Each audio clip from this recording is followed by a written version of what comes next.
All right, let's see. How's the sound there? How's the sound compared to the music as well? Let's see. Boom.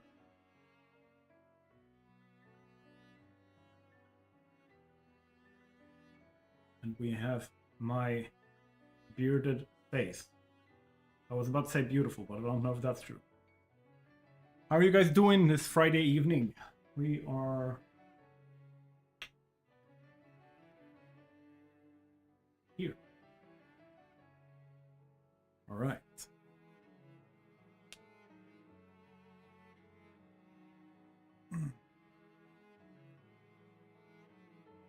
So, have you guys heard what's been going on with Ubisoft? It's been like things have just been hitting over and over and over again for them, and not necessarily in a good way. A little bit, yeah. Forgot to get my meds. Ah, that sucks. Meds are important. Yeah. So they've shut down the Stockholm Studio, massive Stockholm, I think, or massive Ubisoft Stockholm, Ubisoft Massive Stockholm. I don't know the exact name of it, but they've shut that down. Along with canceling 6 games that were in production and delaying another 7 on top of that, in a bid for like focusing on producing more like quality content within the like adventure open world adventure game niche that made them really big in the first place, with like the Far Cry and Assassin's Creed series, and of course we have now the Division and stuff like that. That's what they've been saying. Cotier, the guy who's been running the Assassin's Creed franchise, quit a while ago, and now he's also suing them for that, for a little bit over $1 million. I don't remember the exact number. It's been a roller coaster for them. Like, he's claiming that they made it into a hostile work environment, and like he had to basically quit because of what they were doing, and that makes it a like in reality they basically fired him, and he should be getting the severance packages and like bonuses and stuff like that he would have gotten if they had fired him or let him go in the first place instead of him quitting. So yeah, that's always fun too, that kind of drama. That's been a lot, along with the general decline of their branding. I'm getting a new phone in like 3 days. On doing it, opening on live. Nice. Welcome to chat, Captain Waffle. But yeah, like it's been a roller coaster for those guys. And here's the thing for me. I have had conversations with people like for years around this. Like, Ubisoft basically, when CDPR was hit with their crap with Cyberpunk 2077, around that same time, a lot of other studios, including like EA, Rockstar, and like others, they looked at what was going on and they went, holy fuck, and they basically shifted and delayed a bunch of stuff and changed a bunch of stuff internally, which in my opinion was the right thing to do. And then on top of that, they basically, like in that span of time, all of their games were delayed, right? All of their stuff was delayed. Nothing was releasing. The only studio, like big AAA studio, that was releasing in that time was Ubisoft.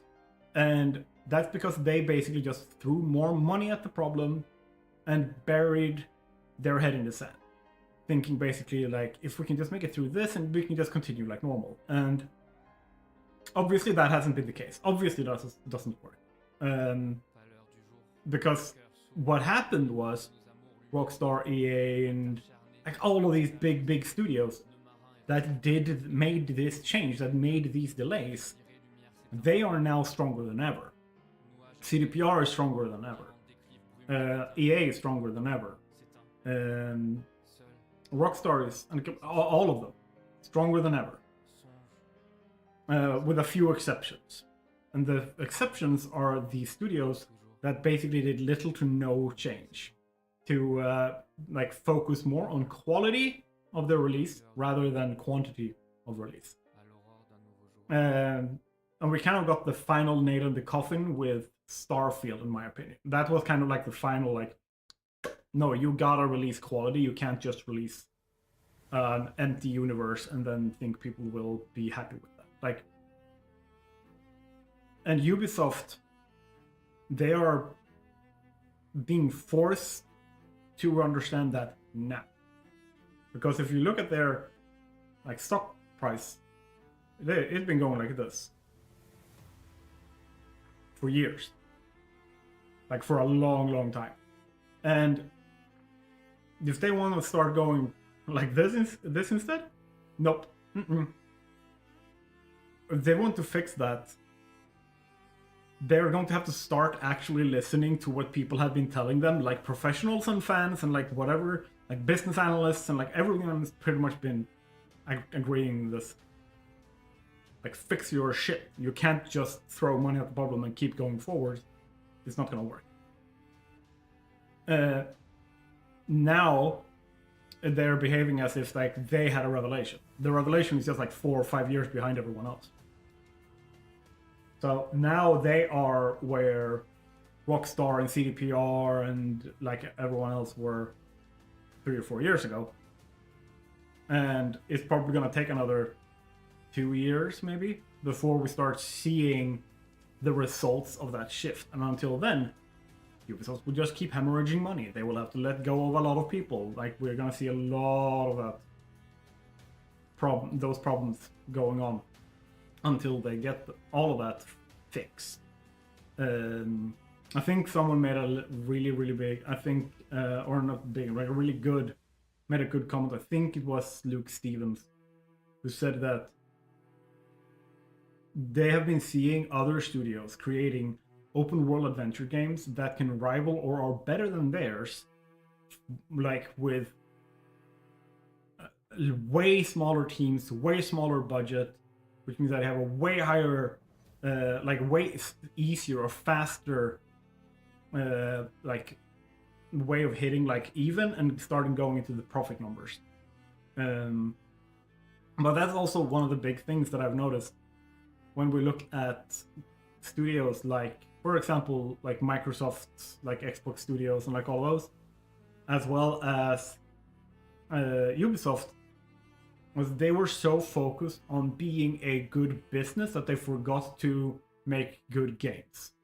They were only looking at like, how do we create something that increases our base yearly revenue and stuff like that, rather than, hey, if we just create an awesome game and then figure out how to monetize it after we've made the good game, we monetize it in a healthy way that doesn't like drain our like customer base and our game's fans, then hey, you know what? That's sustainable. We can keep going with that. Because I think a lot of studios for a long time were looking at how the Asian markets have been monetized in gaming. With the assumed, like, game is free to play, but you're gonna spend half your monthly salary on microtransactions every, like, month on this game kind of thing. Like, that kind of standard, I think a lot of studios, like Western studios, were trying to push. And it's kind of come to a head now where, like, the consumer base has seen this happening and they have been becoming more and more resilient and resistant to the type of microtransactions and monetization that they've been trying to do. Yeah. Yeah, I very much think so. And I think that Ubisoft is just the last vestige of like a holdout to that. So hopefully we will start seeing really good games coming from them again. With that said, we have a different game that we have seen be incredibly successful. Path of Exile 2. Path of Exile 2 released a little bit over a year ago. And it has been a roller coaster, to say the least. Path of Exile 2, I have spent like 1100 hours or something in that game. And most of that was in 0.1. If I remember correctly, the estimate I saw, and this might just be like a fabrication of my mind, so don't quote me on this, but the estimate that I saw was that it probably cost something around like between 60 and 90 million dollars to develop. They had broken even, as told by Jonathan Rogers. They have broken even within the first month of the game release, like in early access, back in December 2024. Which is insane. And remember, this like has very little microtransactions. Like it's not incredibly monetized compared to a lot of other games. And there is an insane amount of people playing the game at any given time. And a large part of that comes down to the depth of the content that they make and how they have basically made their content come in seasons through their league system. So what is it now? Is it every 4 months it's supposed to be? We get a new league. And that league, like, always spikes. There's new content. They put in new classes, they put in new weapons, they put in new skills, they put in new support gems, they put in new endgame mechanics, they put in new parts of the, like, campaign acts, they put in new lore, like, it's a massive thing every single time. Essentially, like, they re-release the game 3 times a year. And it is absolutely fantastic how they managed to do this, how they managed to produce that much content. And the latest one they released was Last of the Druid. And I kind of wanted to chat a little bit about how that's been going. So it has both been the worst and the best league, apparently, like in terms of player numbers, since 0.1, since they released it in 2024. Like released it to early access. So a big part of this has been when the game released, it was incredibly lacking in terms of rewards. You finally removed the bandage? Very nice, David. Very, very nice. And starting out, it was very lacking in terms of rewards. And it wasn't until they made an update, like a panic update. And this is what they've done over like every single league. And it's never turned out well. So it didn't turn out well this time either. They released a patch to address this. The league mechanics this league has been the Val Temple, which is like build your own dungeon. And you're supposed to, like, when it spawns in, you have like a bunch of tiles that you put out and they turn into rooms, and then you click run temple, and then you get to run all these rooms, and ultimately you're supposed to unlock Atziri's chambers and fight the new pinnacle boss Atziri. And here's the thing. When they released this league, there was no knowledge, no explanations, very bad tooltips, no onboarding in-game whatsoever to this temple, to the Vaal Temple, which meant that no one knew how to run it. And no one knew how to make it optimal or create it, like design it and optimize it for specific things and like all that kind of stuff. So essentially people went in, were really bad at this mechanic, and said, this mechanic is shit. And then GGG said, oh no, don't worry. And they patched it so that now suddenly we had like an insane amount of reward. Like we went the other direction, because at the same time, people kind of figured out how to optimize the temple. So suddenly we had people who went in and were able to run a temple and get hundreds of divine orbs. Divine orbs is one of the currencies, one of the big things that we use to count wealth, and that you use for markets and like shopping for weapons and armor and stuff like that in the game, as well as doing like high level crafting.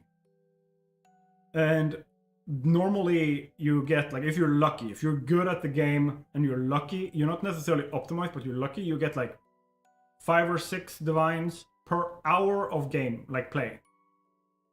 Now people were dropping like, we're looking at like 200 or 300 divines in an hour, like on the high end, which is like insane. And then on top of that, it's not necessarily an exploit because people weren't banned for it. So when players are using an exploit, like this exploit is discovered and then people take advantage of that exploit, the people who take advantage of the exploit is banned for the rest of the league, but no one were banned this time from finding this thing. Basically, one of the later campaign maps, you were able to re-roll it to build up the perfect temple very quickly and run it on a very low level. You can run it with on a low level with a high level character and just like blast your way through it with no difficulties and just win everything and get all the stuff for no effort. So yeah, that basically happened, which sucks. And what that means, and this is the big thing that like tanks a league, that tanks any game that has a competitive economy. It is that the integrity of that economy is now compromised. People feel like they can't participate because the exploit was patched out. The abused mechanic was patched out. So now suddenly you have people with thousands upon thousands of divines with other people who missed the window or didn't do this or whatever it was, not being able to keep up. So I'm saying this because like there's no need to keep up. The only people who would need to keep up are like super competitive, high-end like streamers and stuff like that. But what also happens when this happens, when something like this happens in a league, is that the average price of an item in the like league's trade market actually they go up a lot. So something that you before could buy for like 1 divine orb now costs 5 divine orbs, because people have so many divine orbs. It's cheap to them, right? So if you're not haven't participated and you have problem getting 5 divine orbs, you are now going to fall behind and you won't be able to buy what is like essentially cheap, accessible gear with a divine orb, or like whatever it is, because things that before you were like, okay, this is like 10 divine orbs, are now 50 divine orbs or 100 divine orbs. And that's like, if you grind 8 hours a day for like 3 or 4 days, that's what you get, right? So, and people don't do that. Like most people don't have the time to do that. So they feel betrayed. GGG dropped the ball. the game sucks now, and they stop playing. The people that keep playing are the people that understand, like experienced players who understands enough of the economy and enough of the game to be able to balance it out and still be able to build an economy and be able to either catch up or still make enough divines to still be able to continue building the power of their character, because that's the point of the entire game, like build the power of your character. And that's kind of where the league sits right now, where we dropped a lot of people in the beginning, and then some of them came back, and we have a higher retention this league than we've had any other league, comparatively. And then at the same time, we've have like the temple, which people are like super hyped about, and they're like, whoa, this is the best league mechanic we've seen. Like, this is the best league mechanic. Some people are saying it's the best league mechanic they've seen ever, including in Path of Exile 1. Meanwhile, other people are saying, like, the temple is crap, I feel bored, I don't want to do this. And the main reason for that is that it takes like 100 hours of gameplay to optimally set up your temple. Yeah, like, even if you half that to 50 hours, that's an insane time investment to, like, enjoy a game mechanic of any kind. And I'm not talking like 50 hours of the gameplay in total, like 50 hours spent in the temple. That's what I'm talking about. Which is insane. And then on top of that, the Druid. New class dropped. And this adds another level of complexity. And another thing to look at. Because on one end, we got like 20 new skills to play around with. We got a new weapon. We have a massive overhaul of like a fifth of the entire like passive skill tree. There is an insane amount of things that changed because of the new league.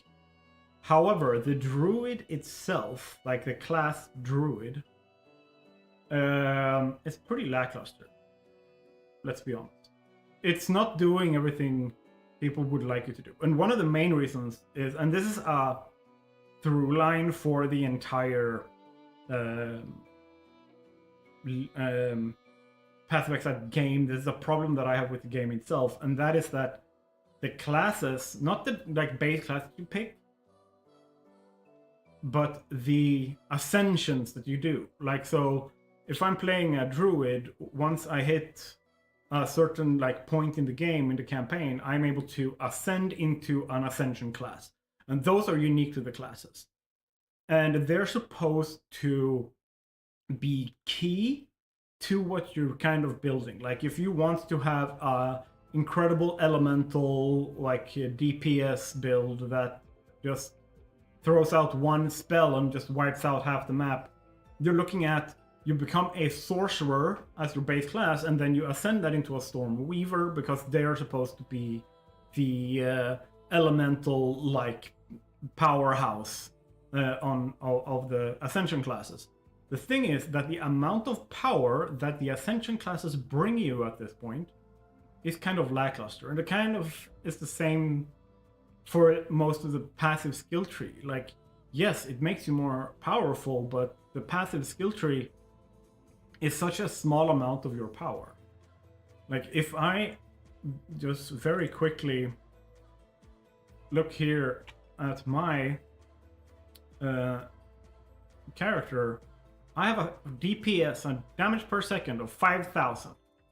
If I were to remove all of my passive nodes, that does nothing. But if I remove my wand, a single piece of equipment, I go from 5,000, almost 5,200, to about 1,700. 1,700 damage from one piece of equipment. I lose more than half of my DPS. And the thing with that is that they're supposed to scale off of each other. But for now, everything scales off of gear, and that's it. It scales off of your gear and it scales off of your skills. And your skills also scale off of your gear. Gear. Gear, gear, gear. Gear, gear, gear, gear, gear.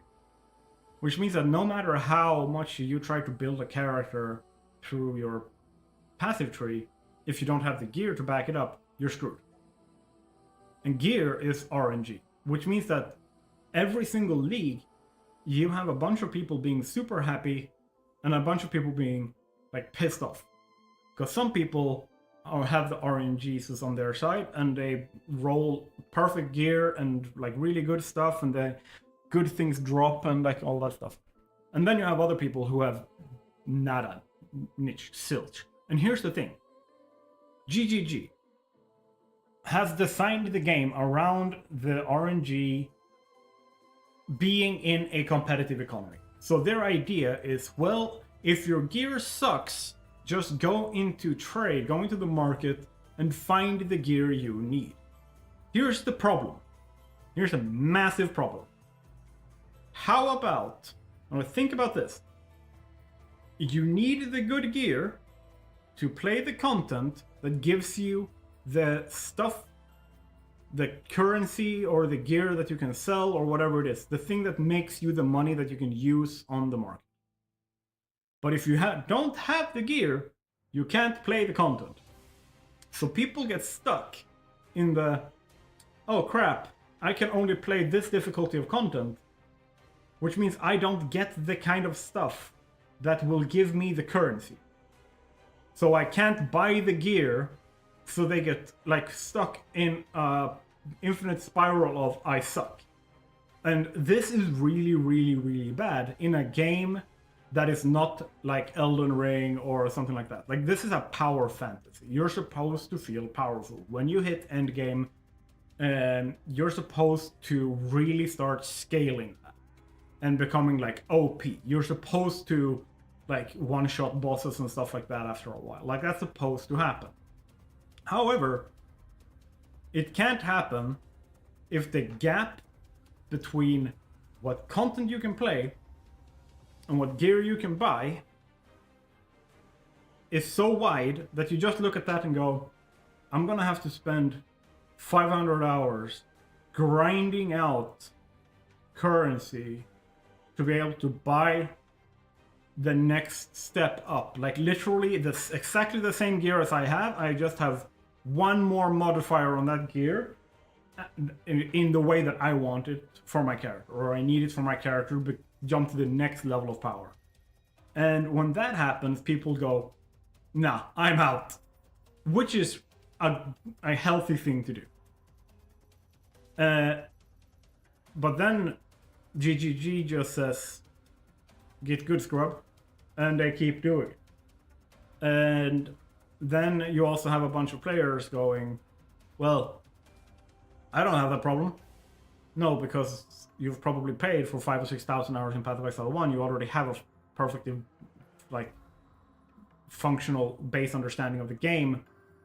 And like, so here's the thing. I wanted to kind of like talk about what stages people go through and where I think most players are at this point in Path of Exile 2. So let me just bring out my little list here. So when you start playing Path of Exile, you create your first character. You are in the stage of learning basic character building. You're like learning what gear does what skills does what, how does the passage tree work, how do you work the NPC shops, how do you get through the campaign, and how does defenses work? Like, what's the difference between like life and mana and shield, like energy shield and armor and evasion and deflection and block chance, and like you're kind of figuring those things out. But you don't necessarily have to leave the game to do this. Like, you can play through the campaign your first time around and figure this out by just reading and paying attention and testing and experimenting back and forth.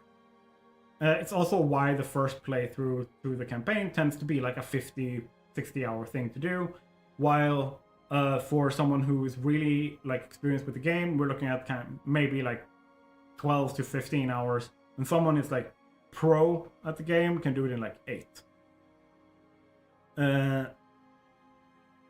Then when people have gone through this stage, they've figured out like the basics of like how does it work to play the character and like all that kind of stuff. They've gotten to like endgame and stuff like that, but they haven't necessarily delved super deep into it.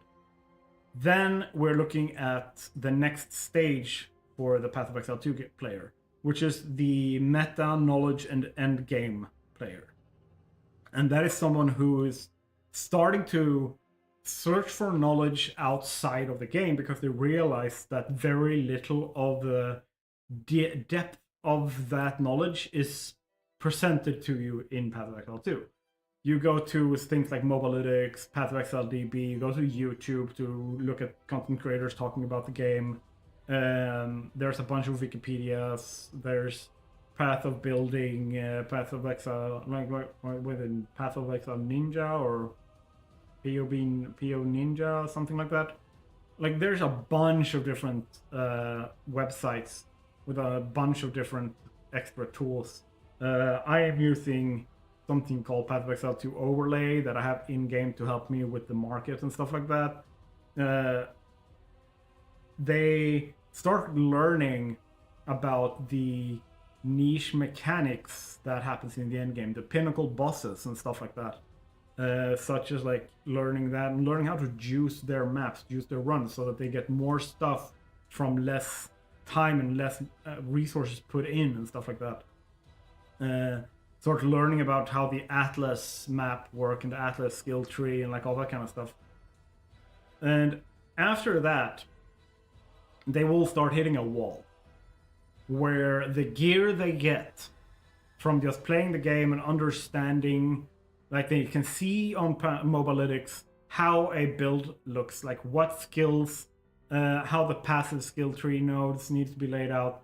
And then they get to the point where, okay, I need specific lineage support gems, which is unique support gems that have to drop. You can't cut them from support gems, uncut support gems. You have to find them from bosses and stuff.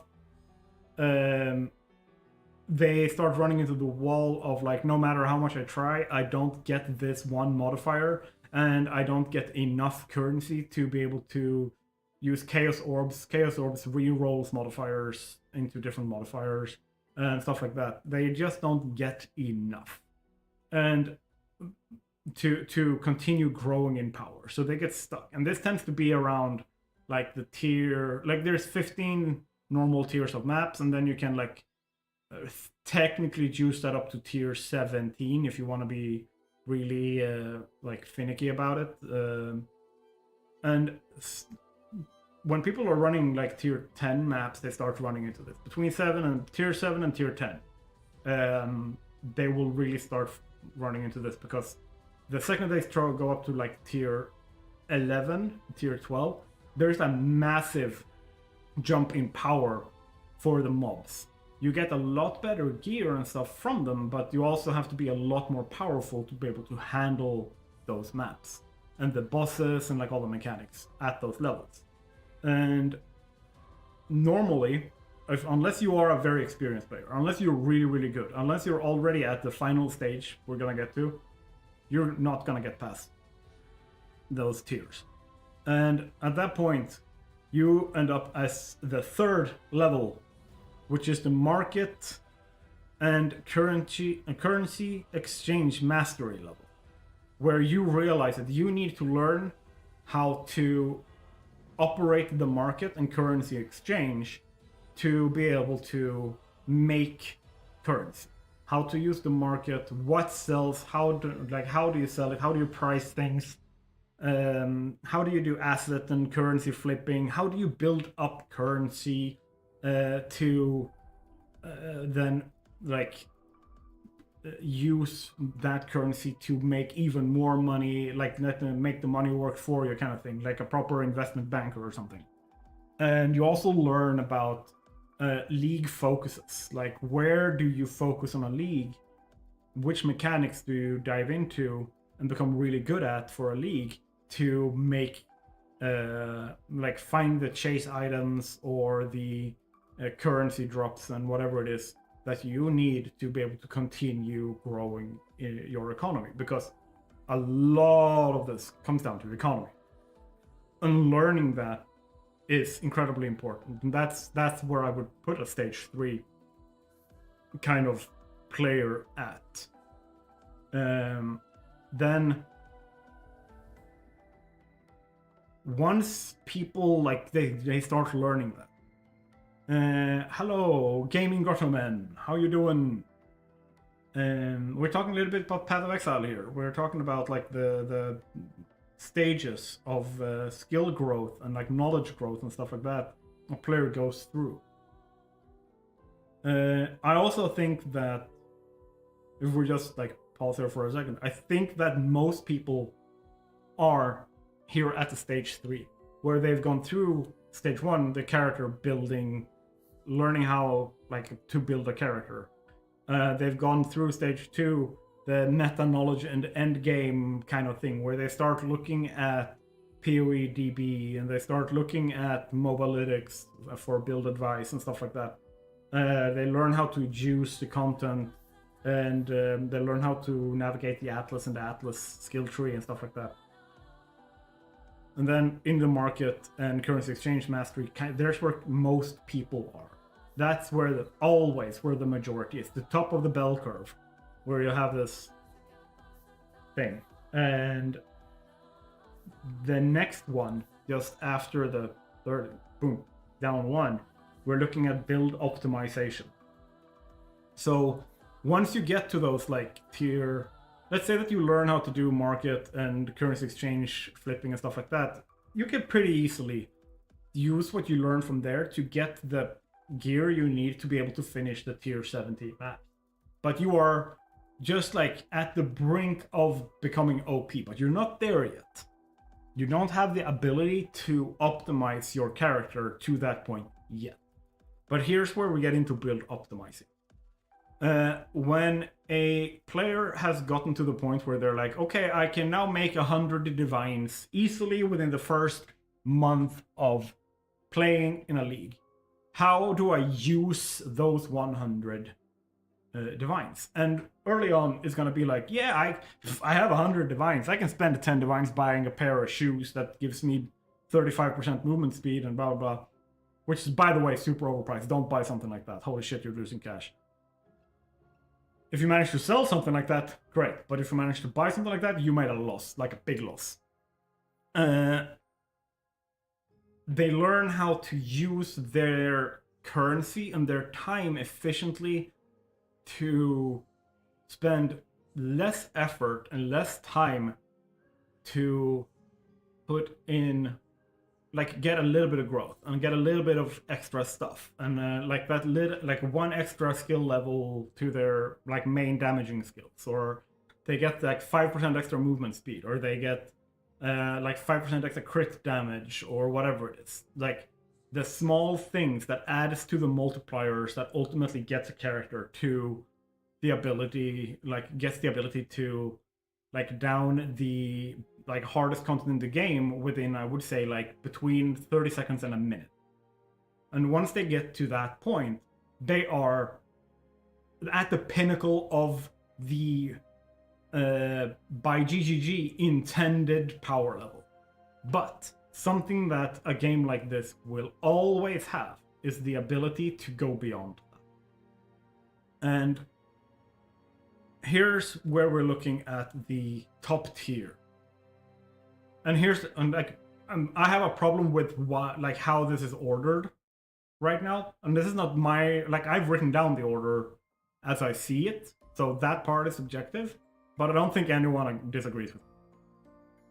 At the end of that, this skill, like the bell curve, the 5% of the best players in the game that have 5,000 plus hours in the game, they are crafters.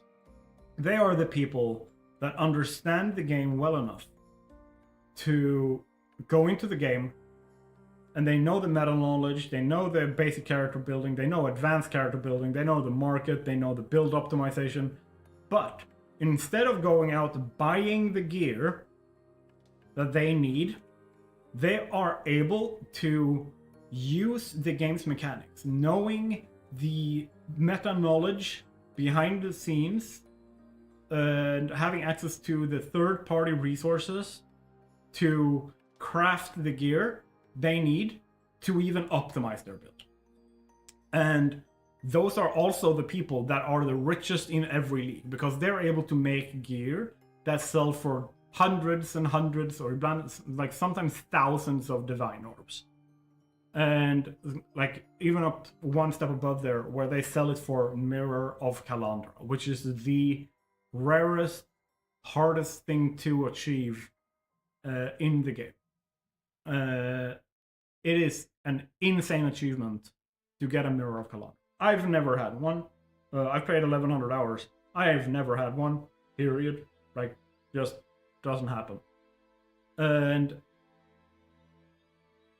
learning, like in build optimization and crafting and top tier skills, these kind of like blend together, because you kind of like learn how to play the campaign versus how to play the end game. You like learn the difference between how to build optimize for clearing the map and how to fight bosses, and like which characters and skills and powers and like is best for each, right? They are very, very good at iterative development of crafting stuff. Yeah, and yeah, you're right. You're very correct. Sounds like those players are the developers themselves. Yeah, these are the people that data mine the code. Like, they know how the code works. And here's the thing. There's like a fallacy, because what we see on streams and in content is people that are in that top tier, that are able to craft like that, who are able to play the game like that. And the problem with that is that, just like with Satisfactory, right? You see the content creator that has spent like 10,000 hours in a single save over the past 5 years, and you're like, well, I suck because I can't build that. Well, you might have a full-time job, and you, over the past 5 years, have been able to put a total of 500 hours in the game. No, of course you're not going to be able to build it like that. But people basically go, oh, unless I have that, unless I have the ability to go in and fight the Arbiter or Uber Arbiter, the hardest content in the game, and I'm able to kill them in at least like 0.5 seconds, if I can't do that, I suck. It's unplayable, my build doesn't work, but if I don't have the best, I have the worst. And the same thing goes for the economy, right? Where they're like, unless I can compete with the highest level of the market, I am poor, can't do shit, I have no chance to, like, I'm priced out. Which is just not true. You just have to find alternate routes.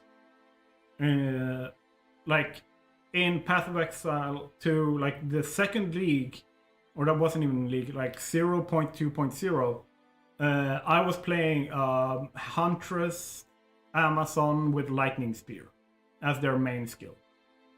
However, the meta, the highest end of it, was the Ranger. What was it? The Ranger. Well, it was one of the Ranger class Ascendancy. And it absolutely murdered everything. And instead of me going like, well, fuck it, I can't do anything in this league, I went looking for off-meta stuff. I was looking for like, how do I look at, like, make a build or play something that can still engage with all the content in the game without necessarily downing Uber Arbiter in like 0.5 seconds. And what I found was, if I played my Huntress whose meta, like, she dropped with a spear. But I played with crossbow and bow. So I had a secondary weapon as a bow. And I combined some sorcerer skills with some mercenary skills who has the crossbow, and with some ranger skills who has the bow. Like, I combined those things to create something that was still able to confidently fight all the content in the game and win. It just took those 30 seconds to a minute to beat the bosses. And I was able to do that. I was happy with that. I had fun, and I spent a lot of time in that league. Not as much as I did in 0.1, because 0.2 still had enough of, like, inconvenience to it in terms of, like, bad game design choices from the developers in that league, that it wasn't enjoyable for longer periods of time. And you kind of got tired of that constant stress and resistance. You could never play in a relaxed state. So then 0.3 drops. And I go in, and I played and played and played, and I played a build that I was able to have fun with.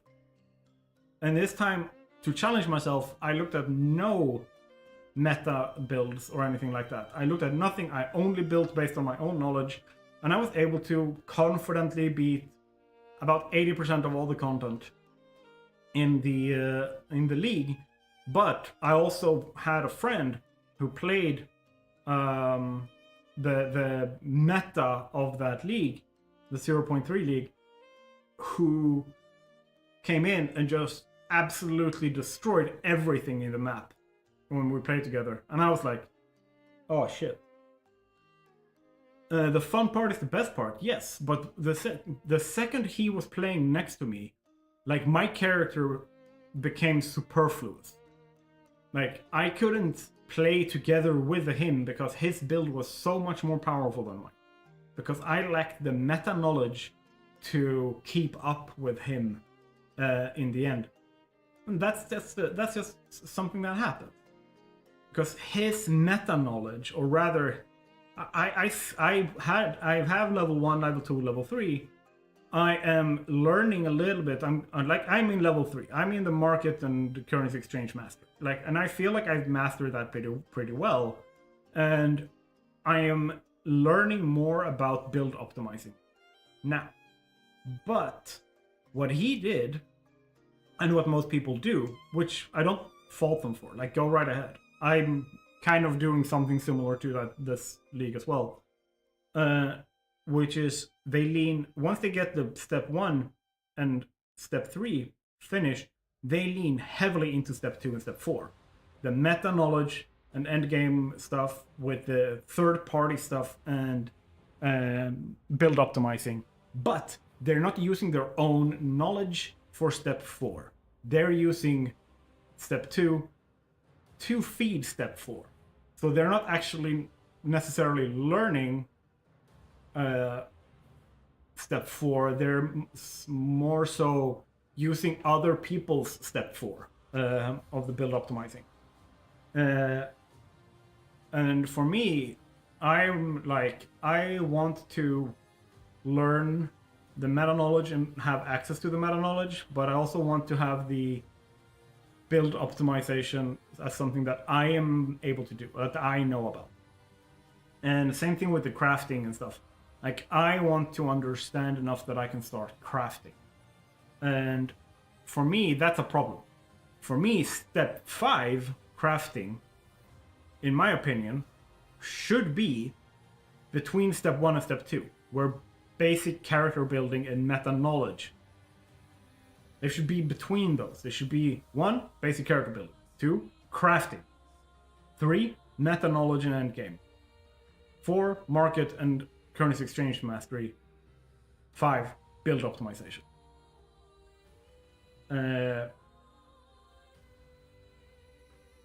Yeah, but here's the thing. D&D metagaming, I'm all for metagaming. Here, but I have a distinction specifically because I've played so much tabletop role-playing games. Like, I have a distinction. if you know how powerful, like if you, you're as the player, know how powerful a mind flayer is, and the numbers of health, what its AC is, and like all that kind of stuff, and you go in and you're like, okay, I'm gonna do this, and you look and see that there's a mind flayer, and you're like, fuck it, I'm out, and you turn around and run away. But your character has never met the mind flayer, is not well read. Like, just say that it's a barbarian from the mountains that have only fought kobolds and stuff like that, and like trolls and whatever. They have never fought or even heard of mind flayers. How do they know? How do that character know to turn around and run away? It doesn't. Then what happens is that even if you have the player knowledge, what happens is you are applying it in a way that breaks the story. Welcome to the chat, let's build. So here's the thing. If your character then reads about mind flayers and learns about mind flayers, here's what the meta knowledge should be doing. Here's what metagaming should be doing for you. What it means is you're as a player, don't have to look up that knowledge to be able to apply it in game. You already know it. So it's a convenience for you to know that. Right? So you don't have to sit with the mind flayer's stat block next to you to know what a mind flayer can do. Your character has read about them and know what they can do. You know what they can do. So instead of sitting there and slowing down the game and being like stuttering in terms of like what you are doing and what you're saying and like all that kind of stuff, you can just go, I am using this, I'm saying this, I'm standing here, I'm blah blah blah, I'm buffing this or whatever. That's what the metagaming is, meta knowledge is supposed to be able to do for you. In the case of Path of Exile 2 and Path of Exile 1 and a lot of other ARPGs and MMOs and stuff, what the metagaming does for you here is there's a lot of stuff hidden in the game. Stuff that, when it is hidden, means you are unable to play the game or even master the game, right? For example, when you pick up a sword, there's no sword in Path of Exile 2 yet. Come on, put in swords. GGG, please. You pick up a sword, and you're like, okay, and then you put Orb of Transmutation. So now it goes from a normal sword to a magic sword with one modifier. That modifier, let's say that modifier is increase physical damage by 10%. Or whatever, right? Say 10%. And that 10% increase has affixes to it, like tags attached to it in the background that we can't see in game. Because what that will do, let me see so I don't lie to you. I'm actually going to look at the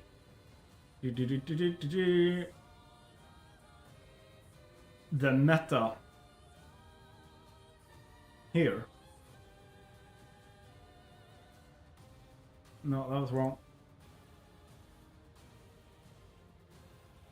There. Okay, I'm gonna show you guys.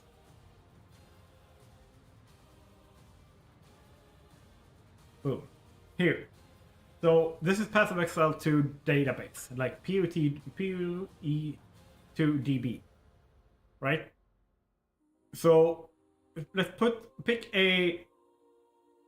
We have it's there, but we don't have any swords yet. So let's pick spears. So we find a spear, and in every spear can have these modifiers. Adds number to number physical damage, like say 5 to 10 physical damage added. It can also have this increased physical damage percentage. So if it can do between 100 and 200 damage if you have a 10% increased physical damage, it can now do, like that spear now does 110 to 220 damage instead. However, in the background, it has these affixes: damage, physical, and attack. In game, you can easily see that it has, like, which are prefixes and suffixes. You can have a max of 3 prefix and 3 suffix on a gear piece.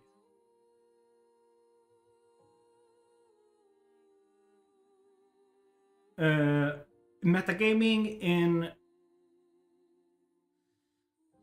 I would say metagaming in story-heavy games breaks immersion for me. Like, if I'm playing... Let's say that I'm playing Detroit Become Human or God of War or something like that, and I start looking at guides to find the legendary gear, or like how to like optimally like clear a challenge in a game or whatever it is, that breaks immersion for me. Because part of the story is struggling with progression. But in a game like Path of Exile 2, the story is a background element. Kind of like, if you look at a game like God of War, you getting like higher defense and higher off like attack power and like all that kind of stuff, you could technically take all of that out of the game and the story won't actually change, right? You can instead make it so that, you know how you have the dwarves in God of War 2018 and Ragnarok, in 2018 specifically, when the first time you meet Sindri or Brock, and like all the times after that, they like take the Leviathan axe and they like hammer on it and like upgrade it in some way. Use that instead to unlock the combos and stuff like that. And then in the end, you have access to all the combos and like all that kind of stuff. But you can completely remove attack, defense, all of the other RPG like character progression details, and the story's still gonna be there. If you did that to a game like Path of Exile and removed all of those like all of this stuff that's on screen, if you did that, what's gonna happen is you remove 90%, 95% of the game. In which case the meta knowledge becomes part of the game. Like, the meta knowledge just means that you are acquiring knowledge that is unavailable in the game to be able to enjoy and progress in a way that you weren't able to before. It is no different than going in-game and farming resources. The knowledge is the resource in the case of this. But yeah, like this here specifically can affect what you get when you are crafting things, like these affixes. So if you don't know which affixes is attached to each mod, you can lock yourself when you're crafting. And even more so because you have these as well. And these. Like, there's a bunch of different like ways of crafting. So if you don't understand this, you're kind of screwing yourself over.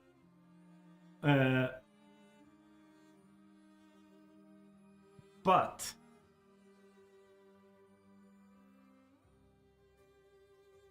here's the thing. You have a bunch of people coming in with the mentality of someone who's played, for example, God of War, who they get stuck on step 1 and try to skip step 2 and go straight for step 3.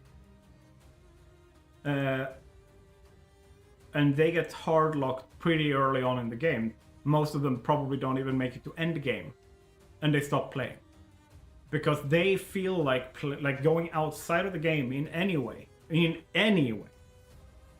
is cheating, it's game breaking, it's bad game design, and I can agree with the last one to a certain degree. Like, if you have these vital affixes. Hello, David. And so exploring the meta of PoE2 is kind of like an important part of the game itself. Yes! And the same thing goes for games like Stellaris and stuff like that. Where, and here's the thing. If you want to play your off-meta, whatever, build in Path of Exile, that's perfectly fine. Go right ahead. Like, no one's gonna stop you. But you're probably never making it to endgame with that build. There are asterisks attached to that. You can make it to the end game if you have enough knowledge, meta knowledge, about how to play the game. So if I skip over here and we look here, this is the passive skill tree. So okay, you're probably gonna, if you don't know about it, you're probably gonna get a little bit overwhelmed. There's like, I think 15 to 16, 1700 nodes on this. And most people are easily overwhelmed. They don't know what to do here.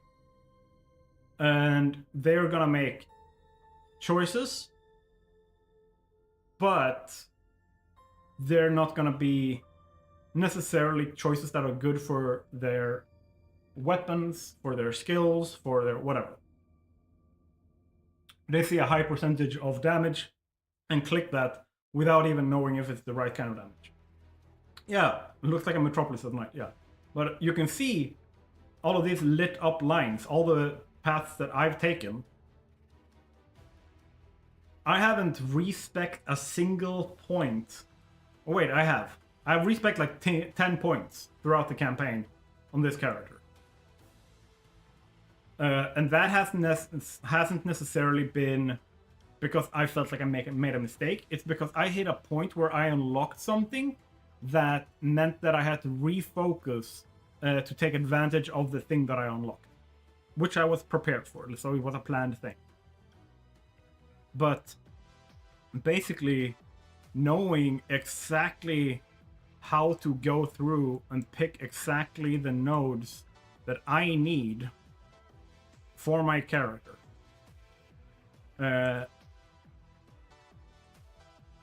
is meta knowledge.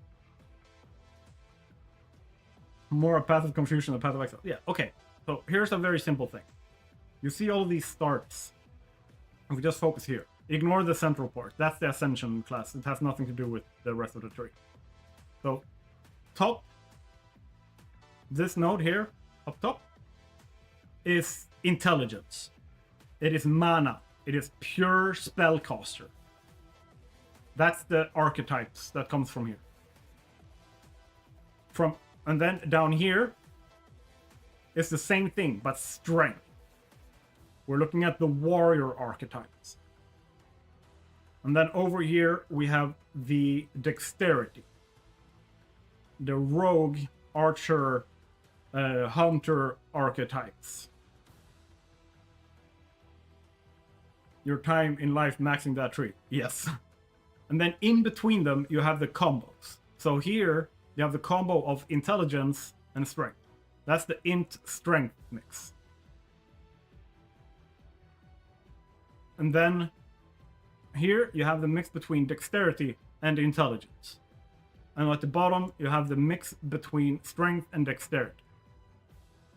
And each starting position is supposed to have 2 classes.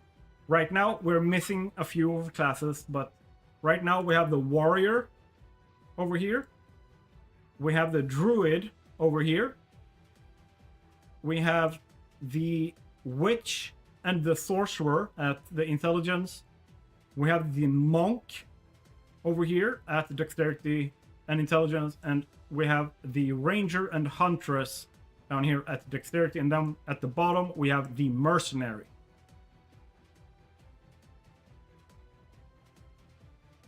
And if we scroll out, you can see more of the tree. You can see these straight lines that cuts through it, right? These straight lines are kind of like sectioning the intelligence bracket of the tree. Same thing over here. Like for the int dexterity, you can see that there are like straight line brackets that are blocking and showing like, hey, all of this is dexterity and int.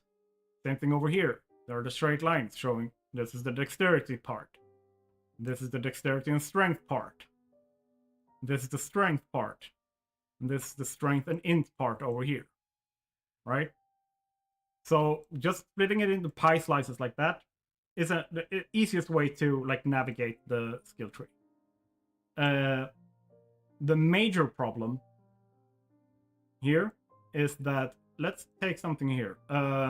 This one is something that I will actually refund later. I've picked these 3 nodes to increase my attack speed and cost efficiency. So if my spell costs 100 mana to use, and I pick this, it should bring it down to, it make that cost 15% more efficient, so it should recursively remove 15%. It's never gonna hit a 0, that's not gonna happen. It's made differently, so it's not a straight line calculation here, but for simplicity's sake. However, this doesn't apply to my skills. It only applies to weapon skills, to attack skills and stuff like that. It doesn't apply to spell skills.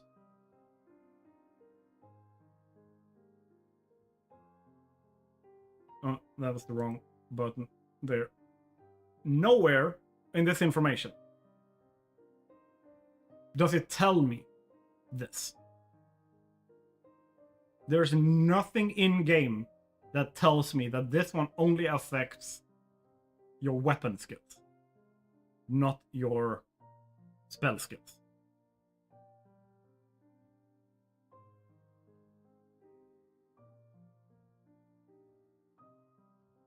So how am I supposed to know? Right? So yes, that is complicated. That's why this game is so deep. That's why the meta knowledge is a requirement for mastering the game. For getting beyond the basics of, like, when you start, it is as simple as these weapon slots are empty. So if I put a weapon in here and a weapon in here, boom, now I'm better than I was before. 0 plus whatever equals more than 0. Perfect. Awesome. I don't need to know more than that. That's the basic character build. And just keep doing that until these numbers, like your life, energy shield, mana, like your evasion armor, like resistances from the modifiers, like until that makes it so that you can survive whatever you're fighting and it dies when it fights you. You don't need to know more. You can just brute force your way through the game like that. You don't need to go further into the passive tree than sitting here going like, like when you start, you're like, I noticed that I die very quickly. Maybe I should then look, because this has maximum energy shield. Maybe if I take this and then this, and I go here and there and there, oh my god, that's a bunch of bonuses to my energy shield. That means I'm gonna be able to take more hits. It doesn't have to be more complicated than that when you start out. You don't, like, it's very straightforward. And then it's like, okay, I need to do more damage. This one increases spell damage, spell damage, spell damage, spell damage, spell damage. Awesome, I'm just gonna stack some damage so that I do hit heavier. And then it's like, okay, now I get here. How do I deal more damage here, right? So when you're playing the Witch, this is chaos damage. But if you're playing the Sorcerer, this is elemental damage. So like, if you just want to stack more damage, I'm just gonna go here and take my extra spell damage or elemental damage, and just keep going. Yippee-doo! I don't have to think about more than that. I need even more, like, durability. Oh, okay. This symbol kind of looks the same here. Okay, so if I go over here... Oh, great, that's even more energy shield. Oh, good, that also increases my intelligence and mana regeneration. That's awesome. No, let's go over there and pick that one. Like, it's as easy as that when you start out. You don't need to know more for step one. The meta knowledge and end game stuff happens when you get to where I'm at here, in the end game. Right? Because now suddenly enemies will hit you for 10,000 damage in a hit. I don't have 10,000 health. I have 811 health, 3,000 energy shield, and 1,000 mana. But here's the thing. Half the game is trying to figure out skill tree. The skill tree is nothing. The skill tree does very little. The skill tree is simple. It's simplistic compared to this. Compared to this part. Right? Because here's the thing. The reason why the skill tree is simple is because I get to select every single point deterministically on that tree. I choose. If I have a pair here. I was gonna craft these later, but let's do it now. Okay. This, I want to switch this out. These are crappy. I want to take these instead. Big mana bonus, I want that. So, for me to take this from this is currently using, like, this is a prefix. So, for me to understand what's going on here, let's go in here. I have to find gloves. And these are intelligence gloves. I know that these are intelligence gloves because they only give me energy shield. They don't give me energy shield and armor or energy shield and evasion. They only give me energy shield. So, if I go in here and I look at the modifiers that I can have, I already have this, right? Which means that I cannot have another one of these. I won't have plus mana and plus mana. But what I can get is increased energy shield and maximum life. And depending on the level of the gear, I can roll this or lower, depending on. So, if I remember correctly, these are item level 65. The game gives me that information. And then I can go in here and say, okay, if I want life and energy shield, I can get this because the item's not over level 78. So I can get this. So I can get between 33 and 41 extra life from this. How do I do that? Well, I have to roll a dice, basically. I have to gamble for it. The easiest way to deterministically pick this is using essences. So then you suddenly have to understand essences. And the way that these work is depending on the level of essence. Like lowest level of essence, this lesser essence of body upgrades a magic item to a rare item, adding a guaranteed modifier. It can only be used on an armor, belt, or jewelry. Jewelry is like rings and amulet. On armor or belt is like the body armor and belt. So I can add it to those two.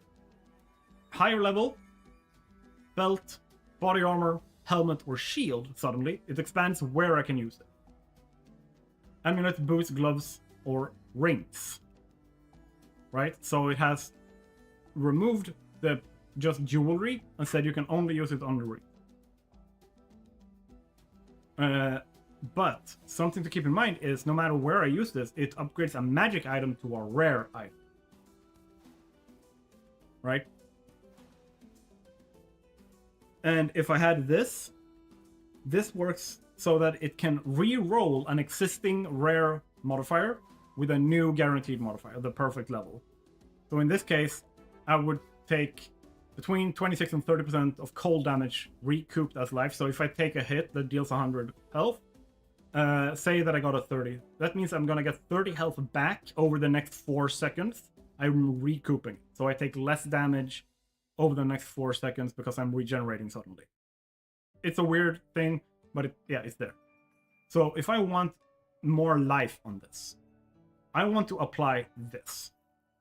But I want to make it it has to be when I'm turning it from a normal or a magic item, it's blue, it's a magic item, into a rare item, a yellow item. So these are yellow items. How do I do that?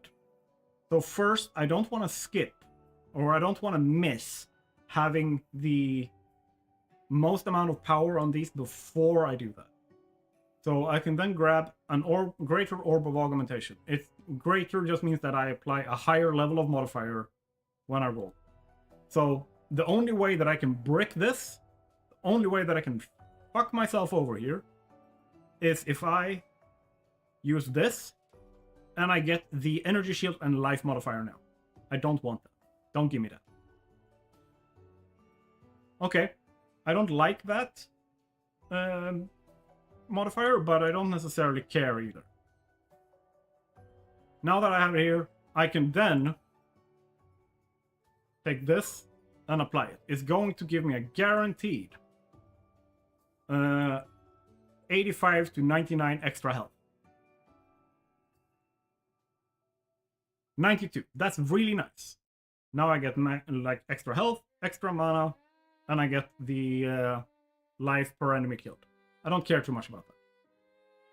But from here, how do I get what I do want? Which is now,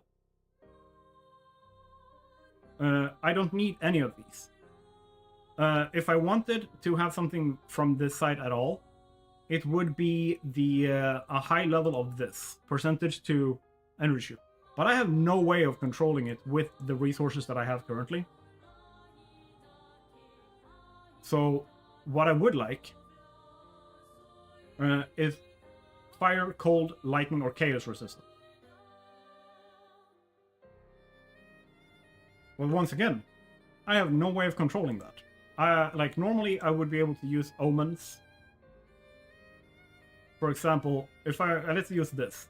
So if I have these omens and I have that active, when I'm using one of these, an exalted orb, I'm adding 2 modifiers instead of 1. Normally, this augments a rare item with a new random modifier, so 1. But using this, I will add 2. There. So I got this.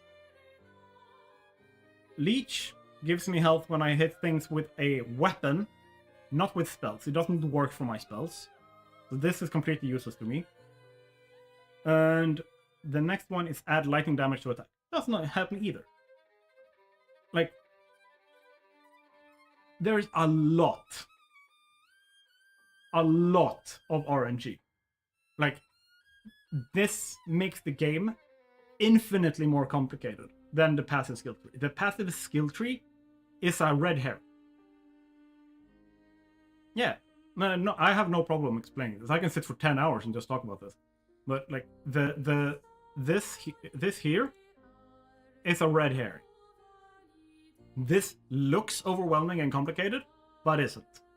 The only thing that can add complexity to this are these extra large nodes here. They are called keystone mobs. Right? So you can see this. All damage is taken from mana before life, which means that my mana becomes my life as well. So it looks like I have 811 health. In reality, I have 811 plus 1067. And then I also have energy shield, which takes damage before that. So technically, I have a shit ton of health, right? But I also recover way less mana from regeneration and like using flasks and stuff. So if I use my flask or my mana regeneration, like this would normally be 132 technically. But because I have mind over matter chosen, it completely changes how I have to think about my mana and my life. That can get a bit finicky and a bit complicated. Same thing with my ascension, can also be a little bit finicky, because this gains a base life cost equal to base mana cost to all my spell casting. So if you look at my life and you look at my mana, if I cast a spell, I lose both life and mana.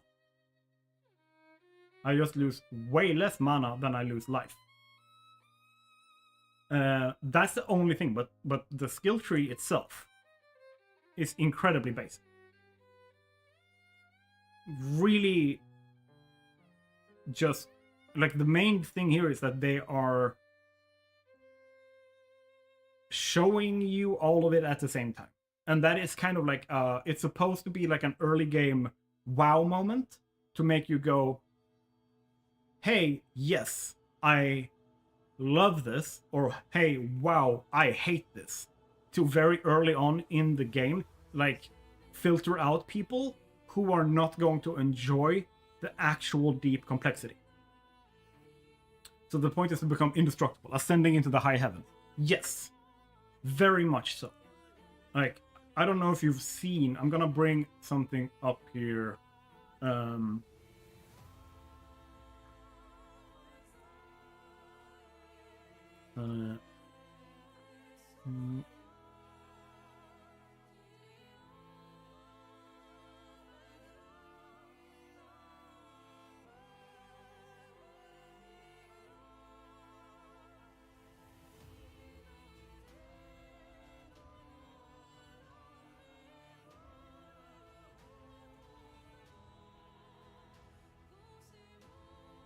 Here we go.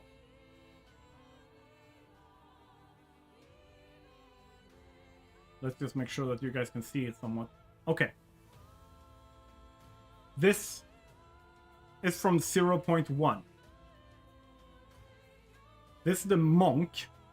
This is an end game level, like beyond broken level. This is the highest tier of gameplay you could achieve with the monk specifically, with the monk specific builds in 0.1. This has been patched out since, but character is here. Like you can see the symbol here.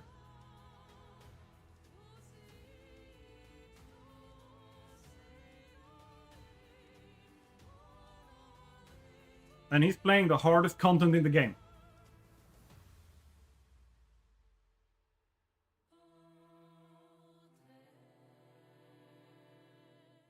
Just absolutely destroying it. There's other examples of this.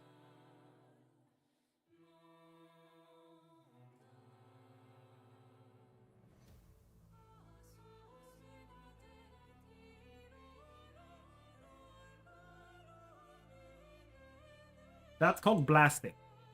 And it's a skill people gain in the game.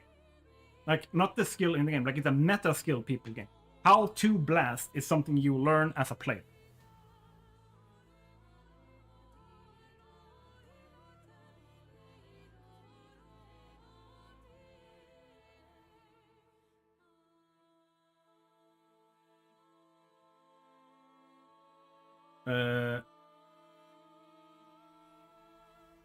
So the thing is that none of that power, none of that ability comes from the skill tree. All of that power, all of that ability comes from the gear. Which is a problem to me. Because the ability to acquire that gear is non-existent for newer players or players that don't let's see, where are you? There. Let's just go like this. Item category. Item category. Item rarity. Rare. We want to put in a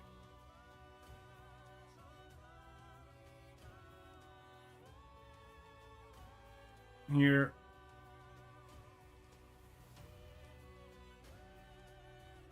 Boom. If I search for this,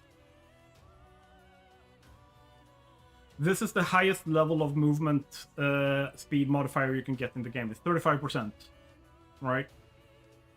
And you can get this for a Regal Orb. I could buy these right now. Like, you don't really care. I would perhaps, to make sure that I get my type of gear, make sure that I do this. Let's search again. Boom. So now it's just the type of gear that I want, right? I can buy that for an Exalted Orb. That's cheap. That's no problem. But just so you guys can comprehend this, I'm just going to bring you guys out. I'm just gonna set this up so that it works. I think this should be enough. And this is me doing the level 3 thing here, where I understand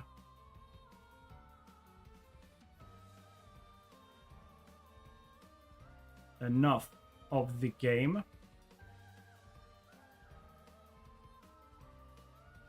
that I can do this and make money.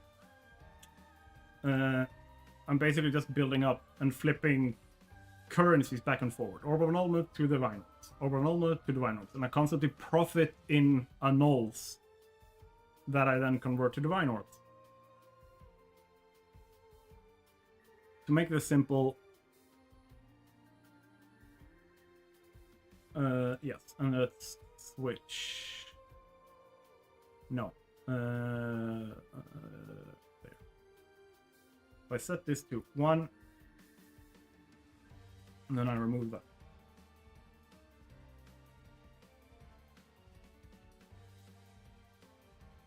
It takes 297 Exalted Orbs to get 1 Divine Orb on the market. So I need 297. Make it simple. 300. Okay, and I want Divine Orbs there. Right. 300 Exalts to get 1 Divine. Remember, when we look here in the market, I could buy 300 of these boots for 1 Divine Orb. And if I play one map, if I'm lucky, it drops maybe 6 or 7 Exalted Orbs. Now, I'm going to change this. So let's remove that. And instead, we're going to go with a pseudo filter here. And we're going to go with a minimum.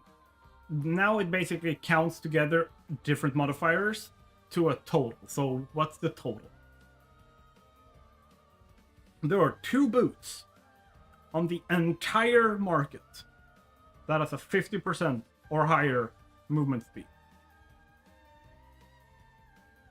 Look at that price. That's 2,000 Divine Orbs. 1,600 Divine Orbs.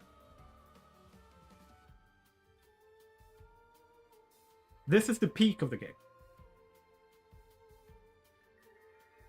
This is the peak of Path of Exile 2. That's the difference between having what the game says is the best versus what's the best you can actually get. And people basically feel bad because they can't hit this. Can't get close to it. Can't engage with it at all. I don't feel bad about it. Like, I'm completely aware that, like, not for me. And the people that are like top tier. The people that are on stage crafting and like top tier. This wasn't randomly rolled. Yes. 480,000 of those essentially. Yes. Like, this has been intentionally crafted. They understand the game well enough that they can manipulate the RNG to the point where it's a minimal, like absolutely minimal chance that they fail at some point. And if they fail, they know how to reverse their mistake and try over and over and over and over and over and over. So it probably took 200, 300 divine orbs of material to craft this. So to be able to craft this, you already have to be rich. Like, you have to be good enough at the market and currency exchange mastery level to make the amount of money it takes to even try to get into crafting.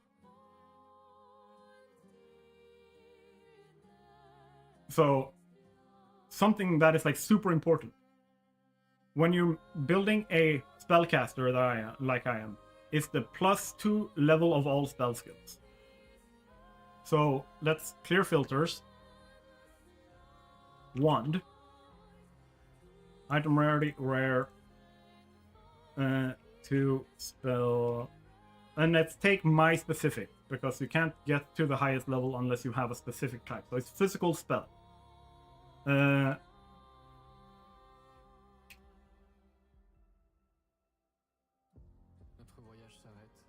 20 exalts for a +5. Quite easy. It's quite simple. Like, it's cheap for me to get into getting the level 5, like +5 thing. I just have to have my character at level 78 and I have over 137 intelligence, and I can use a wand that has +5 to skill, physical spell skills. Do you think that's the highest level of spell, like, skills you can get? Absolutely fucking no. If we take the same, and we take a pseudo,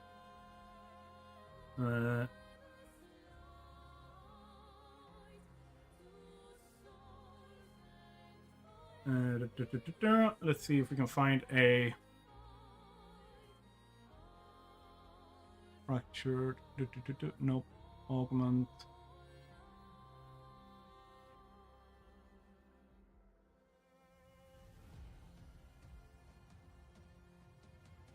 There.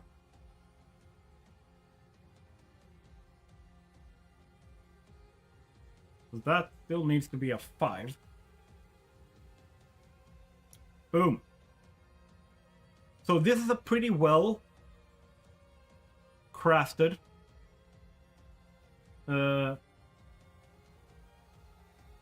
wand. Costs 5 Chaos Orb. And this is the base for what I need, right? So I can set this at 1 here, right? This is the absolute entry level of, like, optimizing my character. Like, the next wand I buy will probably be something like this.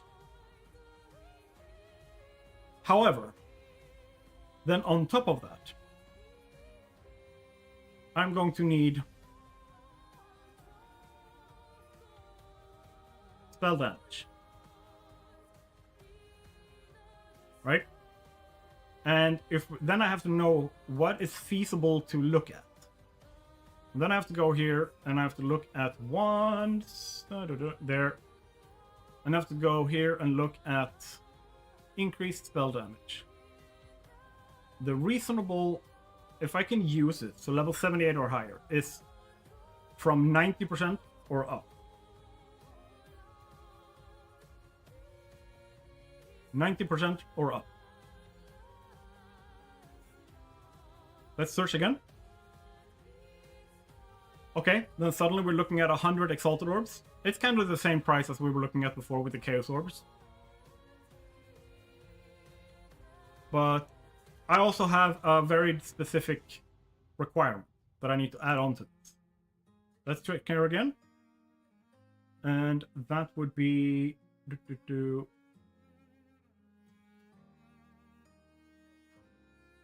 critical hit chance.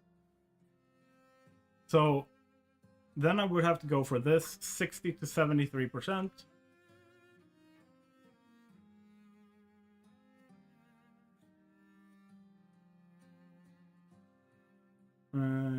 How much was it?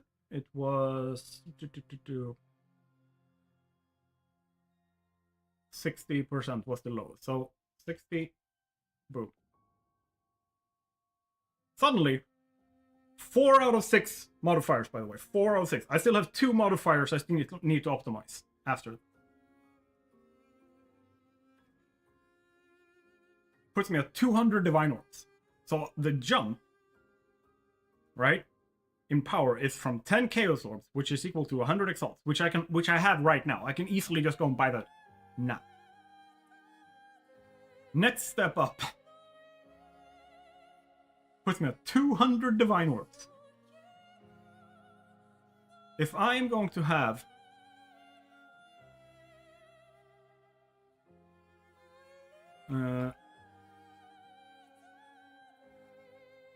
let's see, cast speed, I think the optimal I can go for there is, yeah, 29.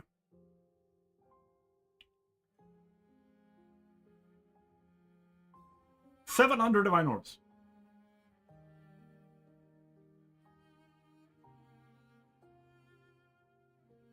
Yeah, the game is genius for it. But there is a gap. Like, early game, you can very easily progress. Like, at this level, super powerful, like, very easy to do all the stuff you want to do. However, there is a gap in the middle. I would say from your character's level, I would say level 40 up until you are around level, yeah, around level 80, I would say, where everything will slow down and be a massive, inconvenient grind. I'm not talking about like a satisfying challenge to overcome. I'm talking about like you are banging your head against a wall, knowing exactly what the problem is, but are unable to solve it because you didn't like it. It's like, if I remember correctly, I'm actually gonna look this up. There is like really good.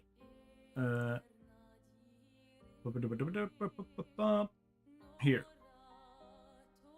So let's look at another. We're gonna combine knowledge now. So we're gonna go into example build here. This is the one that I am kind of looking at for what I'm doing right now in the game, like what I'm building. Like it's my inspiration, but not my. I'm not copying. So let's say that you have a. Like, we're at this point there. Like, we're north of 100 divine kind of stuff. The Rapith Globe. Or, what are they called? Alpha's Howl. That is a helmet. What is the base for the Alpha's Howl?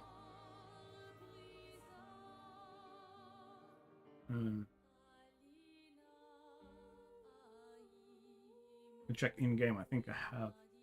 I don't have it. No, I don't.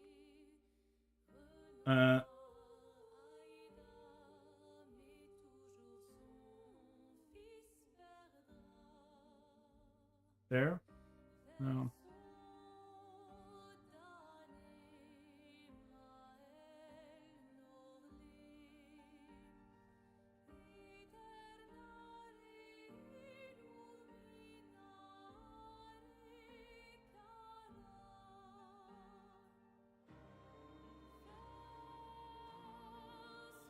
Well, either way, you can see that this is the chance of like chancing something using chance orbs. The grind becomes opportune. players miss the opportunity. If players miss the opportunity for profit, yes, they're screwed. And the thing is that the only way that you have the chance of hitting that, like, window of opportunity is by being chronically online in the game. If you're not chronically online in the game, you're stuck.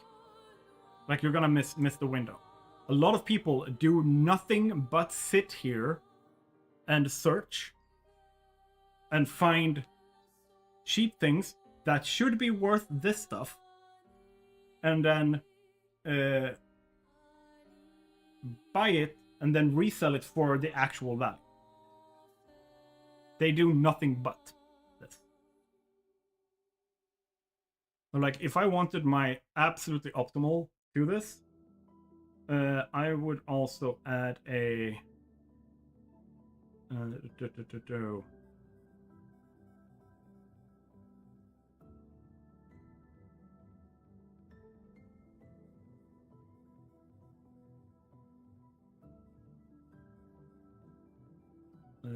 I think I have spell damage.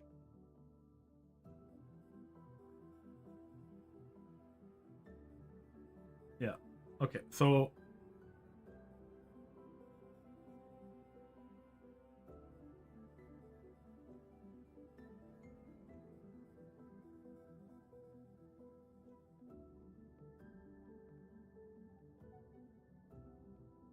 right. So for me to be able to purchase this, I need, like, if I want this, I need 3 Mirror of Calandra. 3 Mirror of Calandra. Okay. You remember this, like, 300 Exalted Orbs becomes 1 Divine Orb. Let's flip this and see. I'm just gonna.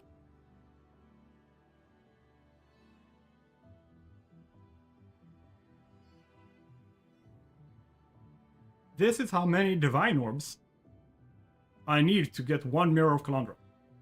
So for me to be able to buy that wand,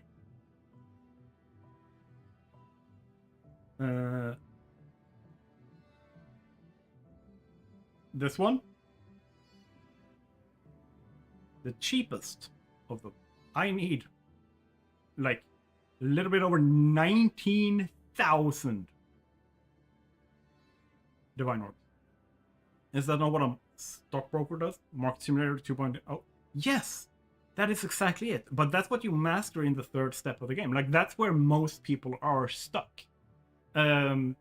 Because, like, for example, like, I'm sitting here and I'm flipping the equivalent of like 10 divines back and forth. My goal is now to get that to 15 divines. And then I'm gonna get those 15 divines to 20 divines, and then to 25, and then to 30. Now it just happened.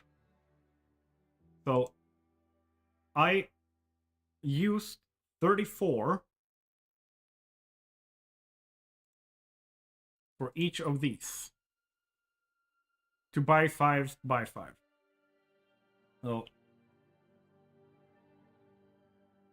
this was the exchange that I used. Or rather, like, let's flip that around. This was the exchange that I did. I had like 68, and I made 2 separate things into that. What I'm going to do now is flip that, and I'm going to sell them for 39 each.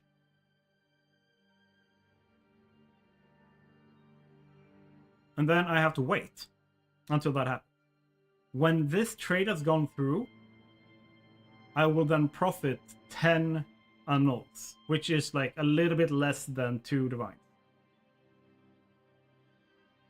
And then I just have to continue doing that.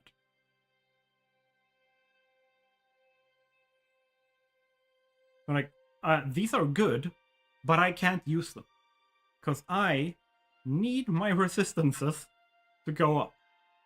So without there being resistances on this, I can't feasibly use it. So I'm locked because I don't have specific modifiers. That's why crafting is so difficult.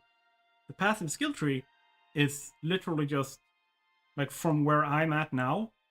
I need to go down here. I need to hit this node and this node. And increase critical hit chance to inflict bleeding on hit. So I'm gonna go here, there, and there with the 2 points that I do have, which increase critical hit chance. Which then, if we look at my main skill here, it's DPS. Boom, goes up a little bit. But that went up by what? 130, something like that, 140. Meanwhile, if I do this, like look at that damage, and I do this. 1,763.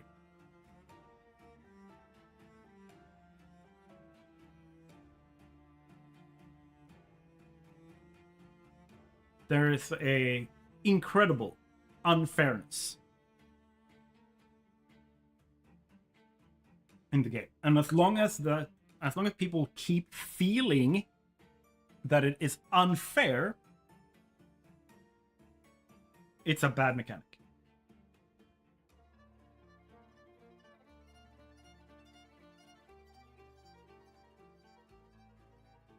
It's like, imagine playing a racing game.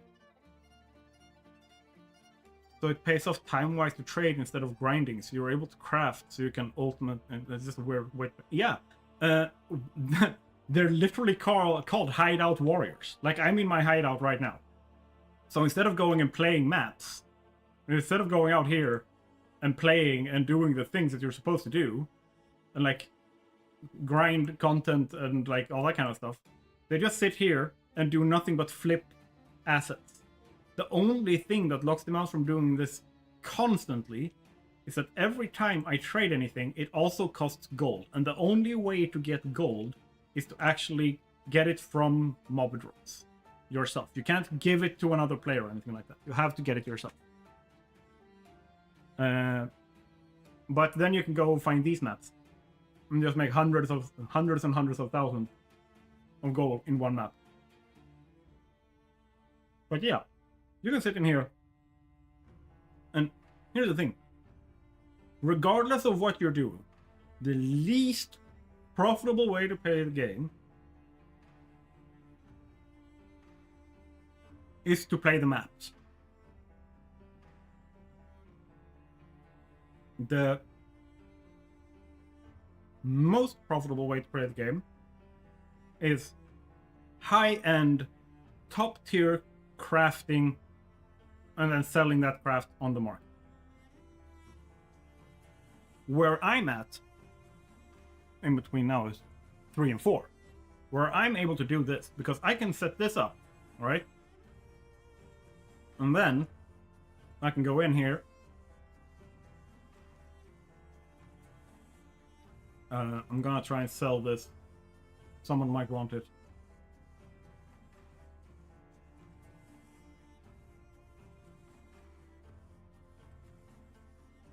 We'll see if someone wants it.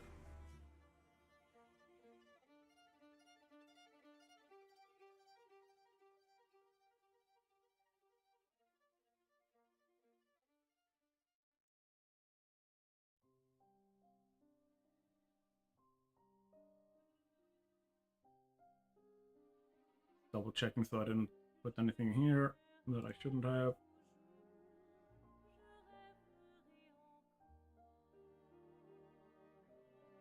Alright, good.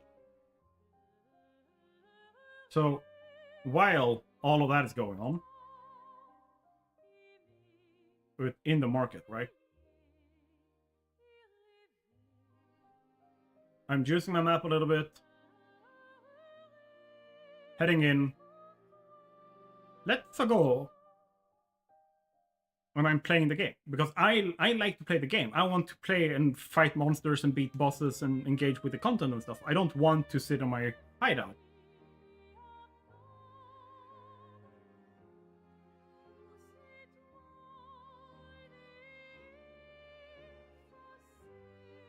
So I'm planting my plants.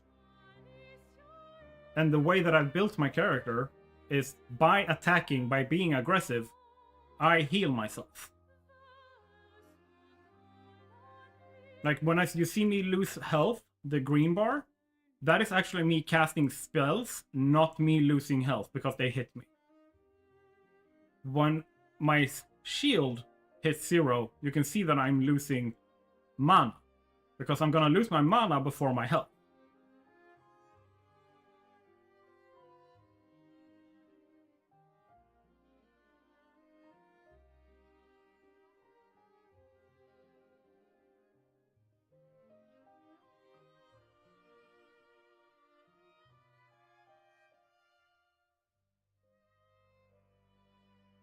And then I can pick up some of the stuff that I know is profitable, and I've set it like that in my item filters.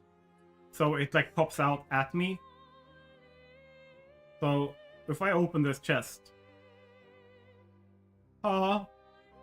these are rare items that I use to sell to make gold. It's a weird incentive structure as built up. And then if we go in here, this is what I talked about before. The league mechanic, this league is, hello. The league mechanic now is to, I've already read this. Is where I build my own temple. And I can look here, prosthetic research, commander's chamber, prosthetic research, path, and a sealed vault. And if I hold Alt, I can see what it is upgraded by and what it upgrades. Right? So, upgraded by upgrades. Okay. So none of this pretty much. If I place this here, I'm gonna get some good stuff. But right now, I'm trying to build something.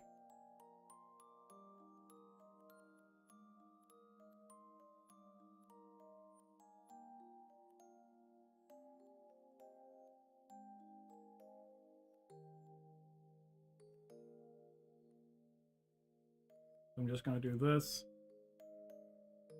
That's now level 2. I can't even place that. But let's run the temple. Now what's gonna happen is the dungeon that I've built will now be made available to me.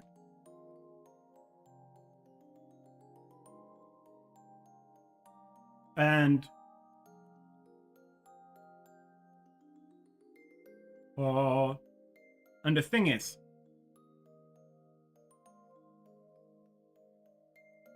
when I build it, each room adds certain effects to the temple. So if we look here, increased number of monster packs, that's a good thing. More monsters equals more drops. Humanoid monsters have increased effectiveness.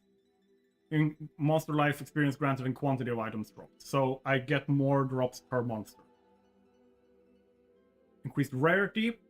So the rarity of those items dropping is higher, like more valuable overall. I get increased experience from them.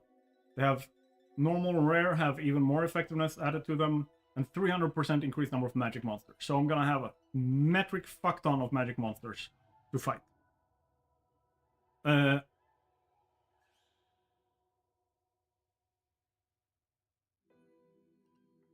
So this is what I'm faced with. And I have to clear all of these rooms to clear the temple.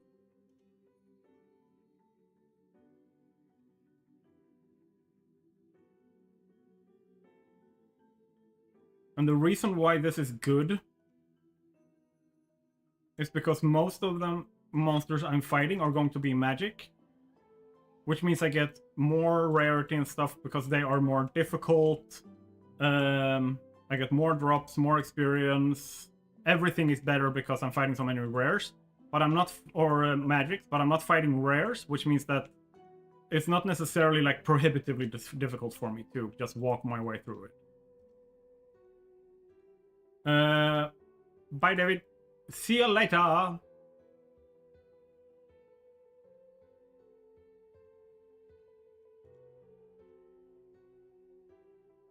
There.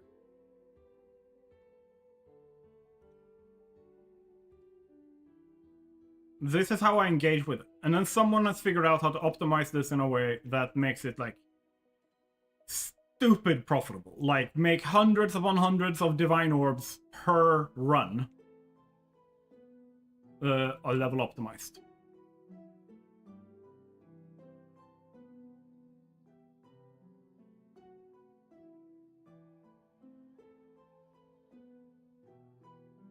Where if I'm lucky, I'm gonna get like a couple of exalted orbs from this.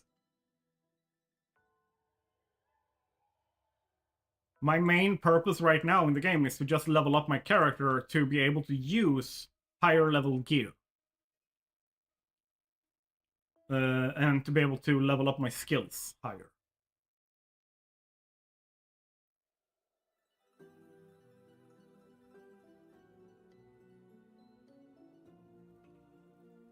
There we go. I'm just gonna open this.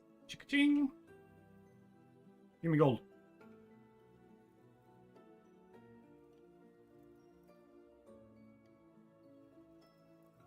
Can you please open?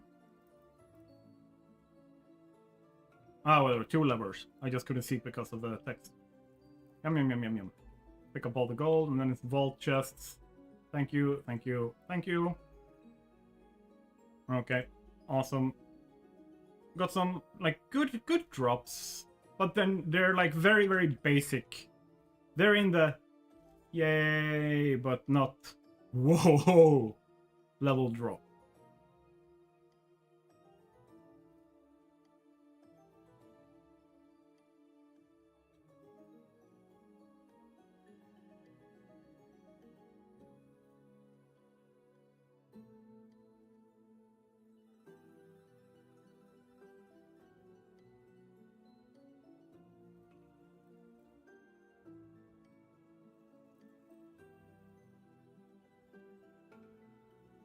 That's a rare. That blue ring siphons my mana.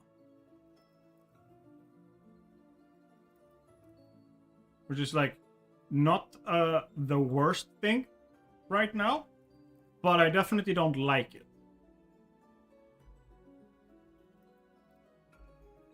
There we go. And I have to check every room because sometimes there's like extra stuff that I can pick up from it.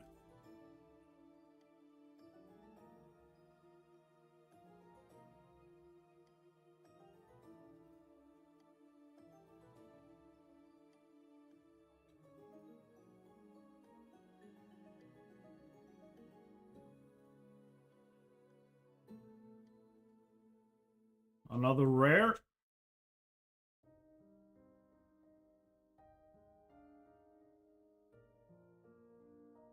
All of the rain and thunder and like green explosions and vines, all that's me, by the way.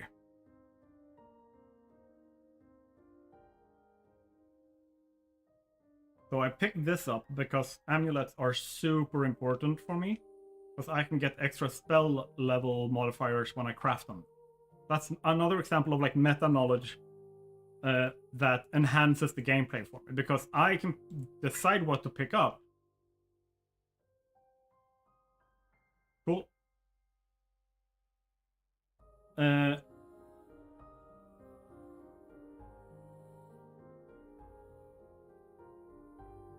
By knowing all of the stuff that I know, I am able to be efficient about what I pick up. Now, right now, I'm just basically going, if it's yellow, I pick it up. But once my like inventory is full, you can see these have tiers, tier 2. These don't. I will just yeet the things that are lower tier and replace it with like higher value stuff. Unless I have the ability to go back and drop things off, but in the vault I don't have that ability.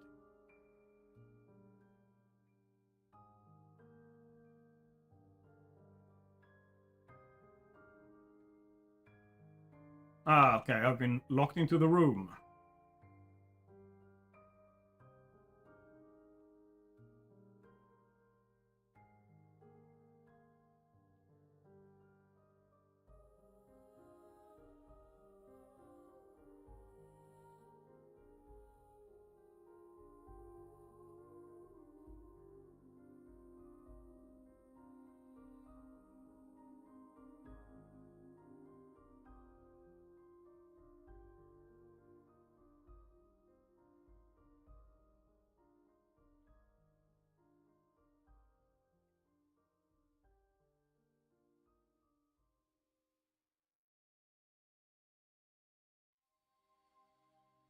Easy peasy.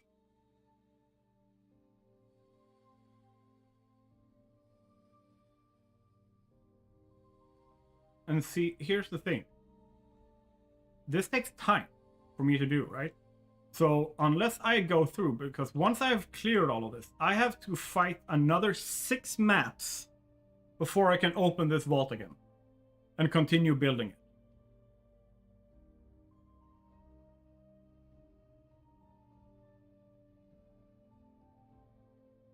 No poison for me right now. Like, so when I cast this just brings up like vines.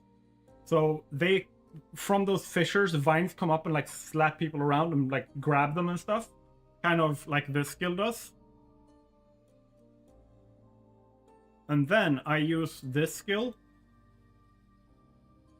to increase the amount of vines and their strength. And when it's raining, like this, you can see it grows flowers that explode. They don't do any poison attack or anything like that, but they basically add extra damage on top. So I basically just stack damage on damage on damage to get people, like, get things killed faster. Also, it stacks very well with, where is it? Here. 10% of spell damage leashed as life. So the higher my damage is, the more I regenerate life during it. So I replenish the resource that I use to cast, the primary resource that I use to cast. You can see my health. When it goes down and goes up like that, it's because I'm causing damage, not because I am healing. Like, I'm not using my potions or anything. Like, it just goes up automatically because I have life leech on my spells.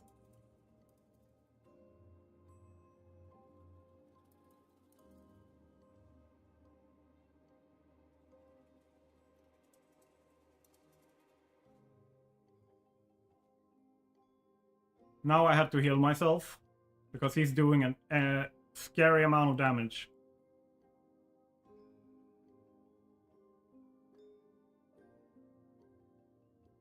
Or rather, I am getting a very small amount back from him.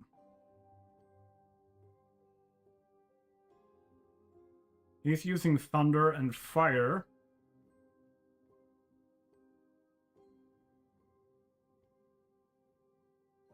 And I have bad resistances.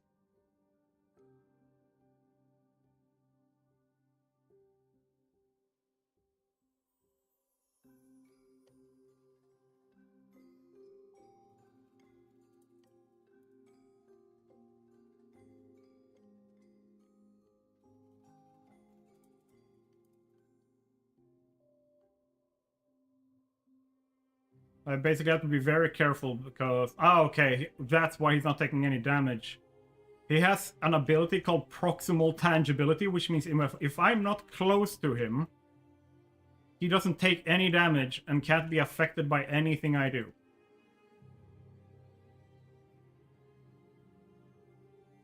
Almost died there. There we go. I hate proximal tangibility.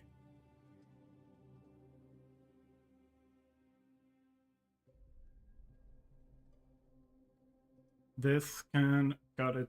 Okay, I don't want that. But can I take it? There we can. Yes.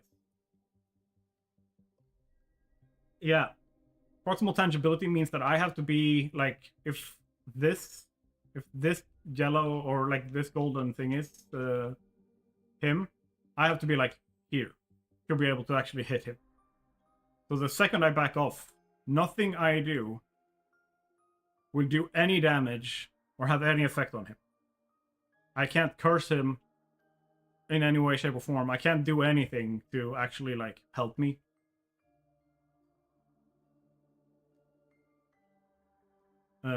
Aside from just get closer to him. And when I do, he just sets me on fire.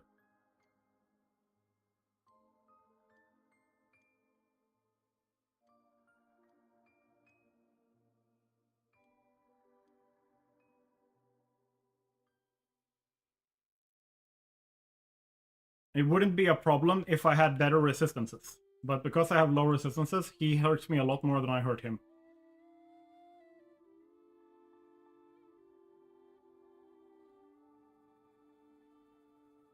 Temple complete.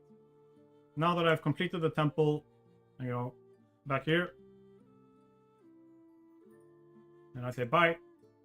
And then I have to beat another 6 mats.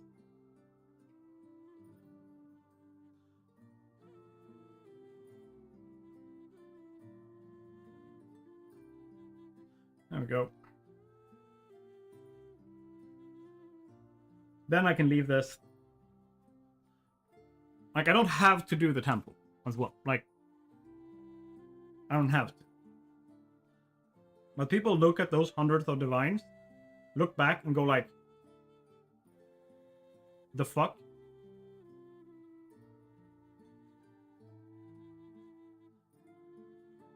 It's essentially what it is. Path of Exile 2 is based on Path of Exile, or Diablo 2. 100%. Which the developers have said.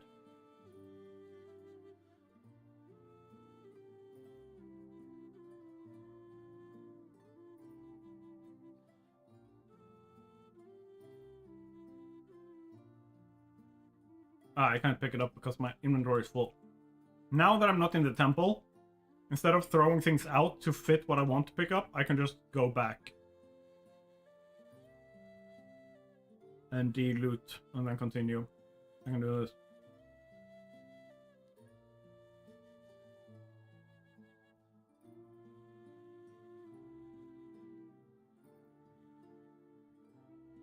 Identify.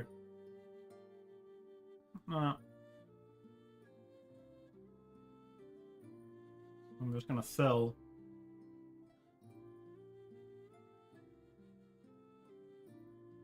This stuff.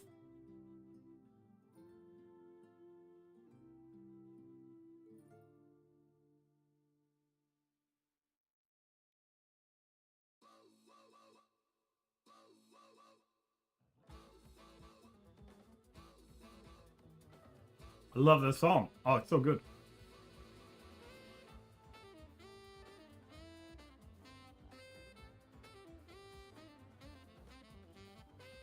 I have this with me because sometimes you need this stuff inside the maps.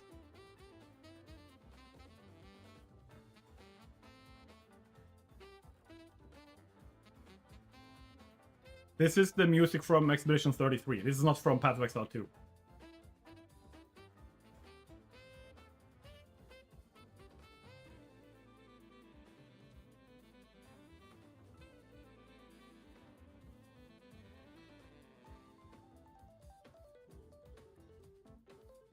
How about yikes? I need you to die. You're blowing up corpses. I hate that.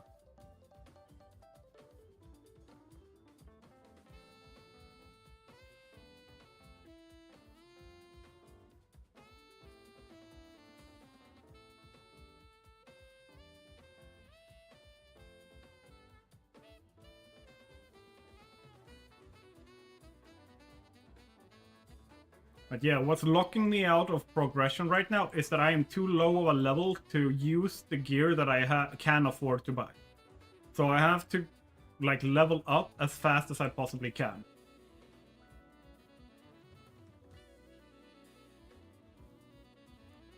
That's a nice one. That's a unique item. Another amulet. More gold, more of this. Bada boom. Thank you.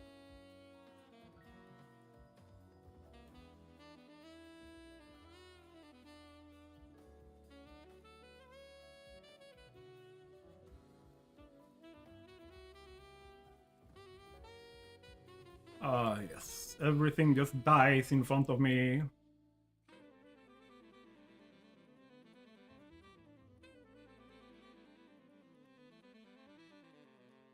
When it's superior, it means it has a quality enhancement, which I want, because then I can salvage it for the parts that is used to increase quality on other items.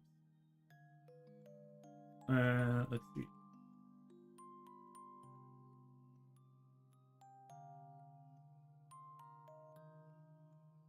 Yeah, here's where we go. Next level. There's 3 floors. Here.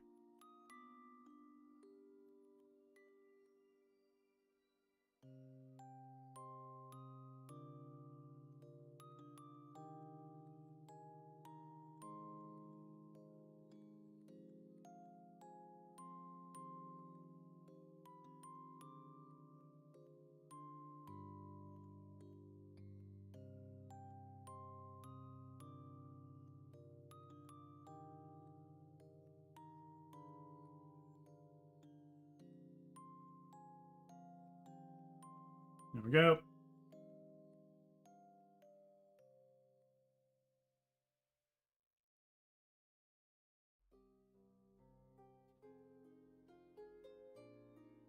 Oh, suicide bombers. Let's not.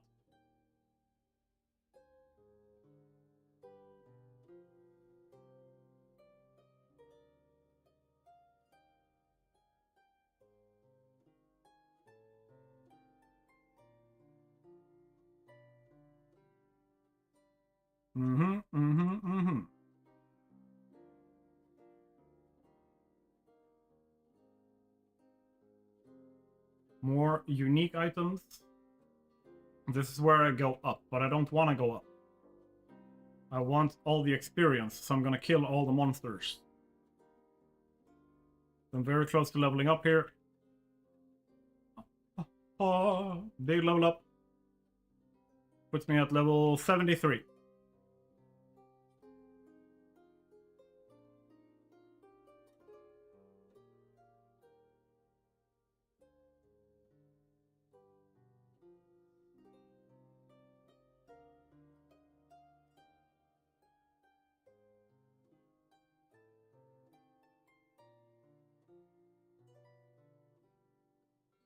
There we go.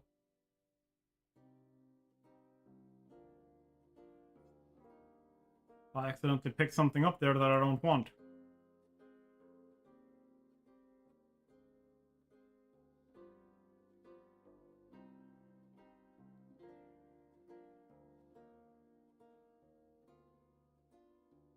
Ironically, the sword, like Witch Bloodmage, is one of the more tanky classes, like Ascension classes in the game.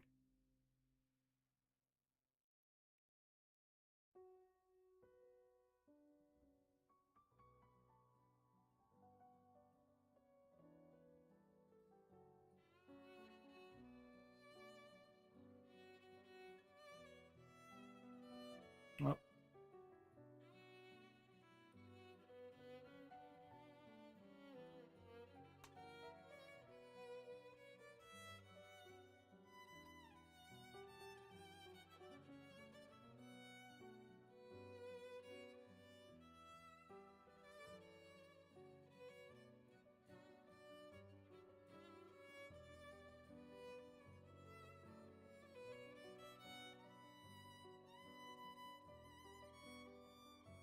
what the shit?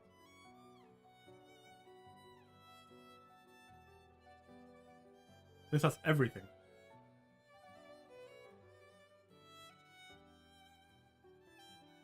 Alright. Did not have that before. That one we did have. Then I put that in mine instead. Oh yeah, still had more stuff.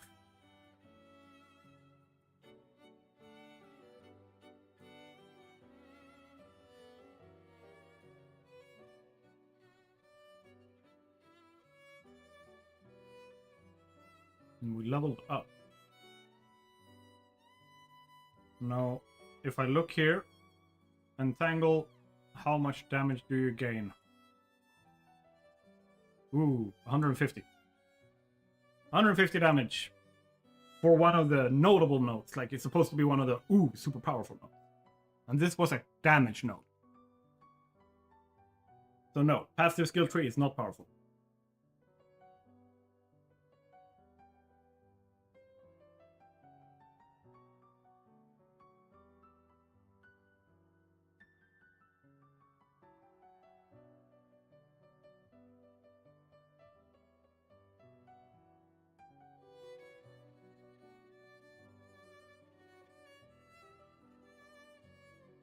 Stop bombing me. Thank you.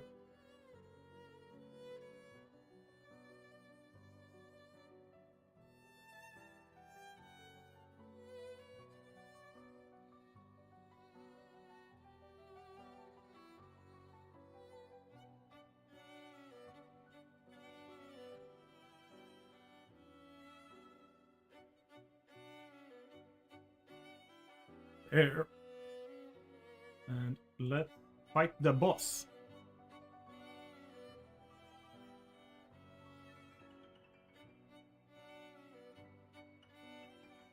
Big boss boy.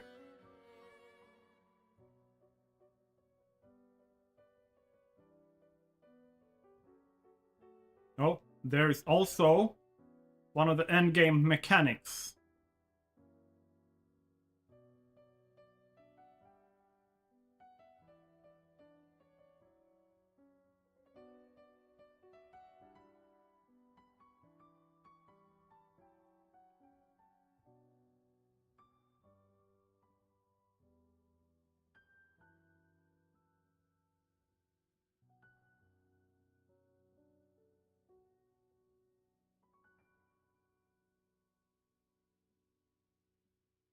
Yay! Where are you? There you are. This is the endgame mechanics. This is a breach. So when I step into this area, an area will start to grow that summons a swarm of enemies that will come for me. And I will get like unique rewards from it that I can't get anywhere else. And I will get resource that enables me to unlock the pinnacle bosses for this mechanic, where I can get unique drops that I can't get anywhere else. And focusing on these guys, that's where the big profit is outside of crafting. So, let's see if I can survive.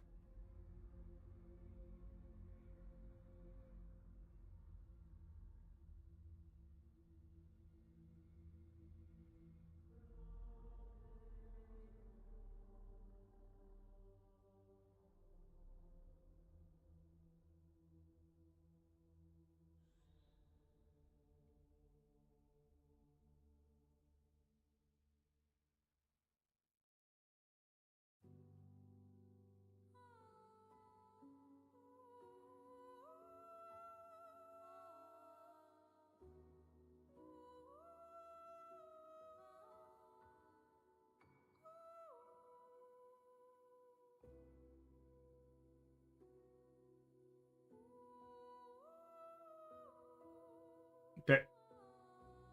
So I got one. No, how many did I get?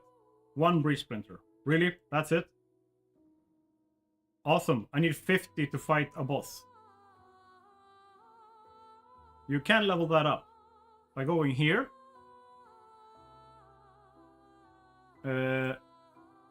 If I level this up, I get more splinters from finishing stuff up. So this is a different skill tree in the end game that affects the different mechanic. the ritual over here. Expedition, Delirium, Breach, Abyss, and then boss mechanics up here.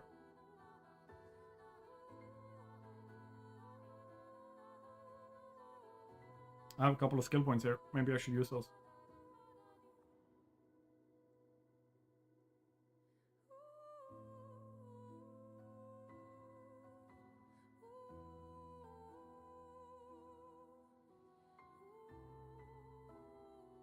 And yeah, I have now finished this, so I need to just activate this, which gave me a precursor tablet, which I can use to juice up my maps. And then I go back to camp, and finishing off this tower also reveals a large portion on my map. So if I go here, now I can see a lot more around here. This is a special, like, deadly map boss map. Also comes with certain unique benefits.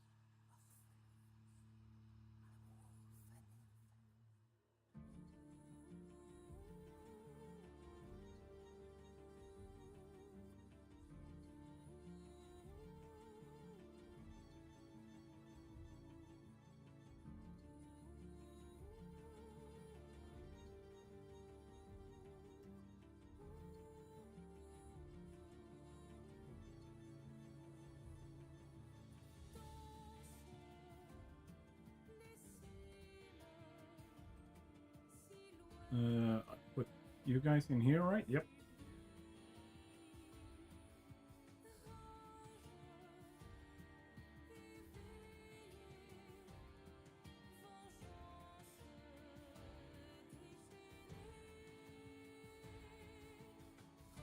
So yeah, looks complex, isn't. The rest of the game looks simple, isn't.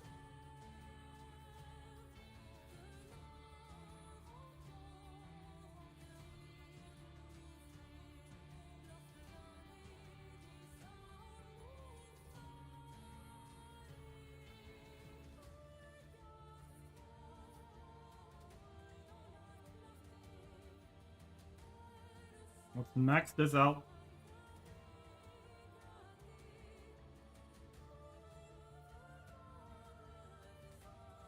Increase the map here.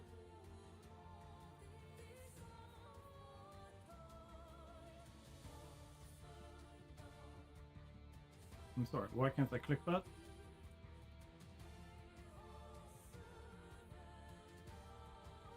Could you please load in? Yeah, there we go. Oh yeah, I can have another tablet. So let's go in here.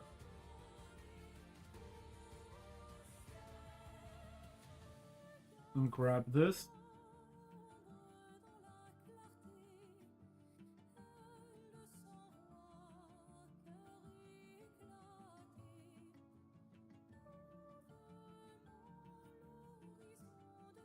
Boom.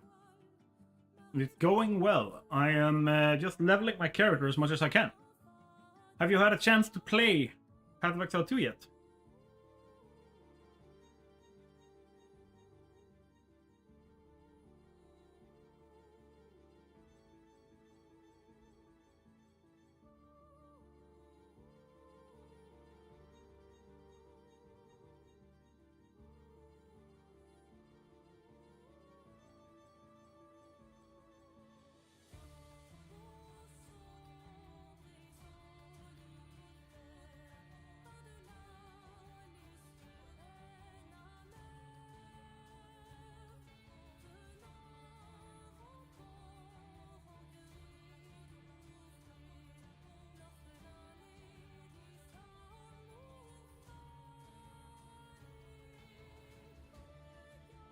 There is another hand.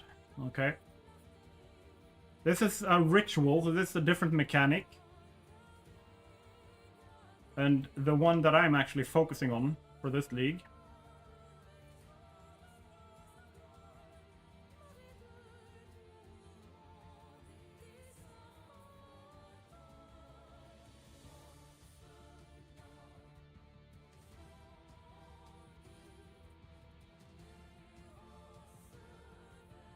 Oh, that's a pretty good drop.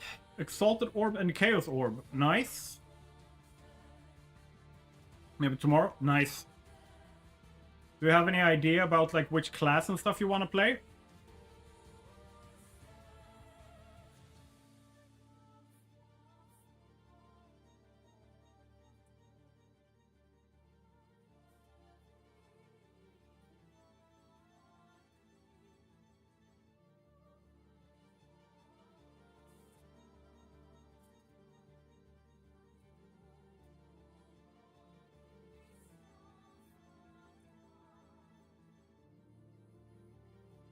Oh yeah, and because of how I've maxed out this map, I only have one chance. If I die, it's over. This map is lost.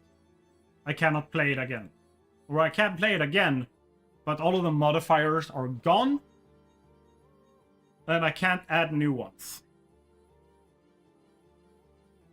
So all the content of the map is lost.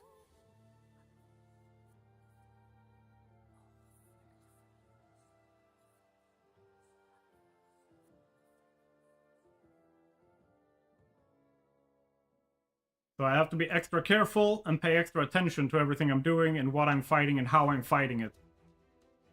To make sure that I win without dying, or that if I risk dying, I have already finished the map. So that's why I'm leaving the endgame mechanics to finish off with. For like after I have completed the map. So as you can see, defeats Zarwali, the Bone Tyrant, and defeat the Corrupted Boss are my two endgame things.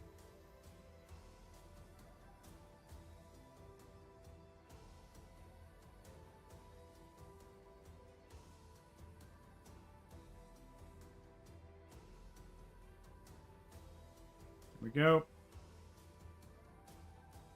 Another rare we got there.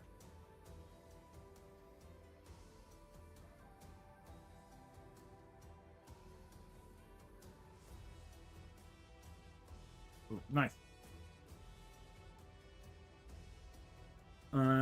Today I can stay to 2200 because my mom is going to listen. Nice. Awesome to have you here longer.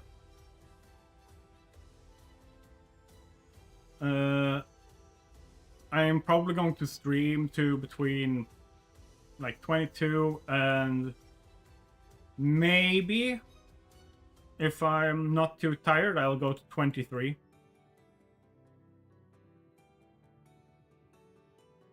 But it's going to be between 4 and 5 hours.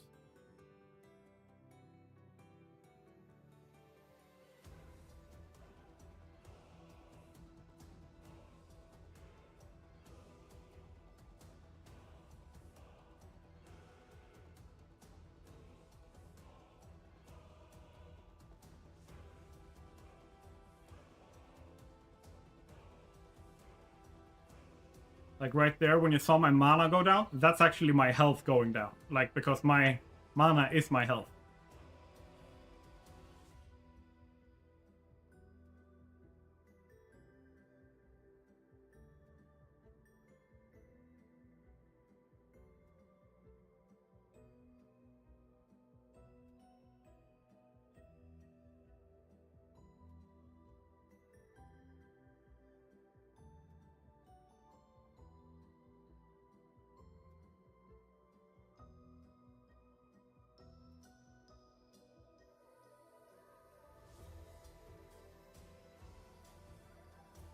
Level 15 skill gem. That is appreciated.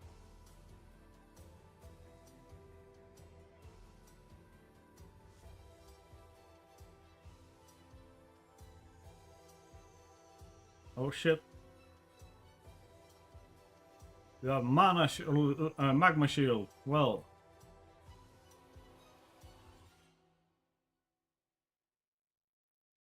Inventory full. Time to teleport it back. I'm gonna tell you on my phone. Yeah, do so, man.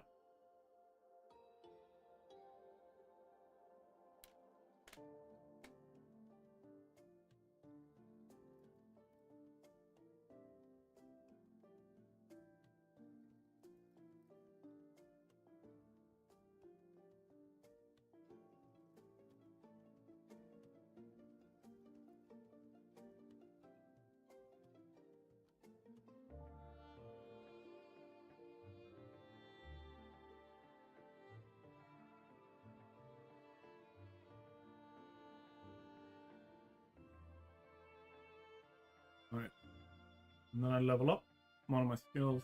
Or they are. Oh, I've already leveled them up to 15. Okay.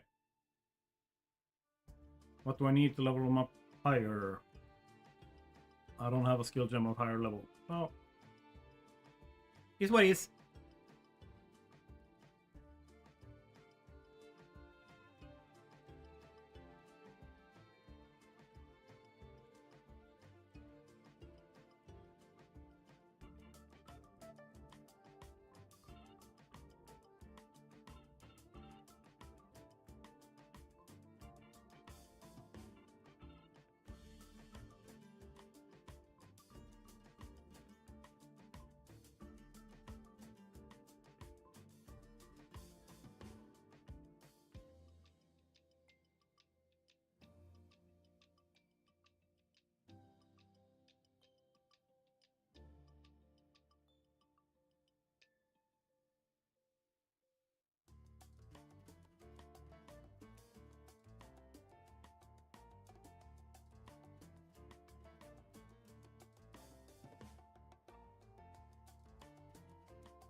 So I'm going to have to fight 2 bosses in this map. That's fun. Oh, vault.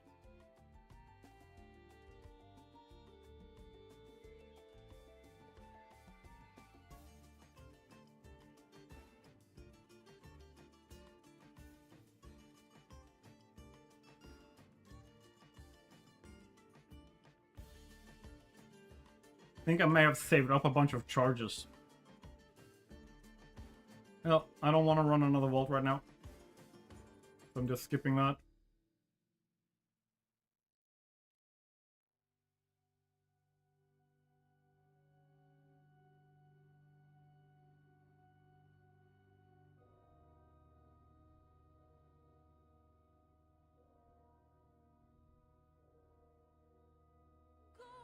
Oh, oh, oh.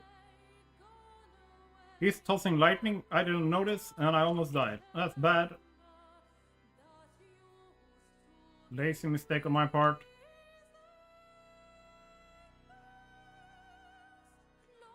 Making a dinner right now and coffee. Nice. I stay away from coffee, but damn, it would be nice with more food. Gonna have to wait though. Yeah, it dropped a lot of stuff. Alright.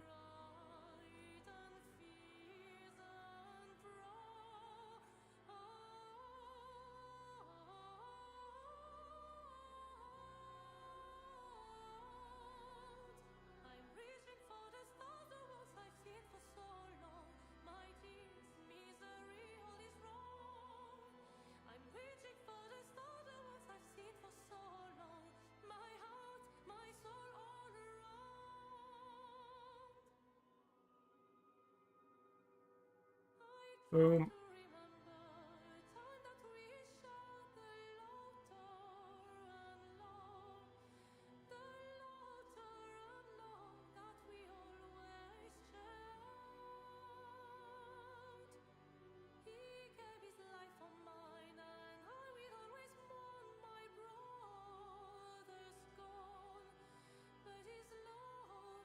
Ba-bam, ba-bam, ba-bam.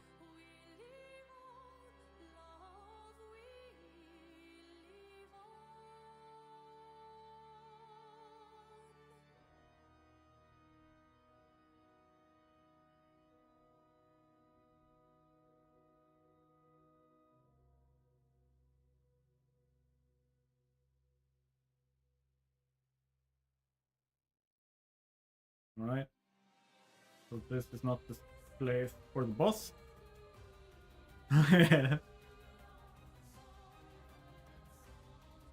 I like the contrast. We can switch it. We can do this.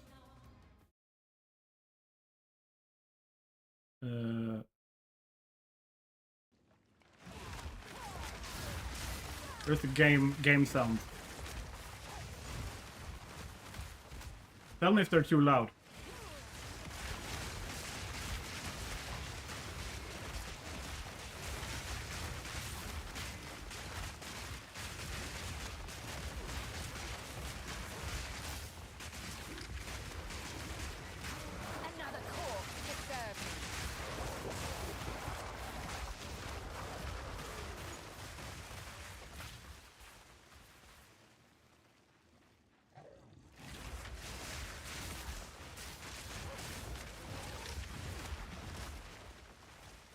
I think.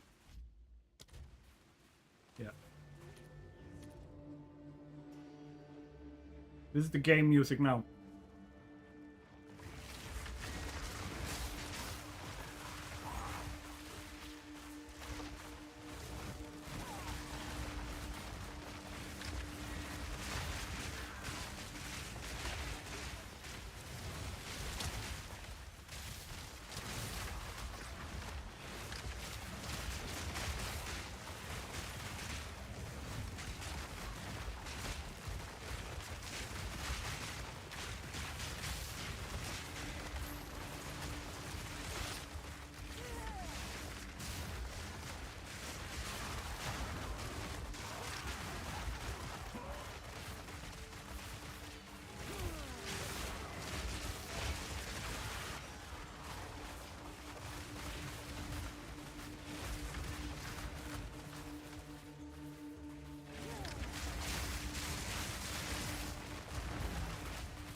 So the boss is somewhere in the middle.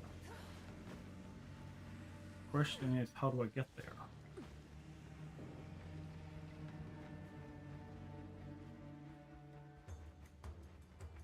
Hopefully there or there.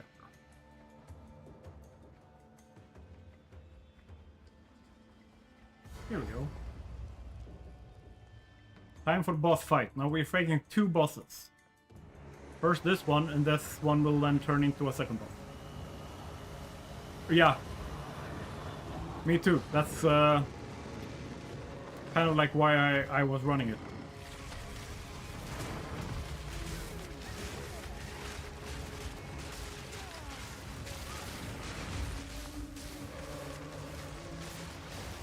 Man, the boss fights are pretty fucking epic in this game though.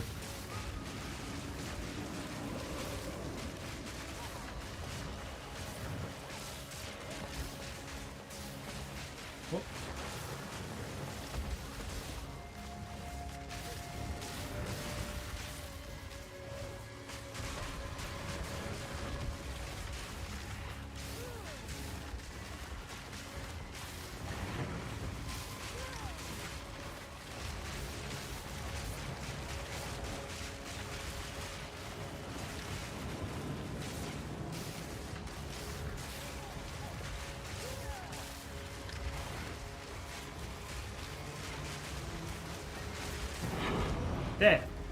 And then second boss will pop up. Boom.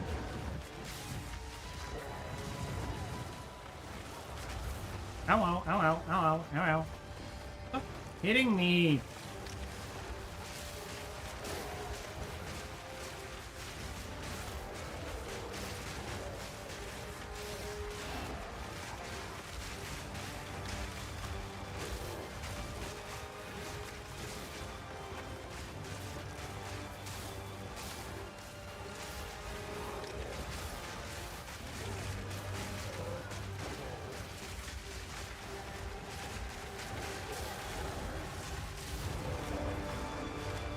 Thank you! Hey!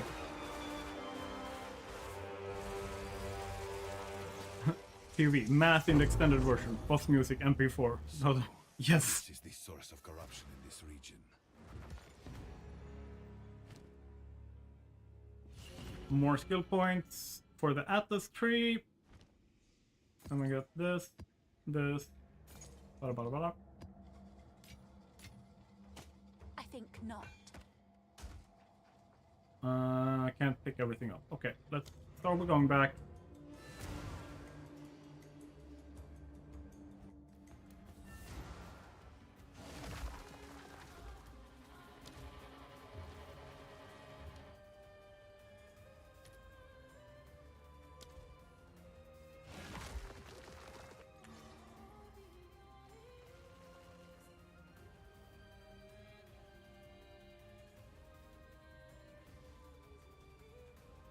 that.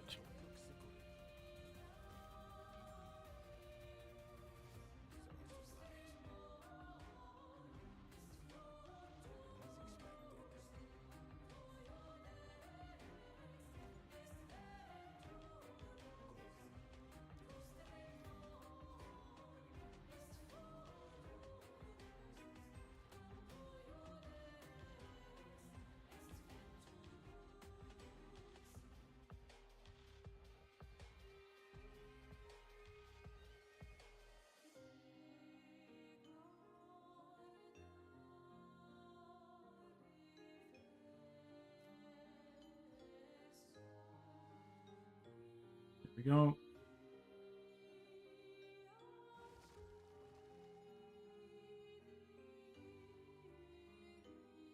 Then let's get back. We have mechanics to take care of.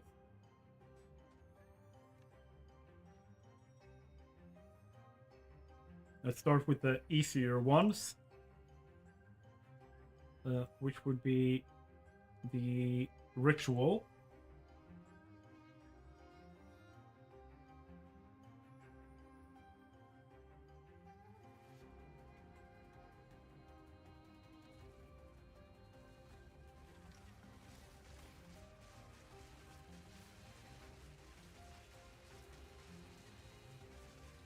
Which starts like a wave thing that I have to beat, and once I've defeated all the things, we build up points.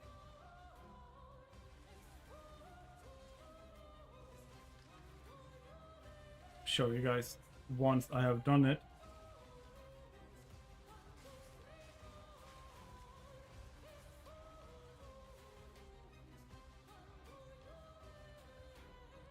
See, here I have 308 tribute after beating the first, and it's showing me that like I can buy stuff here for that tribute. So there are 4 altars that I need to beat. I've beaten the first one, and when I start this one, it will spawn all of the creatures from the first one plus everything that you get from this new altar as well.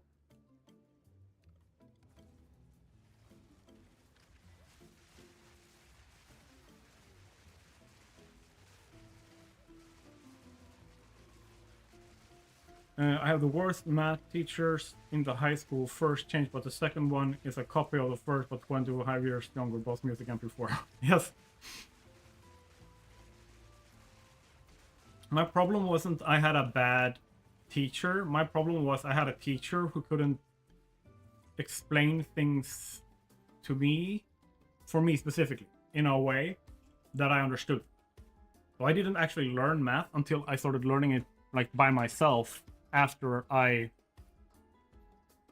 finished high school.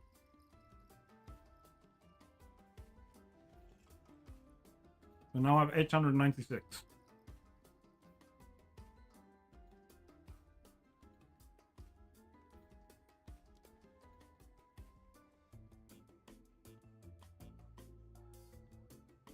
So 2 more altars.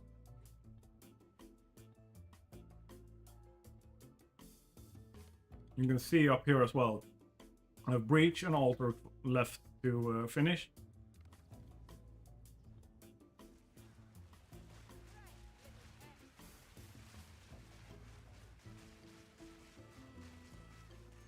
I'm stuck.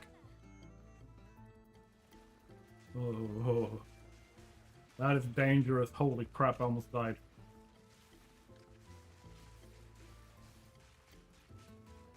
Stop it!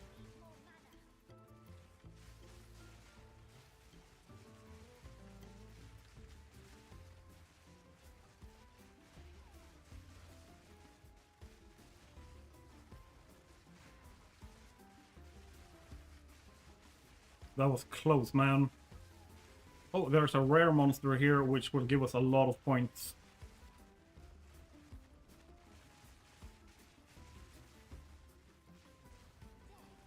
There we go.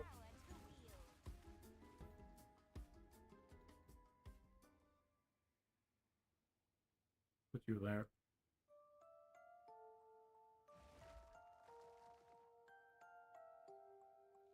1,577 points now. And now I can see everything. Still won't buy anything. Because I want the final one as well, which should be another like 1,000 points.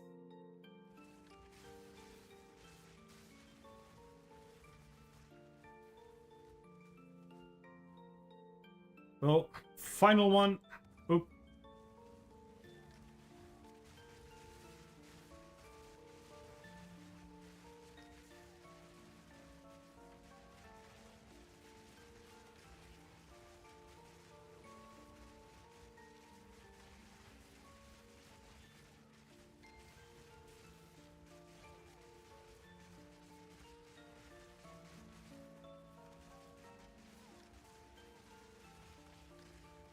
I'm just focusing because I'm fighting a maxed out map.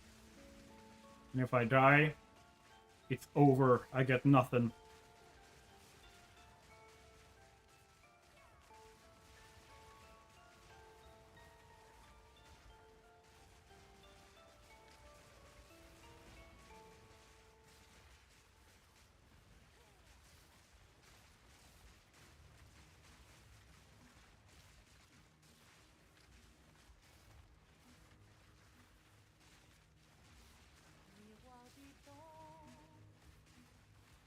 All right.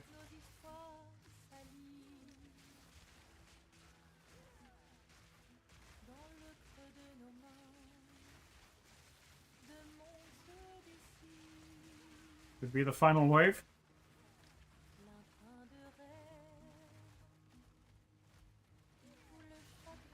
There we go. A little bit less than 1,000 points. Okay. Now I can check out. I want these. These are the splinters that gets me into fighting the boss later. I don't care about these. They are like worthless. I can buy 1,000 of them. So I can re-roll for 1,000 tribute, which is why I wanted so much tribute. Same, but for the tours, whole class get F for like every test. We get the same with new, with of old methods because they can't explain things very well. Yeah. Okay, so I have 1,000. That still costs 2,000. That's 14. That's insane. Okay, I'm gonna have to defer. Deferring means that things get cheaper. And by making them cheaper, I have an easier time later.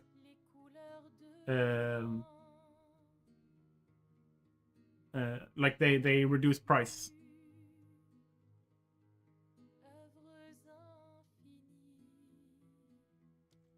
Boom. So I'm deferring those guys. Could I also defer you? Yeah, let's do that. Might as well. Can't afford it now, so I can afford it the next time. And I can buy you, because why not? There, that's that mechanic. Then let's use this checkpoint to get up and get to... I'm sorry. Is chat... Did something happen with the chat? Oh, that's the wrong one.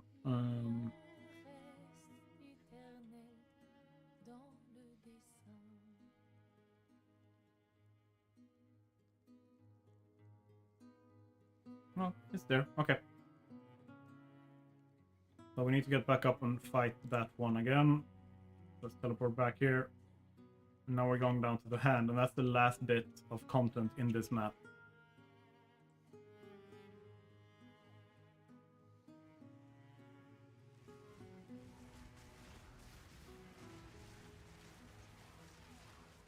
I basically just need to kill them as fast as they come at me, or I die.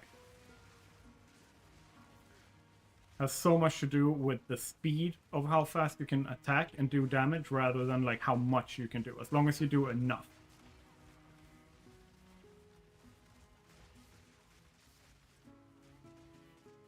And And I have to be able to push in and find hands like this.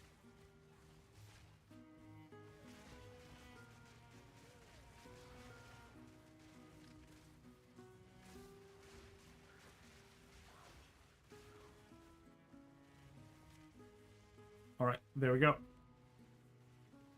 Another breach printer. That is finishing one map completely. Now, something like got a pop-up here saying like to activate chat, enable channels in my OBS. So I thought that something had like disconnected. But it seems like that was not the case.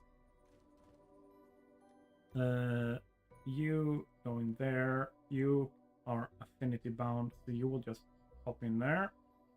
Same thing with you. Boop. You will go into the currency tab automatically.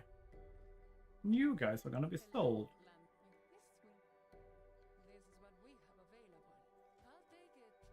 Yeah. So yeah, that's me finishing one map completely. Something that was fun now. I fought 2 bosses in this one, and there's a reason for that. Because that was a corrupted nexus. So when I fight a boss with a 4, 5, or 6 mod map, like I maxed it out this time, I get to fight the corrupted nexus boss, and if I beat that boss, I cleanse the area. So all of these nodes used to have a red symbol like this, was a red that said corrupted. Let me see if I can find an example around this map. Okay, up here, there. This one is corrupted.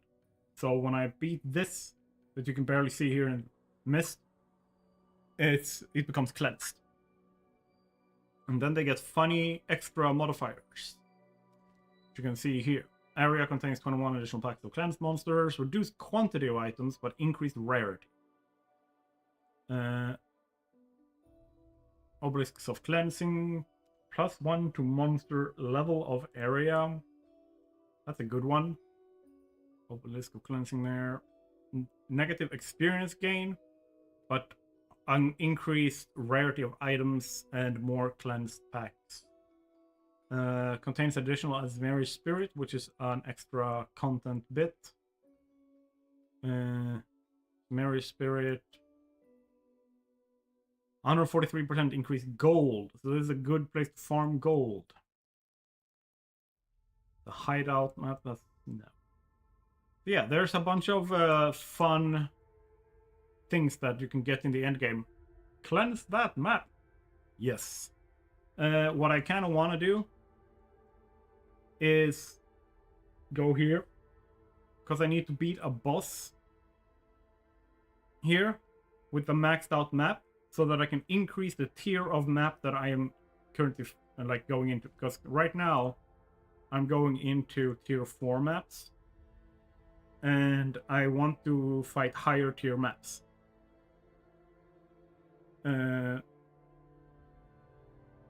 It's grinding game, so yay, another 1,000 hours spent on making my build. Yep. So if I take these 3, I can go to reforging bench, go in here, boop, reforge them, and now I have 1 tier 5 map. So I'm going to try that out and see how much more difficult it gets for me, because this is one of those like power like jumps for the enemies. And I will do that towards this area. You can stay in there. They just won't be active for this.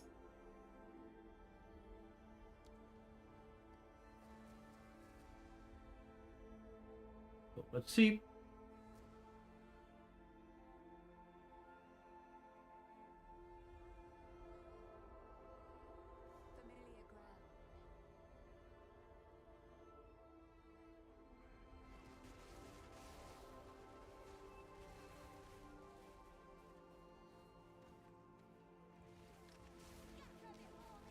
Oh shit, that's a rare monster that has Shroud Walker, so they can teleport to me. I feel like I can handle tier 5 maps pretty easily.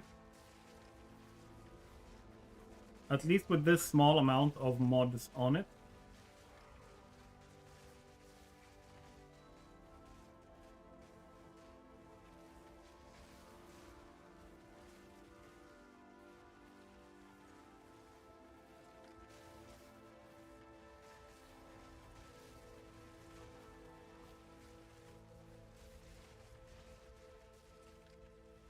Yep.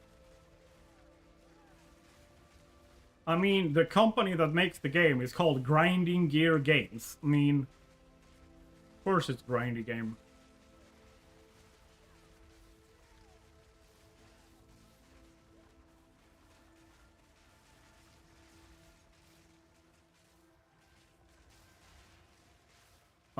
One of the things that I did, especially early on, that helped me like ignore the grind and make it through the grind without any problems, was focus on lore and focus on story. Like read all the dialogue and like all that kind of stuff.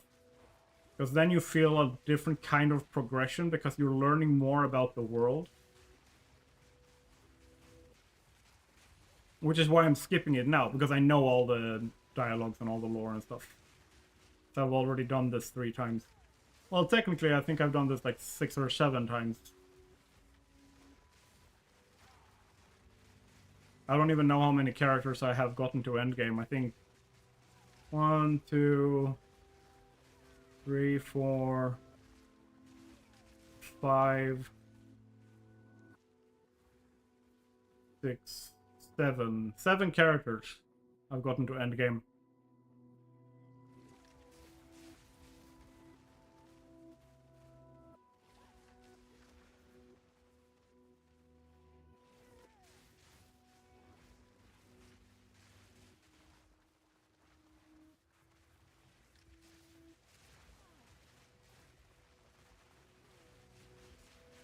Boop-a-doo.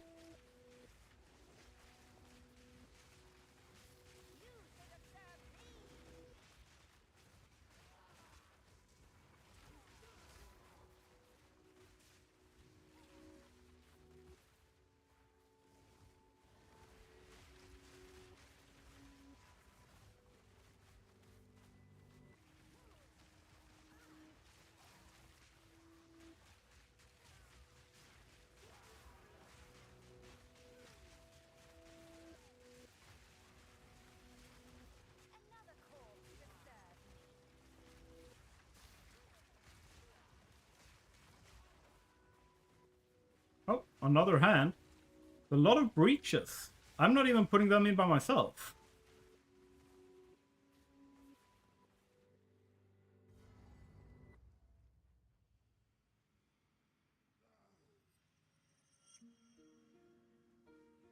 Let's try.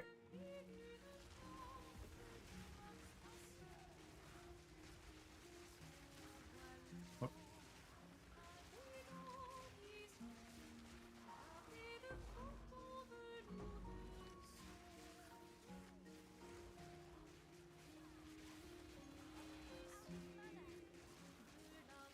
There we go.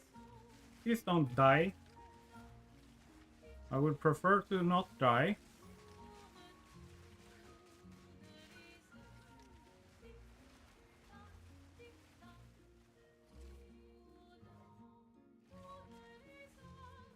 Thank you.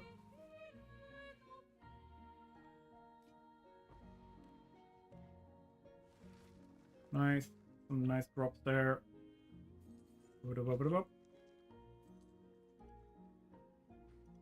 Whee!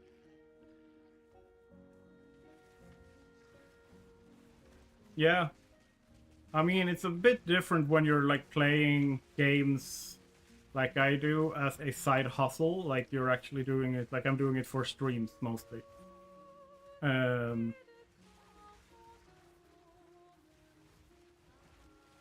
This is also kind of my turn my brain off and just play game. Leveling a character doesn't require a lot of brain, like, power for me. Oh crap, that's another hand. How many hands will we have in this map?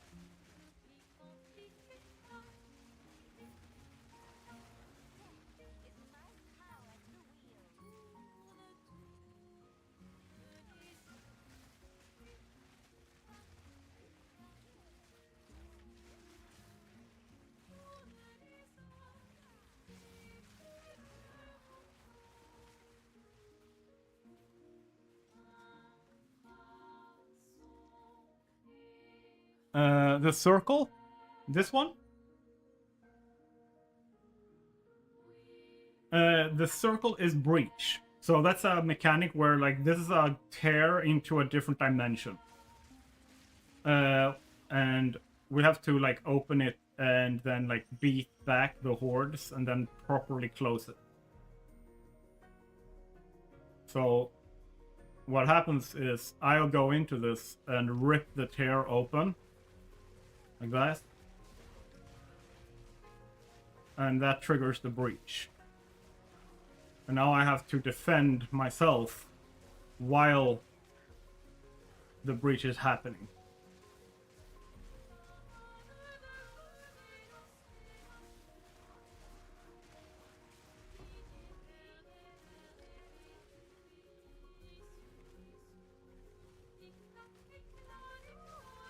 Oh, there we go. Another hand. Those hands are really good. They give you extra drops and stuff.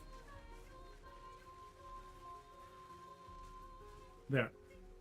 So now I've locked this breach. Boom. And I get splinters for it. These. That I will then use to be able to... Yeah, Circle of Doom. Like, if I can't damage things fast enough, I will get overwhelmed and killed.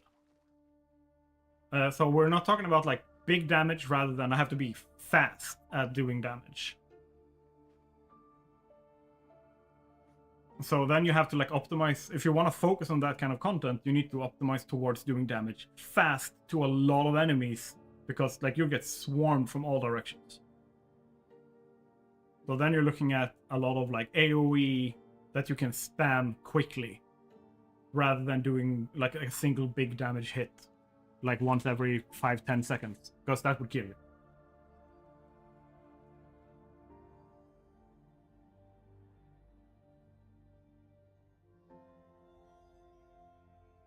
Play the game of stream after you do the phone opening? Yeah.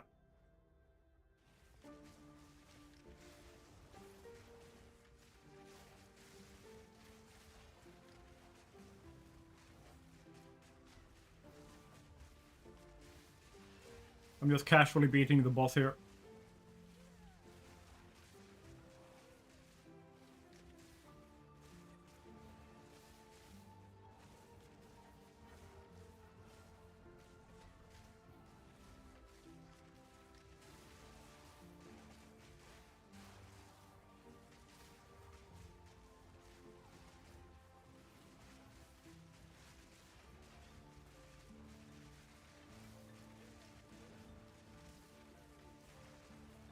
There we go. Their health is just tanking now, and we win.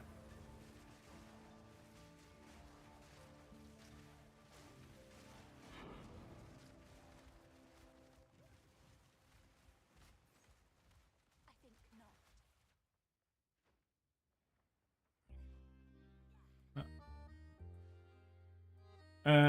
The game is running on their internal, like it's a proprietary engine they're using. I don't remember the name of it, but it's something they made back in like 2011 for Path of Exile 1, and then they've updated it, so this is the Path of Exile 2 version of the same engine.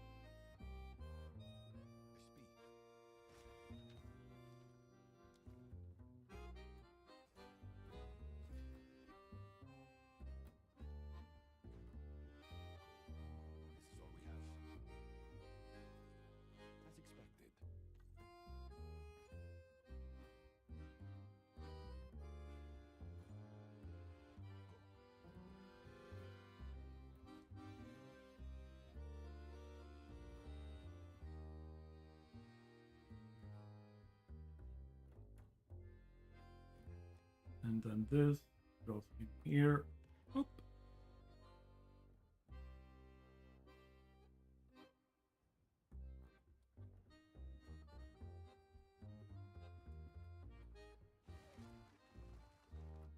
Ta-da!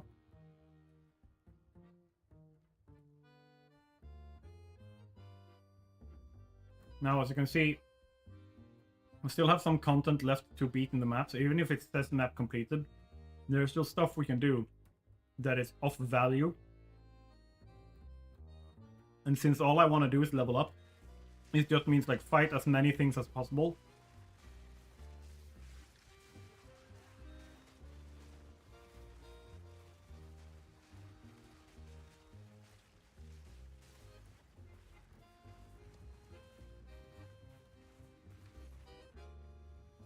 Yeah.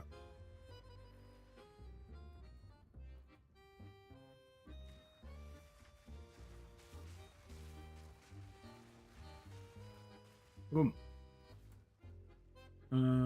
PS, on your next stream, I'm donating so I can support you. Ooh, nice. Thank you, man. That is very much appreciated. Next stream is going to be on Monday. It's going to be the Dungeons and Dragons Session 4. Another corpse to serve me.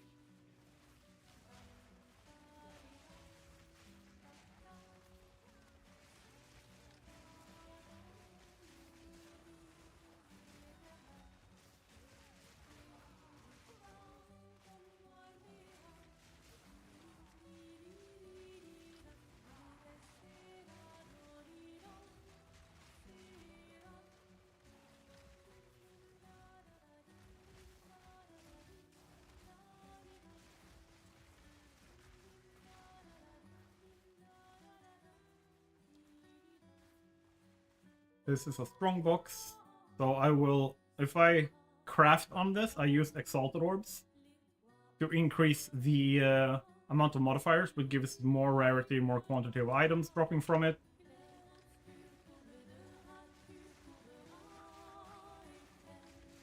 And then I will have to beat all the monsters that spawns around it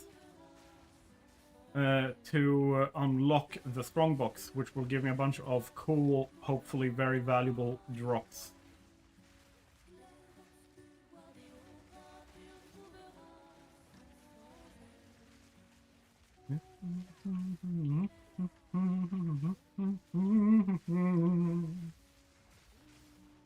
I do love the Expedition 33 music. It is really, really good.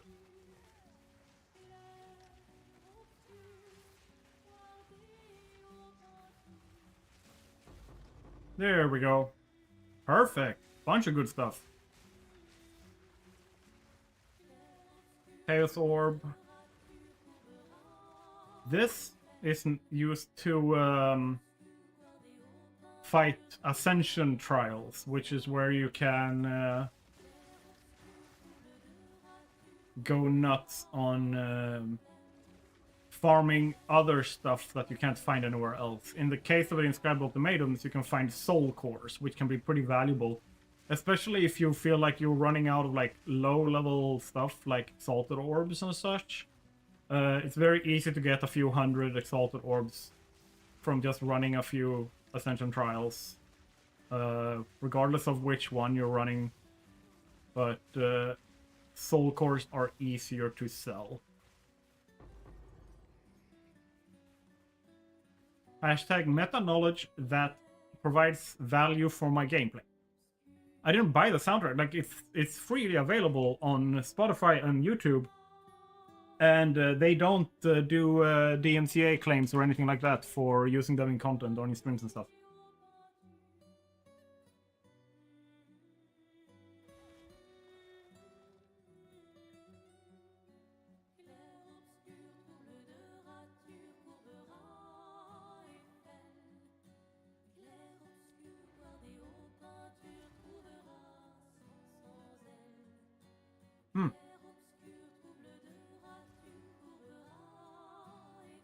Because Sandfall Interactive is a goated fucking game studio.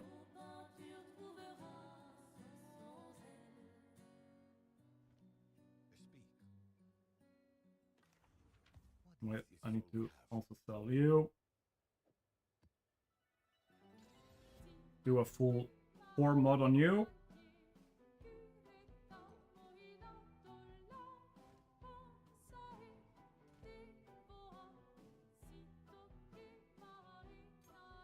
I'm just collecting these so I can run a farming, like do farming runs in Chaos Trials later and get a bunch of soul cores and then sell the like values from there. Same thing with these for Trial of Sekima.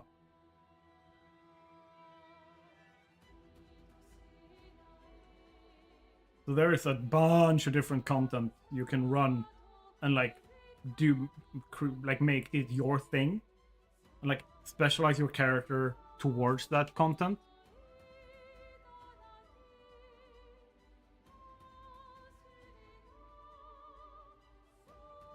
Oh yeah, I leveled up.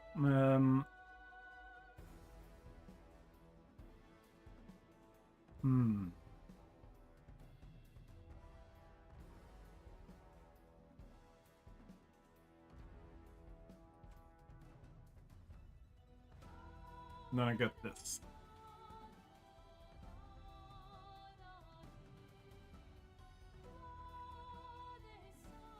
On Monday I'm streaming for like 3 hours and like 1700. Okay. Nice. At that point, I have to prep and everything for the D&D stream. So I probably, if possible, I might be able to watch a little bit at the start. But most likely, I won't be able to stay for very long because I have to prep for the D&D stream.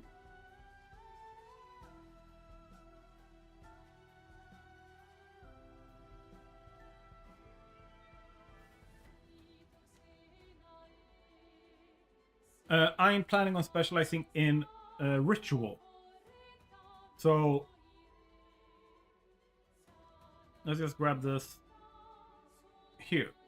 This is what I'm going to specialize in.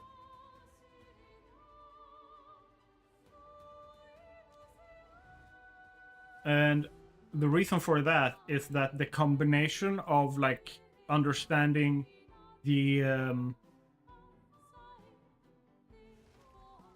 like deferrals and stuff like that, and understanding versus the variety of content that it provides is something that I enjoy. The breachers are kind of like single, like they're too simple for me mechanically. I want a little bit more of a variety in them, which the rituals provide.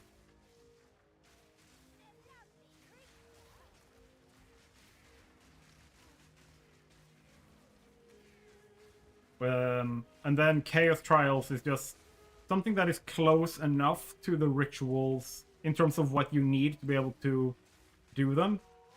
That they become a very natural and easy extra thing I can do for variety. But I don't need to put a lot of effort into becoming like specialized in Chaos Trials. Like that will just happen because I do more damage. Pretty much.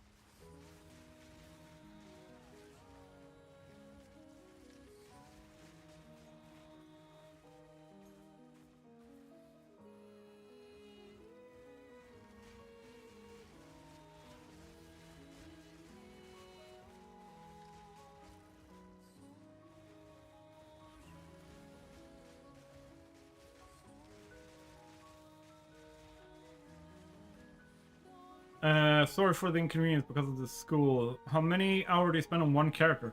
That depends entirely. Like, I would say that if I put, like, balls to the wall and just try to get through the campaign with my level of experience and skill, I can probably get through the entire campaign in, like, 15 hours. Then I've completed the main game. I've done all the story. There's a shit ton more world building and lore and stuff in the game beyond the campaign, but the main campaign is done. Then I end up where we're at now, which is endgame. And from there, it can probably take another 50 to 100 hours before I have gotten to level like 90 something. It's no use trying to get to level 100. Like level 100 is if you can spend 500 hours on a character, you can get to level 100 if you're lucky. But yeah, you can easily get to like level 93, level 94 with a character, and then you've probably already like specialized into the content that you want to and stuff. That probably would take me another like 50, 60 hours. On my first league, first time I did that. Getting to level 90, I think 93 or 94. With my first character that I got to that point with, that I finished, so to speak. I could finish all the content in the game easily. Probably 400 hours. But that is because I'm new, like because I don't have the skills. I don't know exactly how to get through the campaign properly, so the campaign probably took me like 30 or 40 hours. Probably more with my first attempt with the warrior, because the warrior was really bad. And then I spent a lot of time faffing around, not understanding what I was doing in the endgame. Before I understood how to play in the endgame, I probably spent like 200 hours literally just faffing around,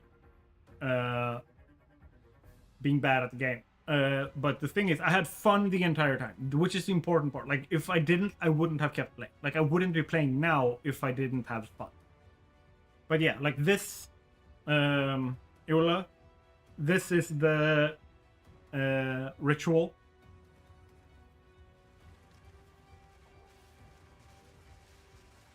Where I kind of have to do this, like, wave, survive multiple waves of enemies attacking me that are like sacrifices to the ritual, and then I get points. You can see it counting up in the bottom.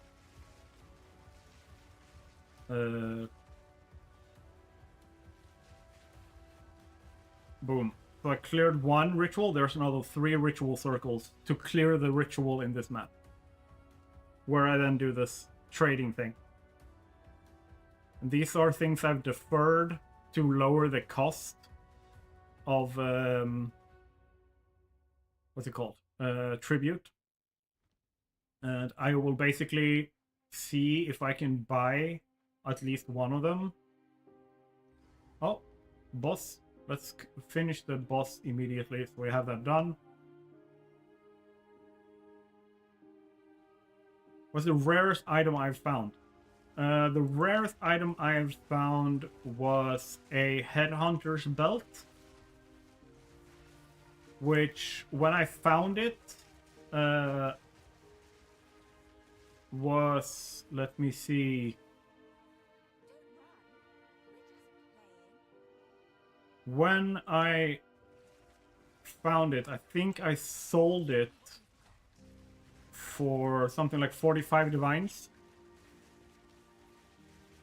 Some other, like, really rare stuff I've found has been, like, worth 10 or 20 divines. I think the most valuable, not the rarest, but the most valuable item I've found, was a rare wand with +5 skill levels on it and like all that kind of stuff. I started using that, but if I tried to sell it, I could probably have sold it for like 500 or 600 divines. Yeah, it's another currency specific to the ritual that I'm running in this map. It's not something that I save outside of this map. It's literally just for running it in here. Like, when I'm done with this map, that tribute goes away.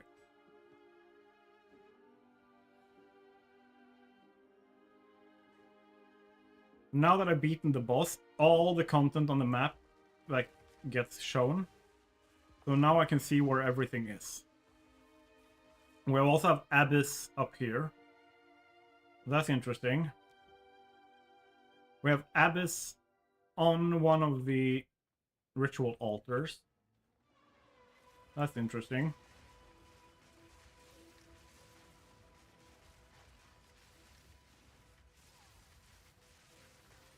Oh shit! Damn! I died so fast! Oh my god. Oh, that was fast. Don't worry, I have 2 more attempts remaining.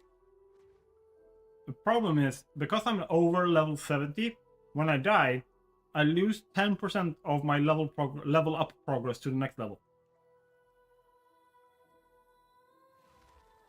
Oh, you're done with the math stuff? Nice.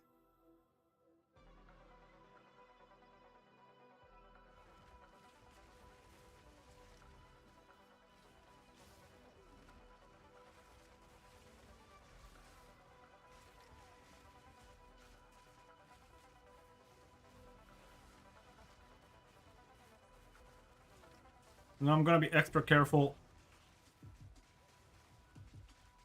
Okay, that's a unique I haven't seen before. That's a new one.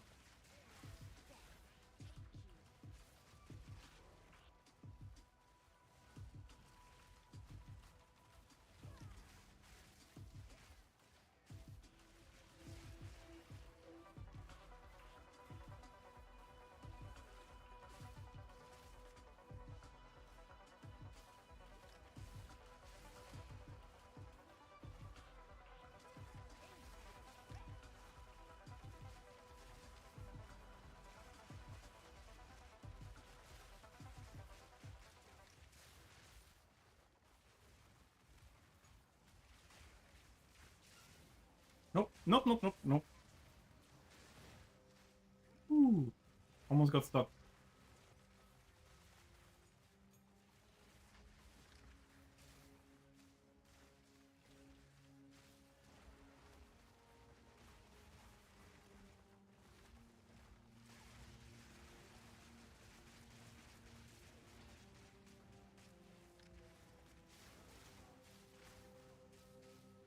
And here's like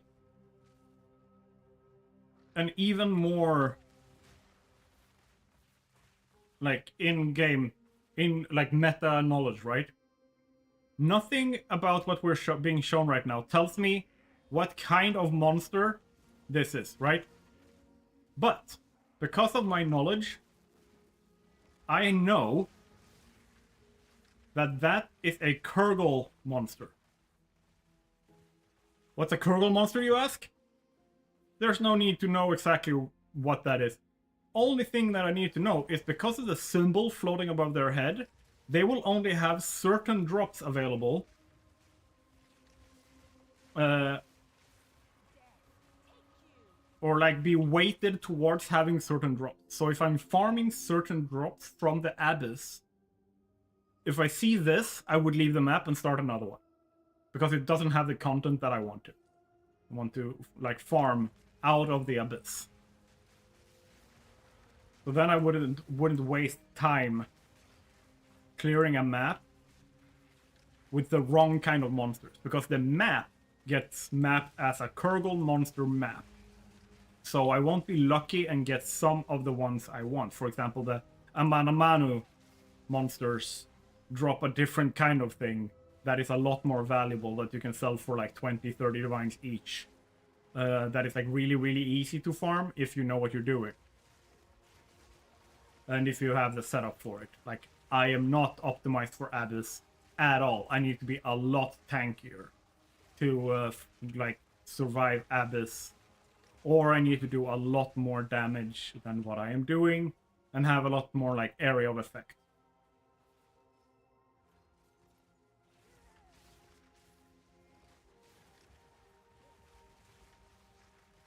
I'm only engaging with this at all because I want to level up. So I want to kill everything so I get the experience.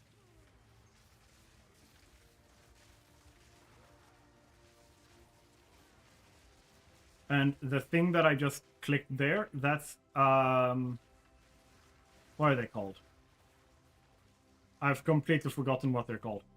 They give me special effects. This one casts lightning bolts on my enemies as long as I am also attacking. And the Abyss is if I clear all the monsters up on top here, this hole over here will spawn a bunch of extra powerful monsters for me to fight.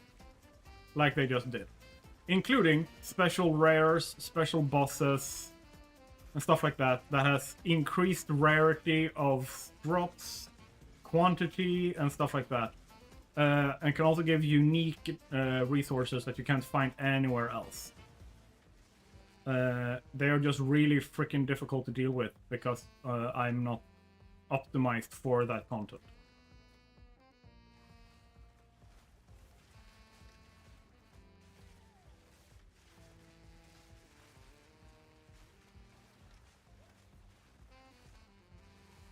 But yeah, there is depth in this game. Let me tell you.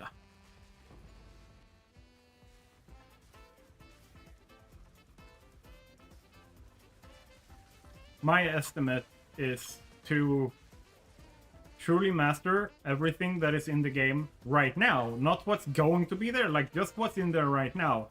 I will probably need like another 3,000 or 4,000 hours in the game. Not on a single character, but like in general. Oh shit. Final attempt. And there, I dropped another 10%. You're becoming the dodge master. Oh, you should have seen me on my warrior. Holy crap. That warrior sucked so hard. And thanks for tips on my finger rehab. No problem, man. Like, I fought a boss for a solid half an hour. And I only survived because of my dodge rolling.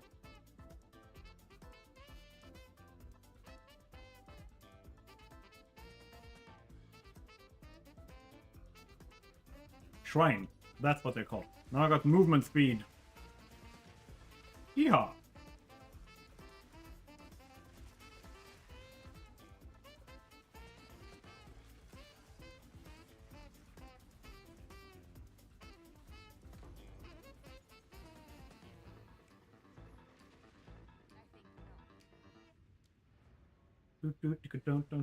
I will have to ignore that speed bonus.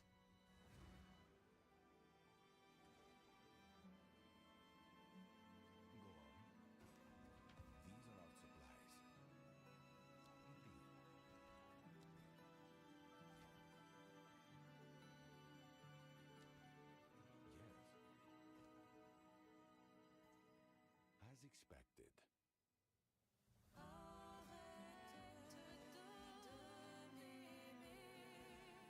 Okay, now we're listening to a song that's gonna go so freaking hard. Just be prepared that this, when it drops, gonna knock your socks off.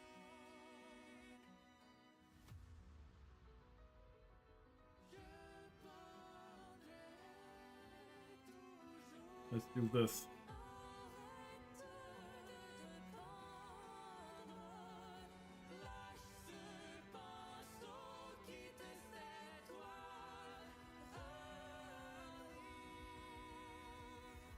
Damn.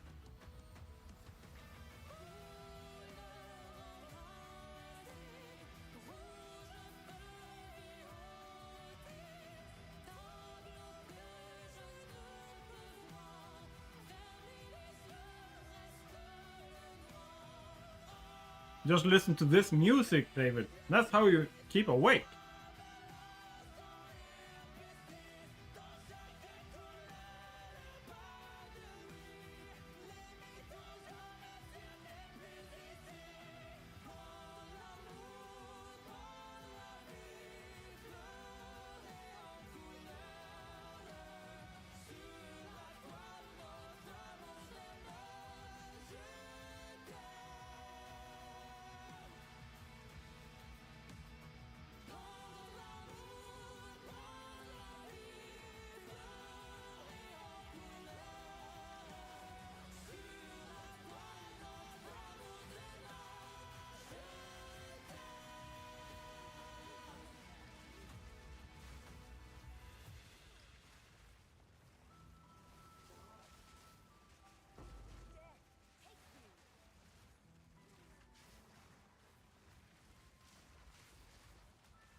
This is some hella nice music, man.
There we go.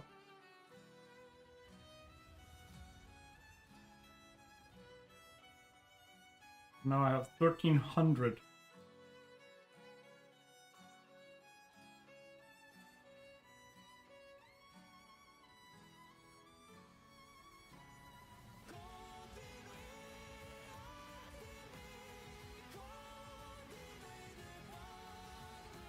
There's 2 rares. That's why I got caught up for.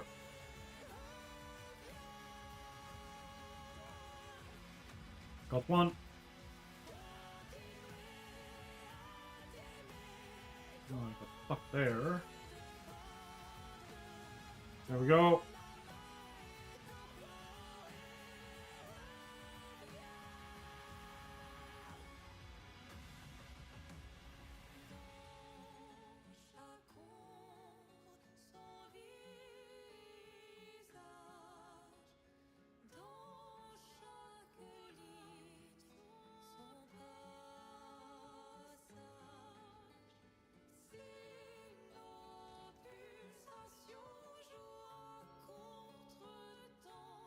Alright. Third ritual.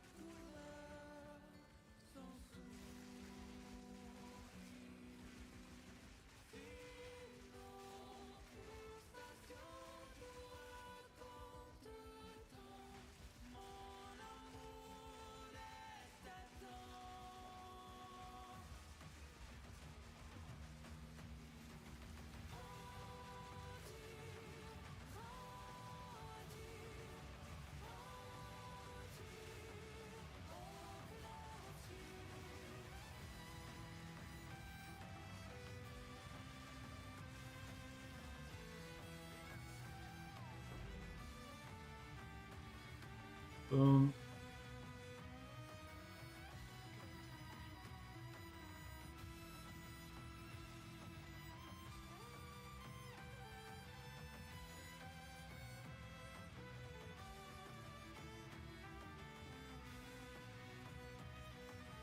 I don't know, man. I don't know. No, I'm part coffee, tea, water, and human.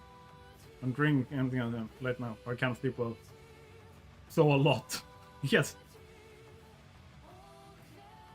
I have basically stopped with anything related to caffeine. It's very rare. And the main reason for that is because I'm taking medicine for my ADHD that is an amphetamine derivative. So amphetamines and caffeine. Yay. Great mix.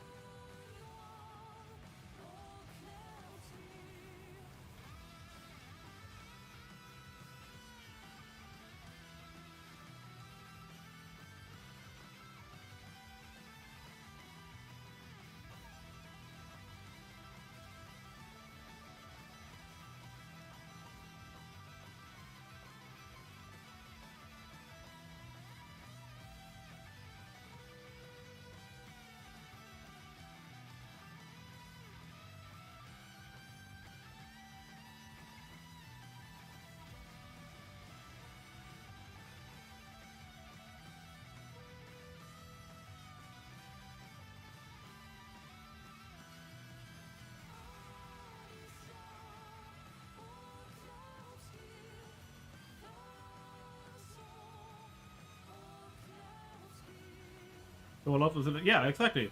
What you need to do is like get it like on as a drip thing, like just going straight into your bloodstream.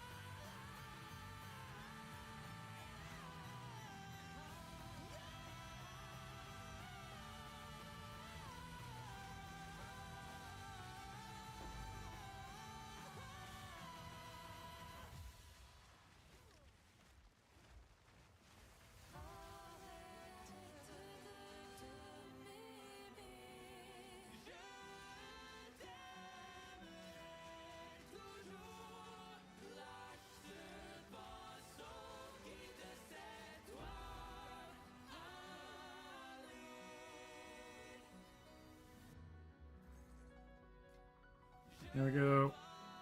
Oh, a precursor tablet. Please die, little thing. Thank you.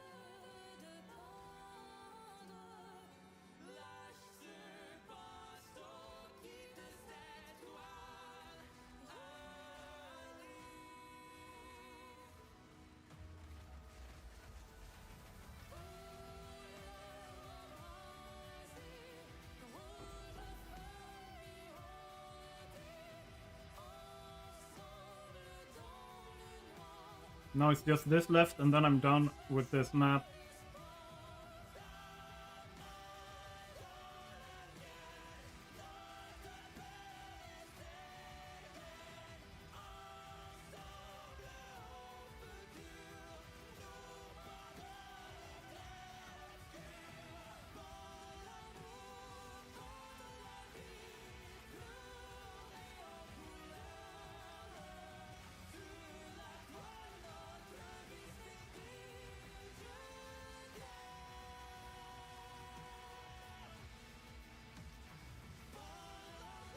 Okay, we got some rares popping up now.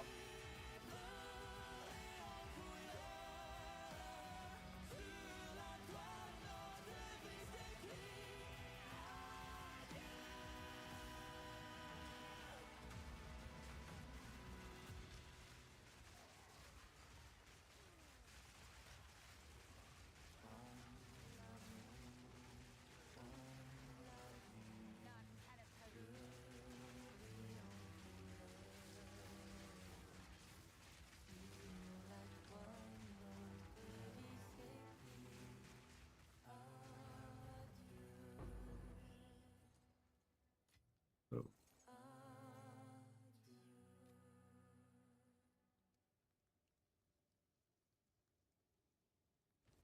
Okay. 3,900.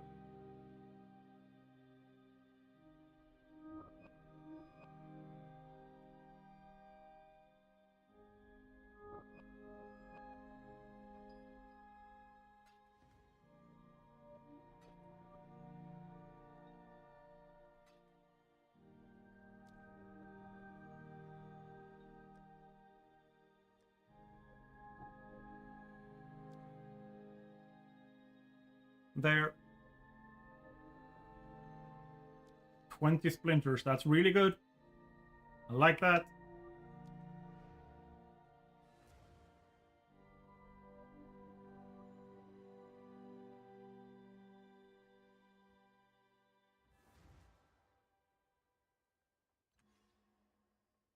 Go on.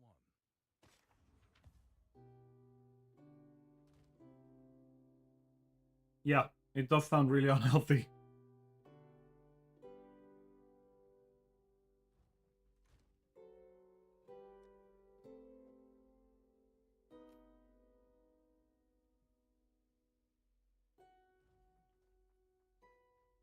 Yes. What's new? Thanks for the tip.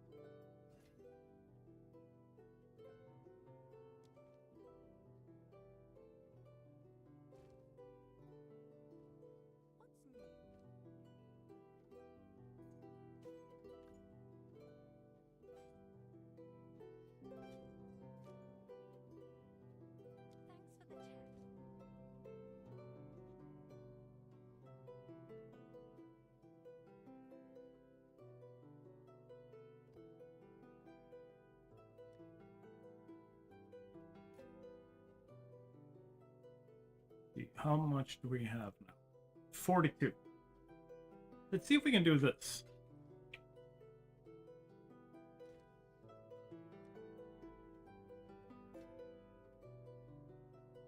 I don't know how much it's gonna take. Currency exchange. Let's see if there are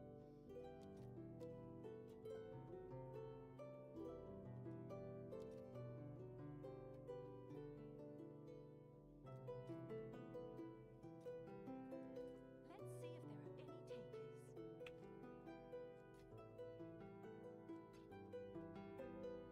takers. There. Let's show you guys a pinnacle boss fight.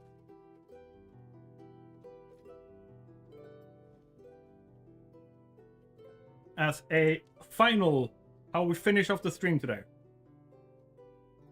We're gonna do a pinnacle boss fight. This is the pinnacle content of the game. I may or may not survive this, but most of the time you go to the realm gate and you have some kind of key that you put in, like this. And then you can pick difficulties here, right? And this is the Uber version of it. So this is the easy, like, early game version of it.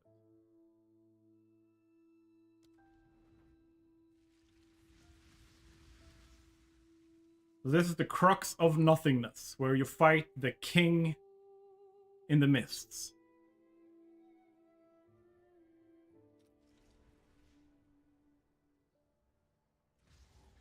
And here he is. So you first have to fight him. And then once you have, like, look, my damage that so easily handles everything else does very little at this level.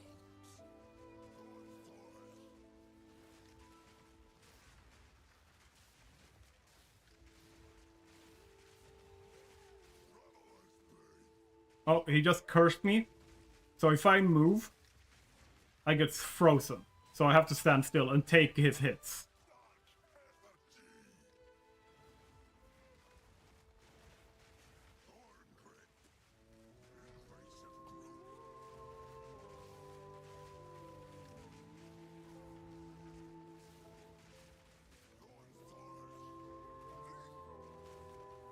Oh, now I have to move instead. I can't stand still.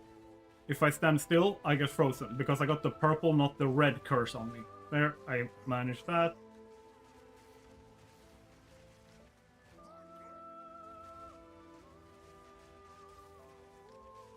There's gonna be a little bit of a surprise here coming up soon. There, boom. Because I hurt him too much, he tries to trap me inside a labyrinth. So I have to get through that labyrinth, and if I'm not fast enough, like, I have to go through this. But if I'm not fast enough, the darkness will catch up. Like, this will hit me, and then I die. Yes, because now we're fighting the second phase of the boss. His real form.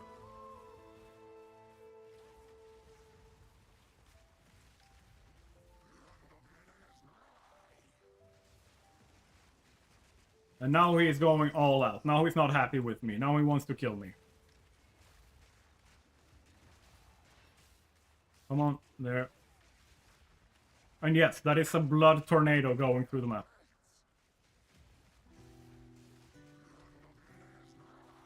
Oh yeah, and he does heal between the phases, so he has full health. Everything I did to him in phase 1 does not matter. Oh.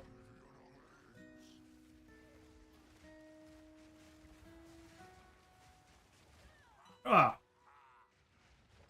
Here's the thing though. Because it's my first time fighting him, I have infinite tries. But you are correct, I'm gonna get clapped.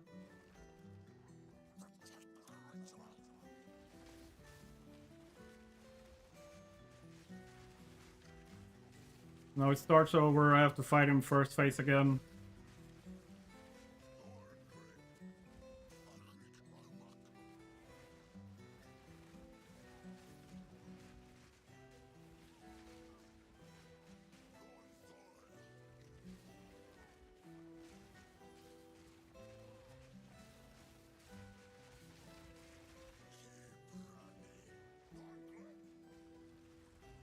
No.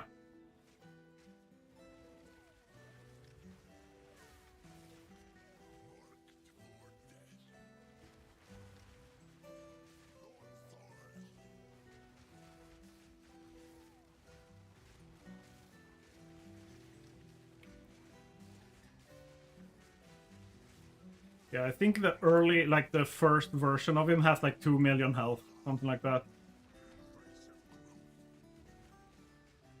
There, I trigger the curse, so I got frozen. I can't do shit.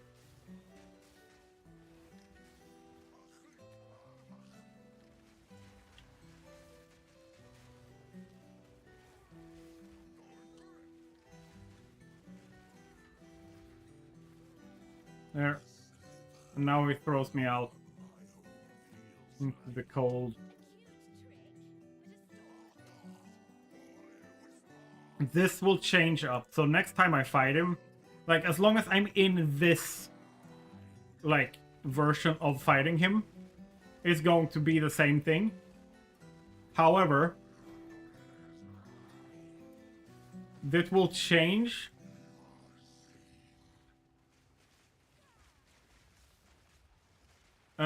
Like the next time I open the portals to here. Ow, ow, ow, ow, ow, ow, ow. Ow. Very ow, very, very ow.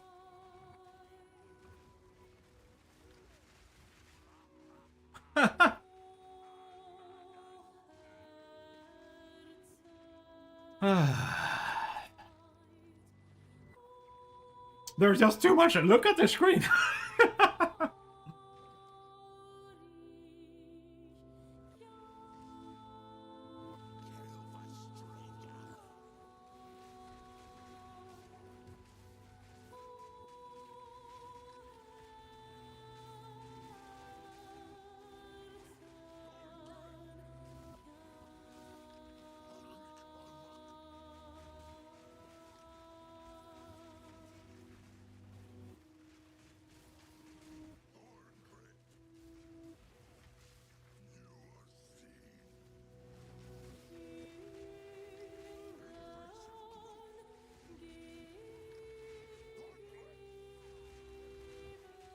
All right, let's lock in.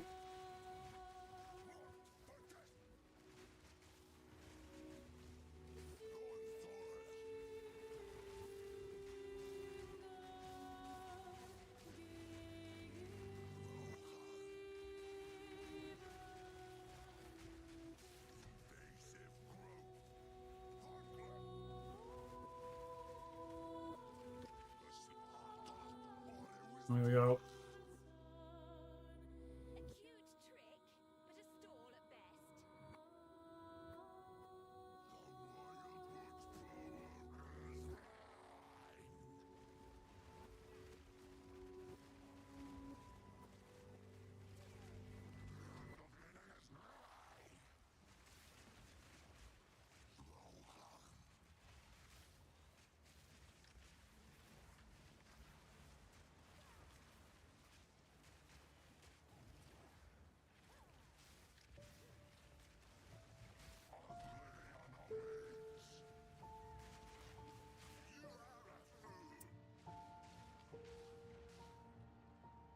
If you can beat them just once on the stream, I will donate double the money.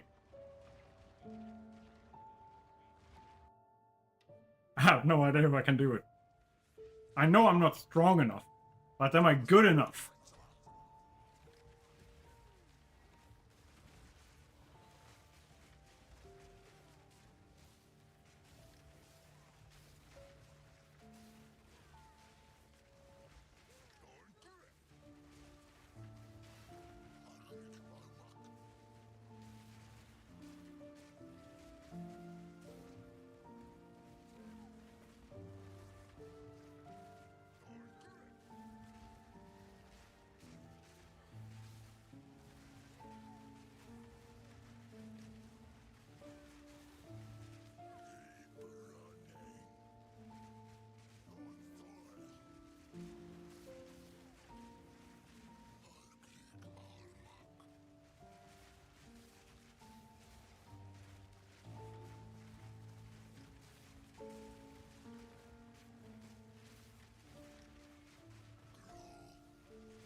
Yes, jiggle and dance for victory. Yeah, it comes down to, am I good enough at dodging and timing my attacks and heals to do this?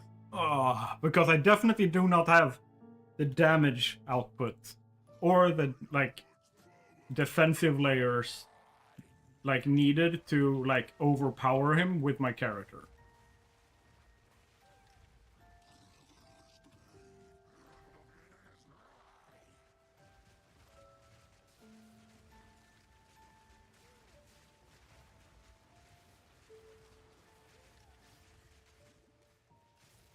That was a stupid mistake.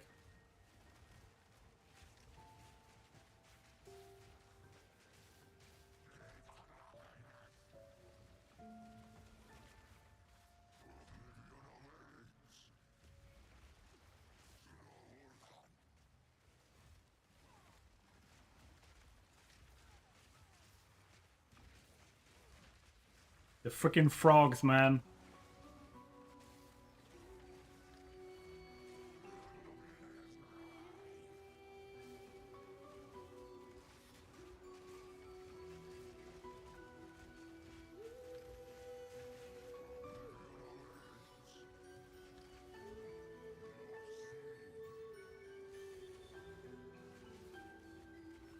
No.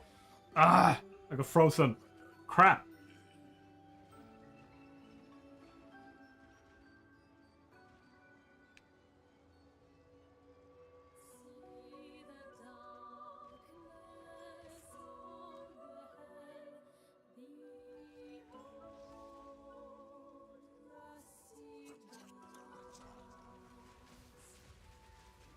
But yeah, you see why this is like the pinnacle content, right? Like compare it to anything you've seen me do before today. This is at the same level.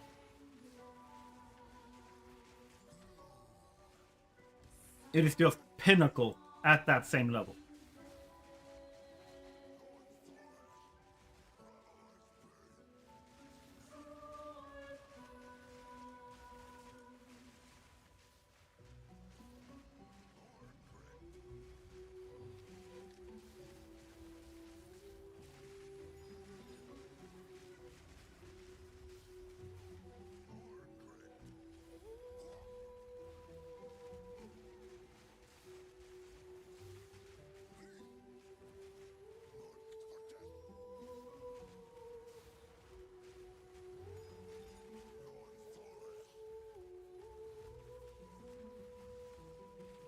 A cute trick, but a stall at best.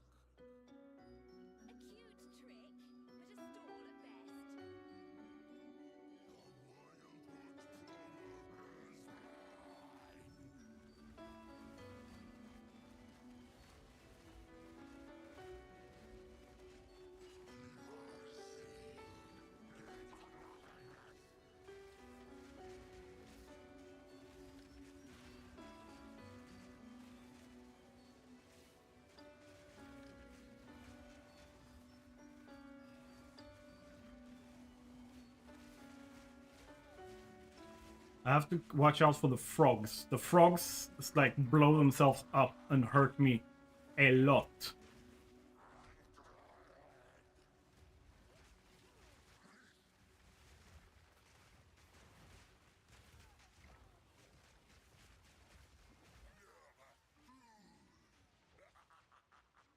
There is something that hits me that I'm like, it's like I can't see it properly, so I don't see when it like explodes. I think it's the frogs. I just can't tell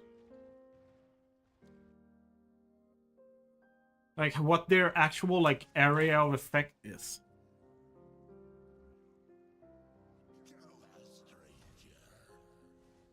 Okay.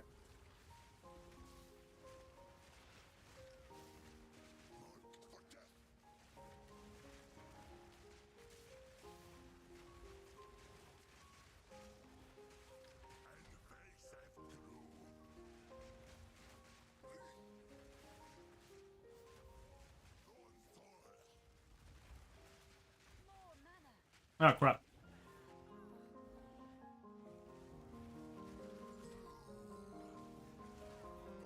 Yeah. Silly mistake. Oh.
Okay, there we go.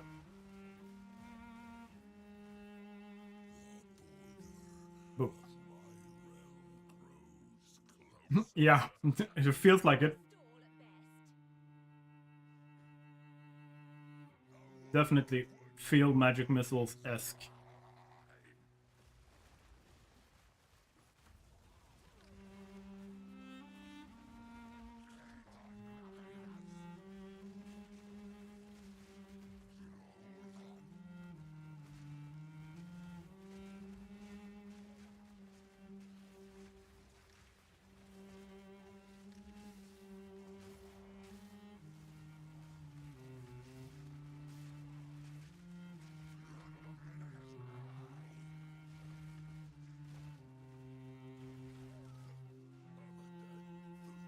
Can I get locked in?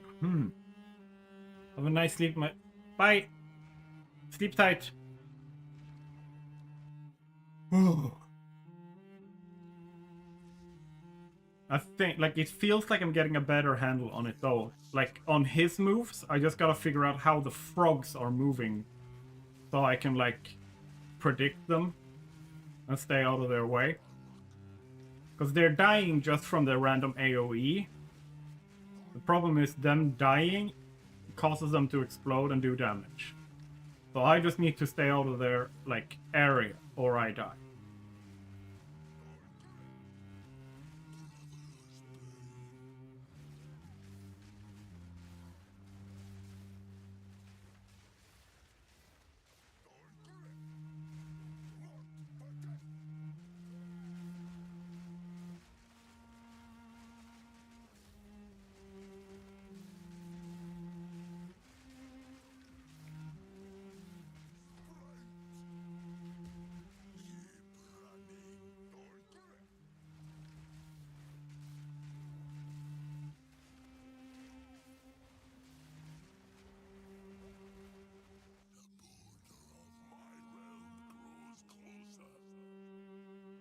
A cute trick, but a stall at best. I think this is probably the place where people are going like, nah fam, this is like Elden Ring, or like this is a Souls-like, or something like that. They are not correct. Because it all, like, it comes down to me not being prepared for the content. Like, I don't have the power to actually fight here, technically. So it comes down to my player skill.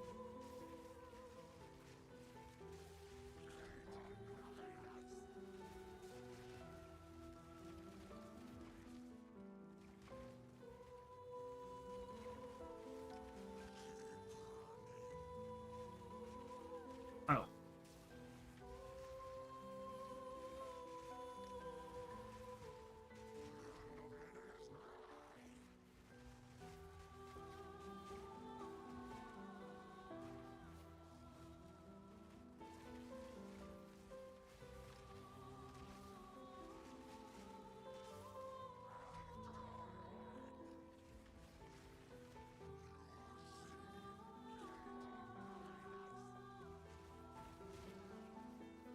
Nope, nope, nope. And that bomb he throws one hits me. So if I'm frozen, I can't get out of there. If I don't move, the frogs get me. If I move, I get frozen, and then he bombs me. Okay. Okay.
Eh.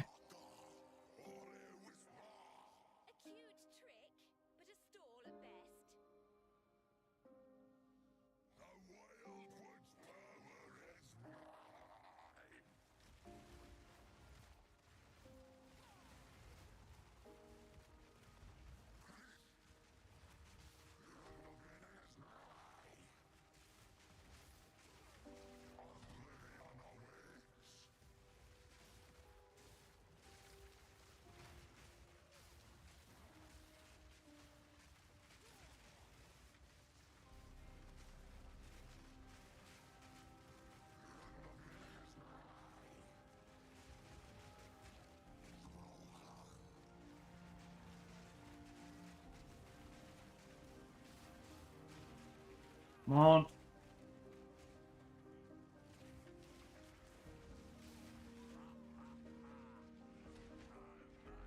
Eh.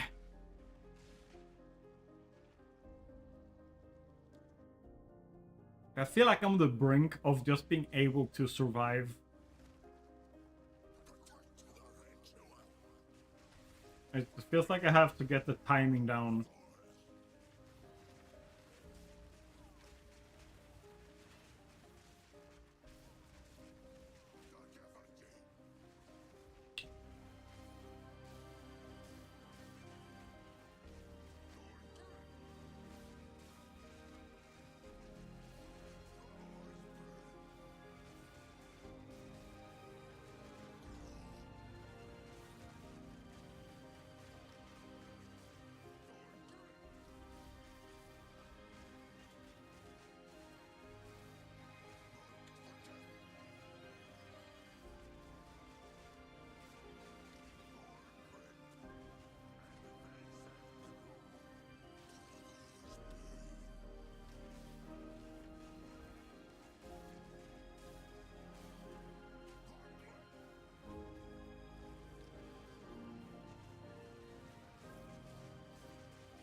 Eh.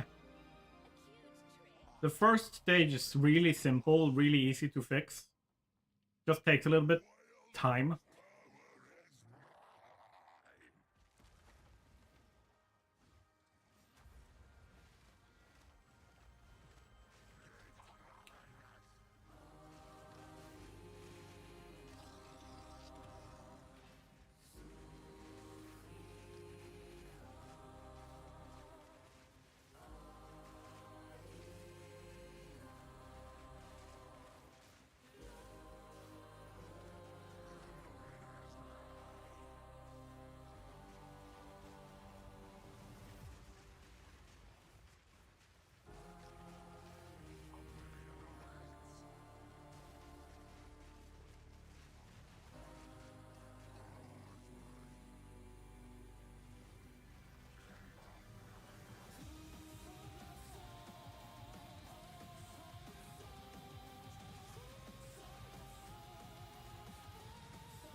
So close, yet so far.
All right.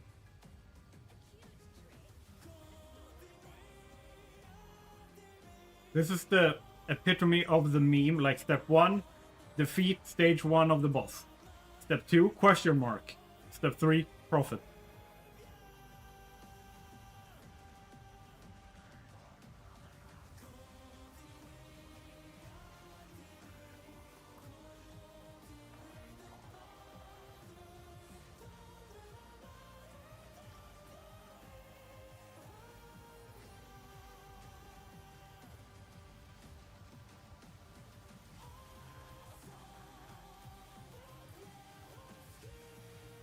Ah, he stunlocked me.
The thing is, I don't need a lot more power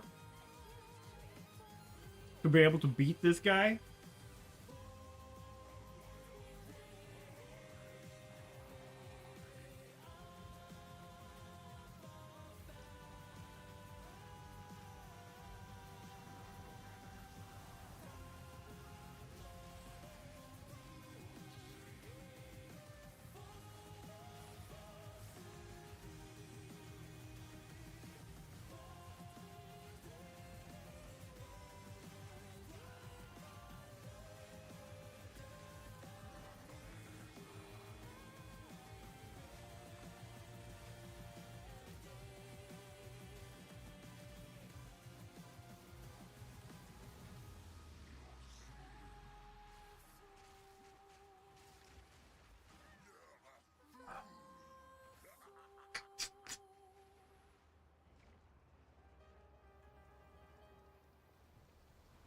If I had twice the damage, which isn't a lot, I could beat this guy.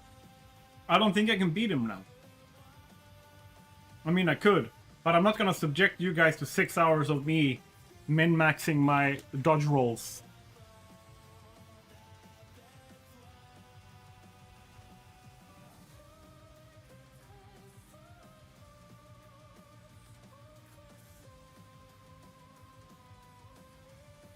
So let's see what we can do.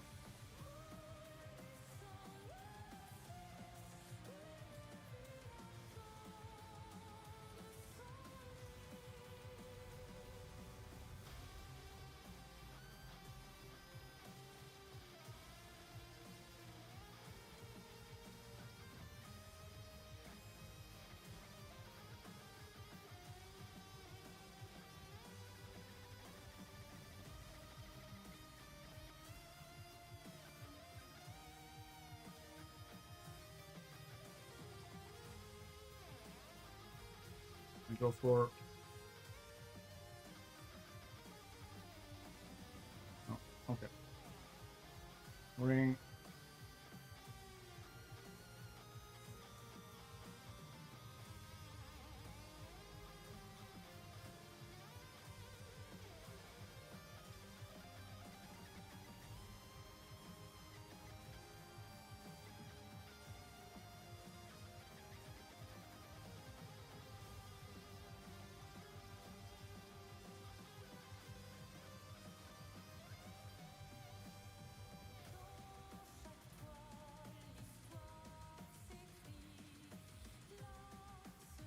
See if these guys...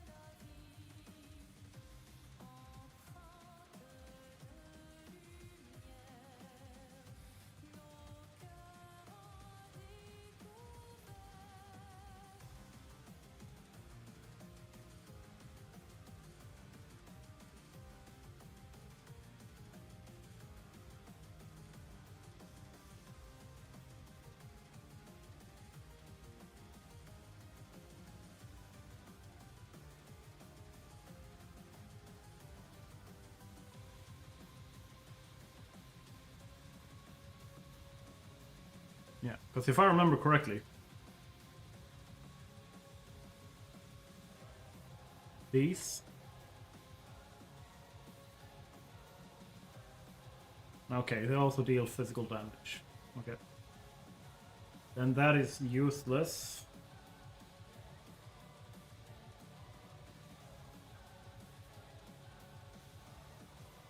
But what more kind of fun modifiers could we find on this that would help?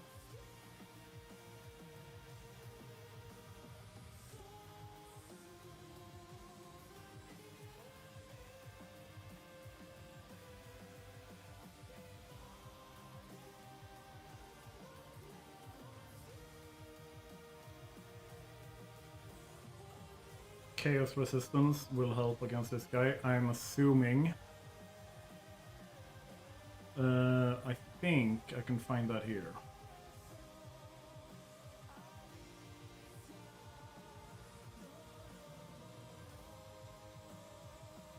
Let's do this.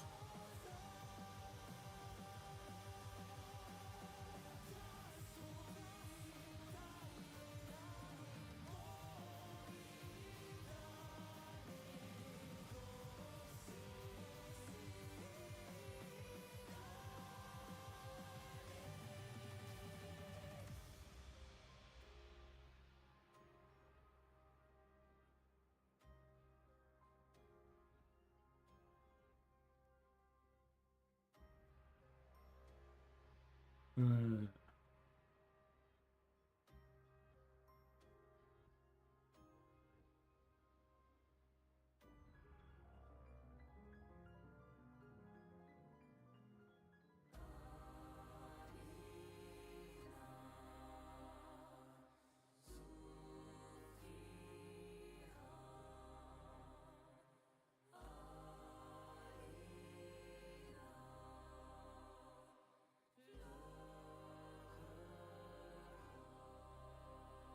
Get out of my face, you're in the way. Which type of damage are you doing?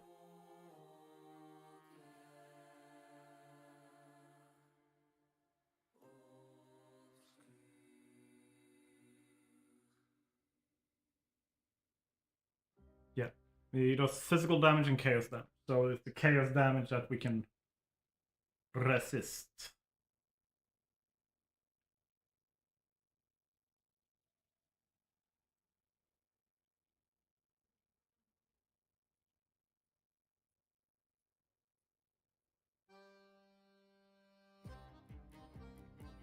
Twelve divines. Holy fuck. Let's see. No.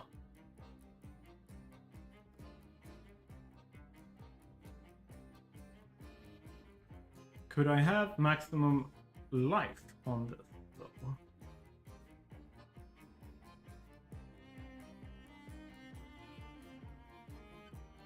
Yeah. At least 100 health more.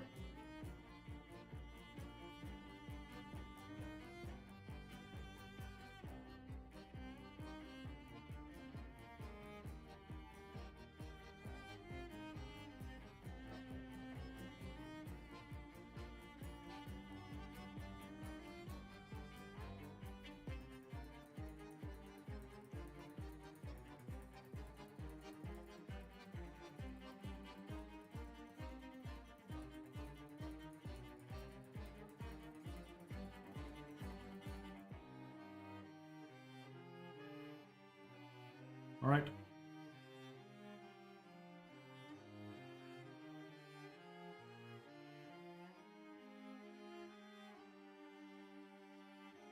Search.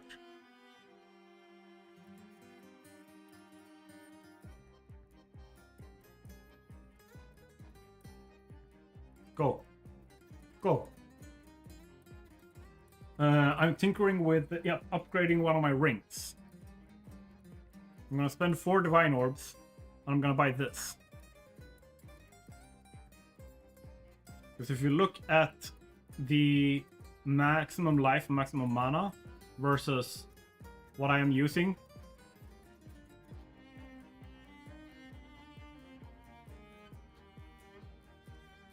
so if we look at my life at 826, my mana at 1076. Boom. My fire resistance goes negative, but we don't have any fire damage to care about.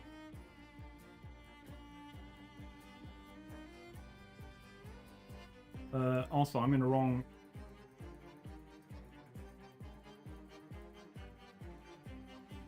There.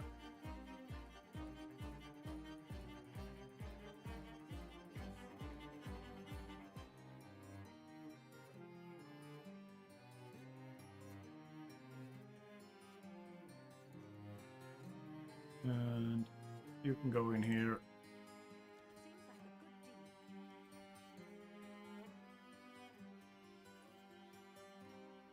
Which also increased our damage a little bit because my damage scales off my mana. My mana is also my health, right? So the more mana I have, the better. The more life I have, the better, because that's more mana, because my life is my mana, like that kind of stuff.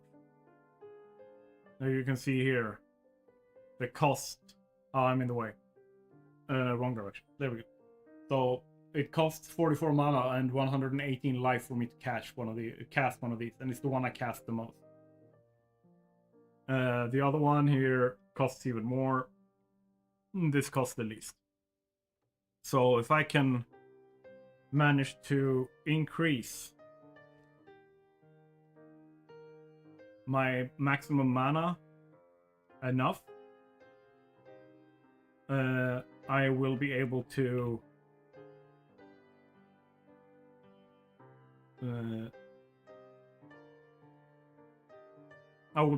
fight the guy because I can do the damage that I need.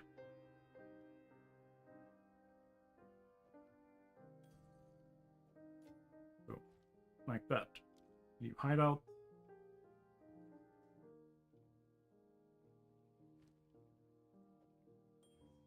There.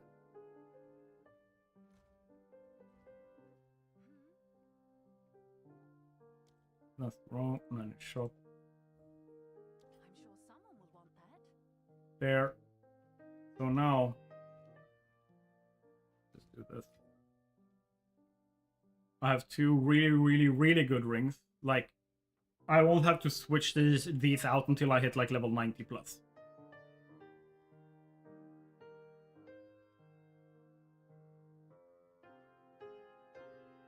So I have 1500 mana, so I increase that by 50%.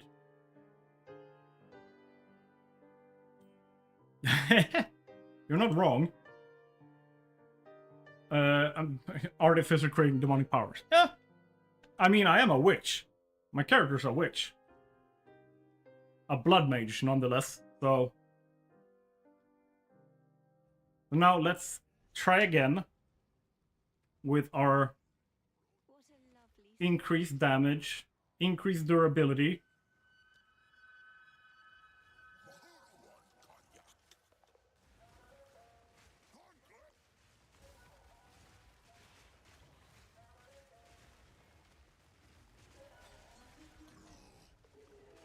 Look at how much faster, just from that small damage increase, look how much faster he's losing his health.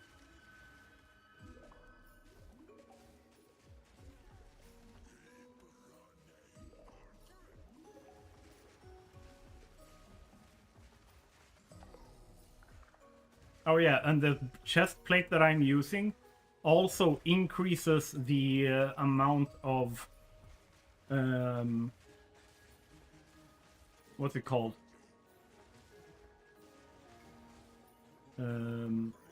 Energy shield I have based off of how much life I have.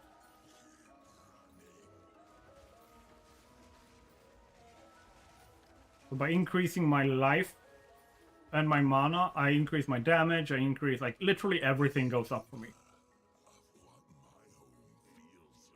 Because that's what my build is supposed to do. It's supposed to be a mana stacker. It's called a mana stacking build, which means that it's like building up so much mana that the damage bonuses that I get from how much mana I have outscales any other bonus that I could possibly have.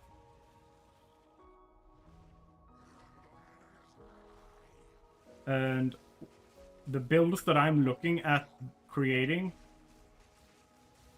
will be able to hit something like at the upper level. I think it's supposed to be able to hit something like 127 million damage, like DPS.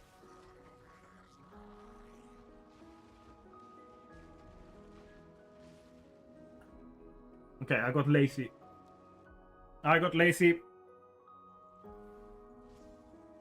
I can tell.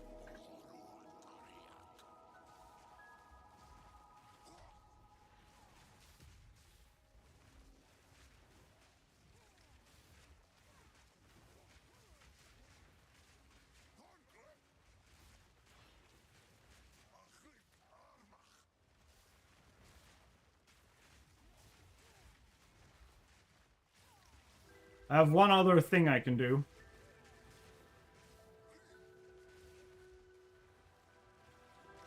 That may or may not help, but I can test it.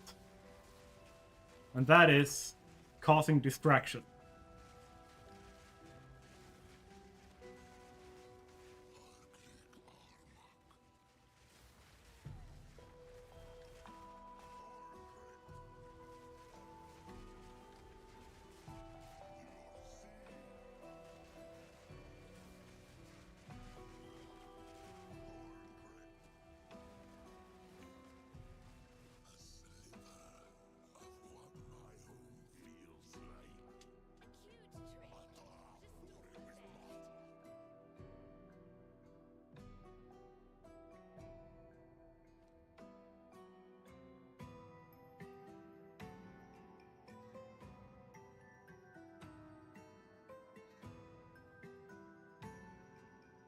Let's do that.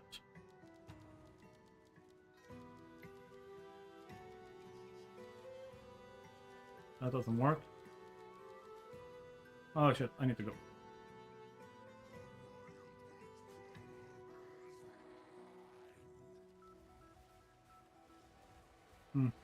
Well.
Come on, I'm so close.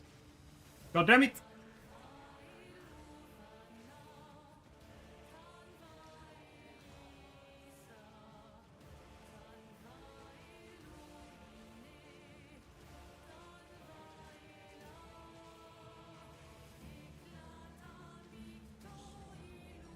I did it!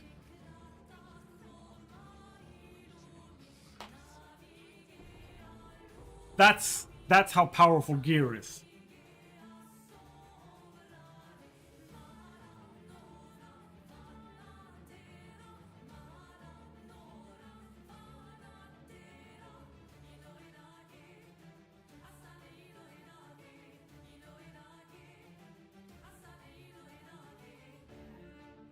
That's the level of difference between the normal content and the pinnacle boss content.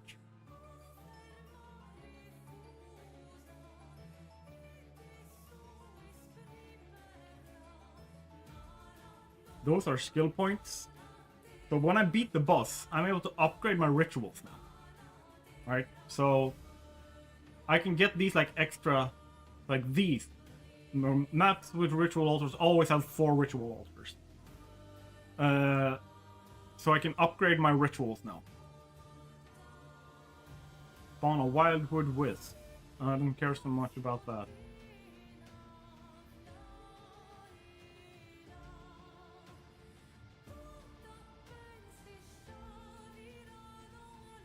So I can re-roll an additional time.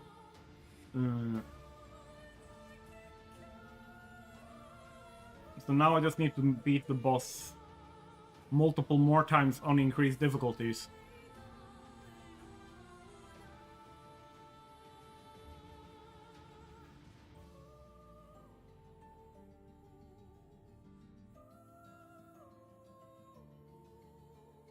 I will start with this because it allows me to re-roll an additional time when like the rewards, and they cost 25% less to re-roll. And then I have 5 points to spend here in the middle, and I want this and that.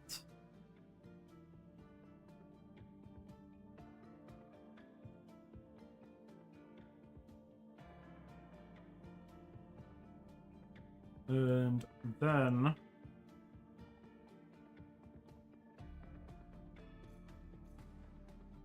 let's go towards this so I can get more rare monsters and stuff in my map. And then I will probably go into strong boxes. This is a skill tree for the end game. So this affects only the end game stuff. The end game maps, the end game like effects on the maps and the tablets, waystones and stuff like that. And then you have for each of the mechanics. So this is for the ritual, the one that I want to focus on. And then you have up here, you have Delirium, which is a different one. And then you have over here, you have Expeditions, which is a different mechanic. And here you have Breach, which is those hands, the circle thing that was growing. And here, Abyss, the like cracks with the green thing coming up of the ground. Abyss mechanics. So yeah. It's a different skill tree than the normal, the one that upgrades my character. This upgrades the mats. But also, we got the shoes. We got the unique, only this boss can drop these shoes. You cannot get them from anywhere else in the game. Unless you buy them on the market, because then they've already dropped from that boss and someone is selling. So this is like a unique thing. The problem is they're not very good. So if we look at what they're worth like an Orb of Alchemy or like an Orb of like Exaltment, so or Exalted Orb. So they're not very super.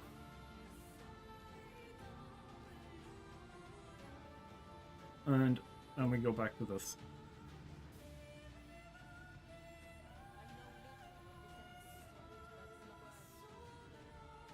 Yeah. And then, because we are collecting all the uniques, I'm just gonna put that into my guild's stash for all the unique items. We have 51 out of 393 uniques. On this league, we have a lot more, like in the like big standard league.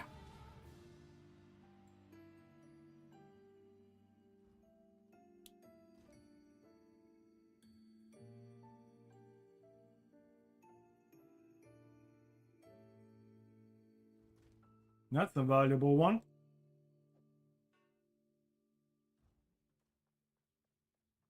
Speak. Quickly. I will make use of this. Indeed. Like we can go here.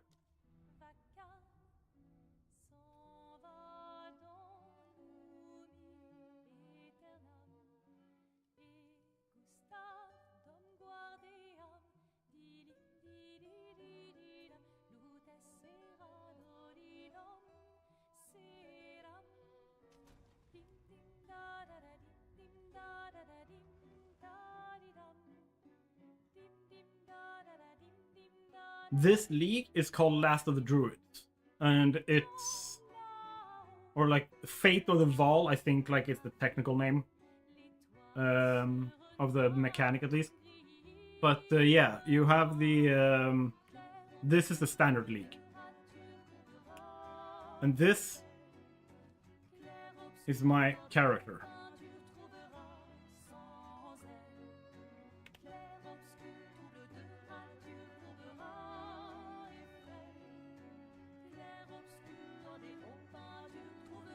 This is a Stormweaver.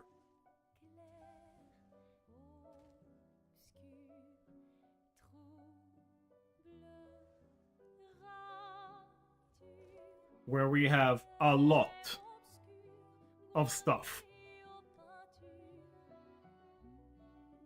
Like a lot of stuff.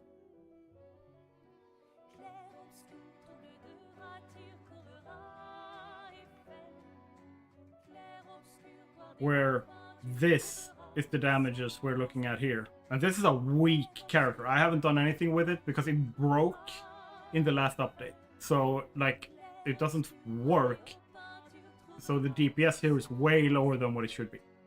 The actual DPS should be something like 500,000 DPS.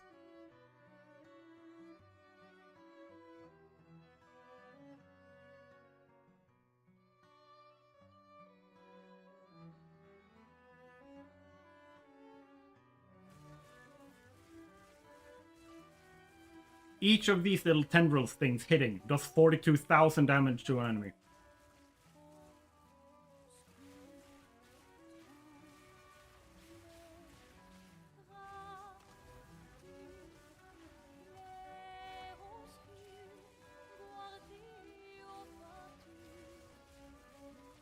It's like a single...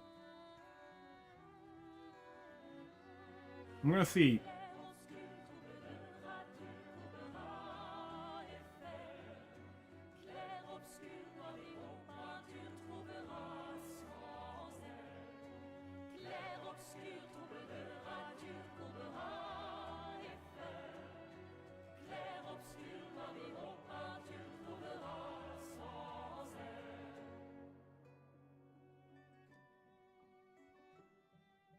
Let's do this.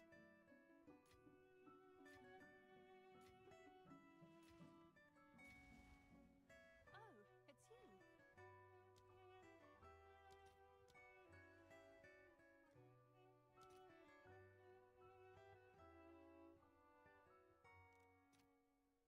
you. Need 349. Oh, I mean, that's easy. I have more than that.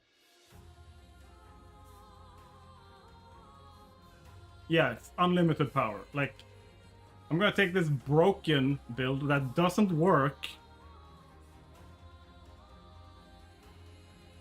I'm gonna fight exactly the same boss.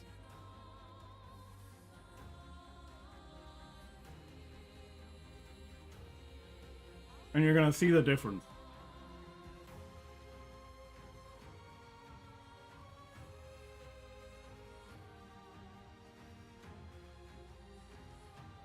It's gonna be really freaking funny.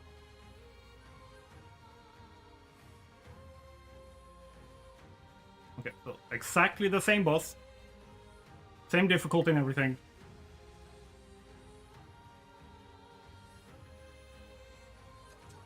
Hello, boss guy. Look at his health.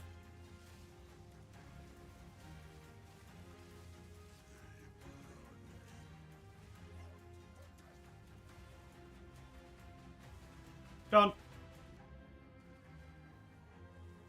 Send me away, thank you.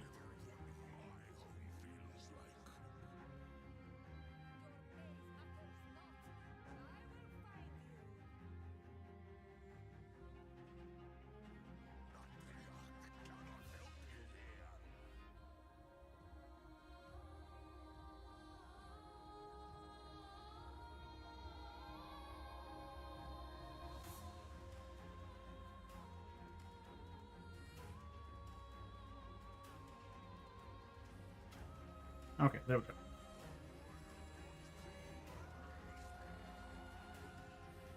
Dude, you're so gonna die.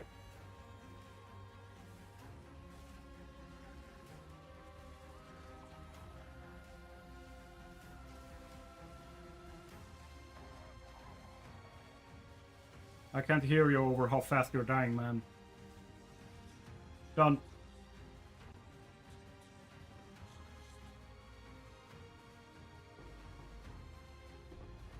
That's how fast it goes.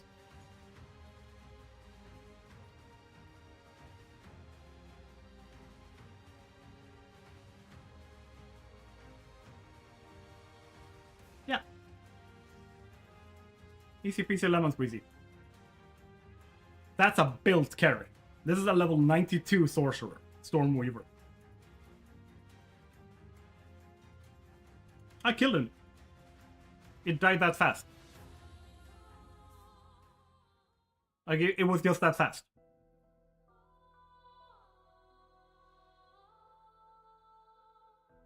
So, if you want to break down what I actually did, was first, I place this, and I start tossing this out. Then, I place a bunch of these. I can have 4 of these going at the same time. Then I frost bomb him to slow him down, which also makes my sparks go like this. So you can see that they are a little bit different than the normal. So having that is frost infused sparks. I also have this. So with combining that, I also set them on fire. So now I have frost, lightning, and fire going at the same time all over the map. And then I place this on him, which is a curse. When he's cursed, let me see how powerful is this one. So because it's only half effective on him, he would take 50% more damage. He's also going to be double shocked. And the shock magnitude...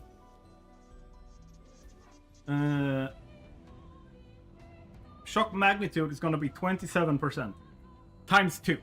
So 54% extra. Yeah, yep. So I basically, this is a combo character. So this by itself does 42,000 damage. But with this on top of it, the damage goes to... with Frost Cold Infused, DPS jumps to 84,000. And then I basically double that damage because of the enemy being shocked and cursed. And it's double shocked and then cursed. So that puts it at like 160,000 DPS. And then I also crit sometimes. Plus all of these. Each of those orbs, each orb, does 39,000 DPS. 4 of them out at the same time. So that's 39,000 times 4 on top of those 160,000 DPS.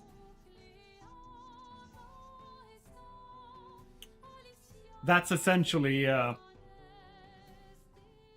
that's essentially it. Like that's essentially how I've stacked power with this character, right? So content with this character, easy peasy, lemon squeezy. I can walk through every map like nothing.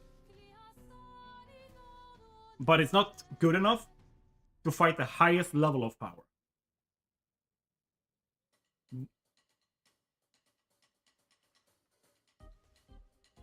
So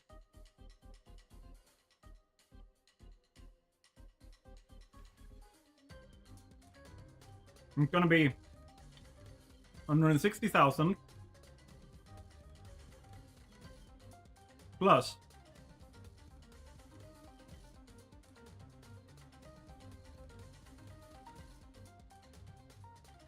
it would be just to make sure that it's segmented properly here.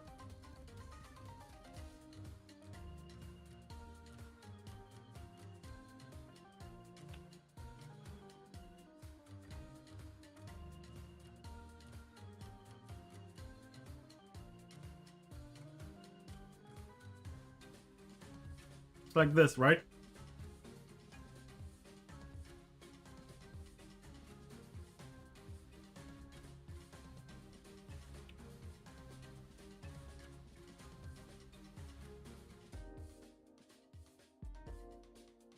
This is what I'm doing with this character. Per second.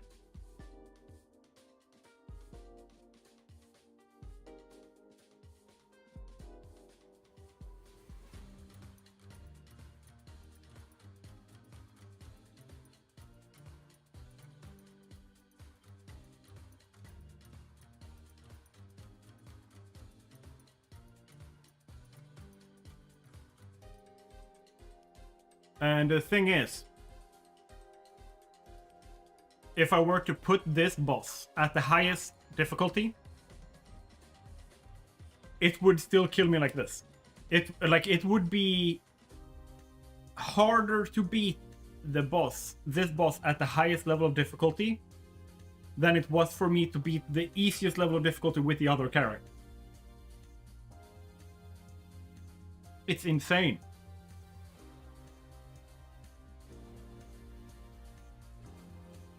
Because I'm still that far away from being able to have the power scaling to fight that boss.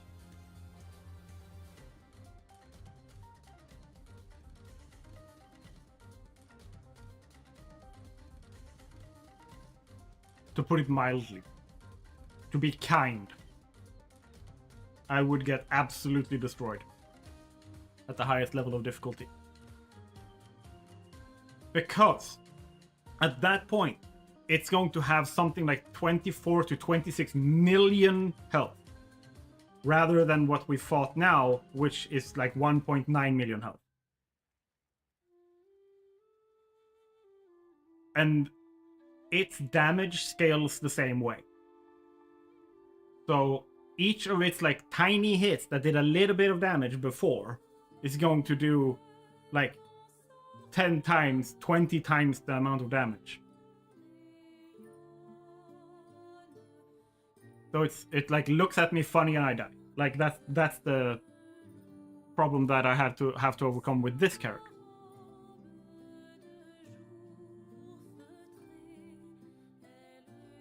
Because if I have like 600,000, 700,000 damage per second, I can kill it pretty quickly. Don't take me wrong here. But it kills me faster, way faster. And so much is happening when I'm using this character that I can't also do the dodge rolls and everything. Like, everything has to happen super fast. Like,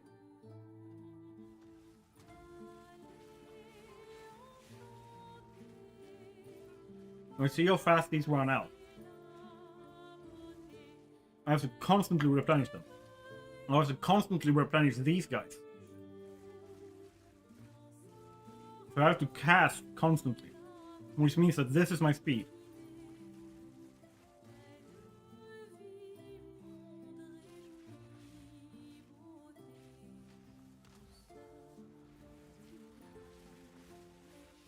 So this is my only chance of doing anything.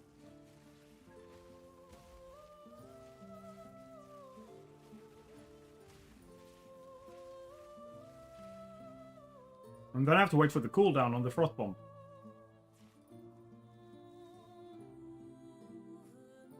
Very glass cannon.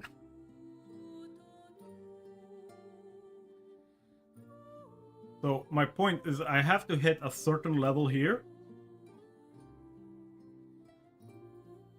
in my shield. And then, because this build is not done, right? Like, the league ended before I finished my build. I want to take this, because then I convert all my energy shield to mana. And I have this. 3% spell damage per 100 maximum mana, plus having this. Non-channeling spells gain 4% of damage as extra lightning damage for each 100 maximum mana you have. Meaning that I would have 7% more damage per 100 mana. So if I can get, like, say 6,000 energy shield, and then convert all of it to mana, we're ballin'. But for now, I am screwed.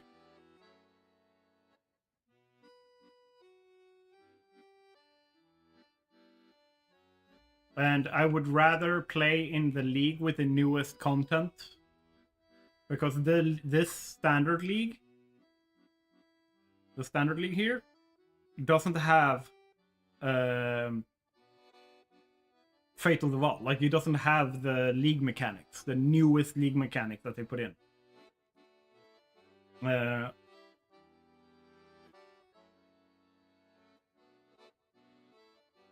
Only two characters that has that is this Shaman and this Bloodmage. These two are in the same league.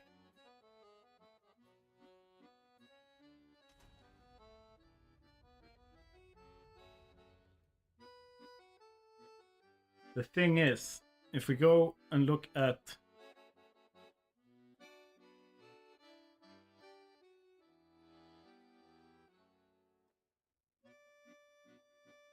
here.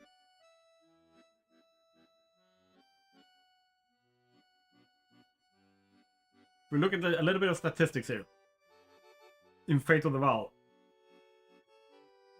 This is the build distribution between different like types of leagues, because we have hardcore, solo self-found, and hardcore solo self-found as well. But if we look here, we go to see all builds. Yeah, every 4 months. So the next one is going to be in April. Then I can like look at what people are playing the most, and I can sort through different things. And if I want to be looking at like how to beat everything, I will sort through DPS. So the top builds right now are doing 173 million DPS. That is insane. That is like broken amount of damage.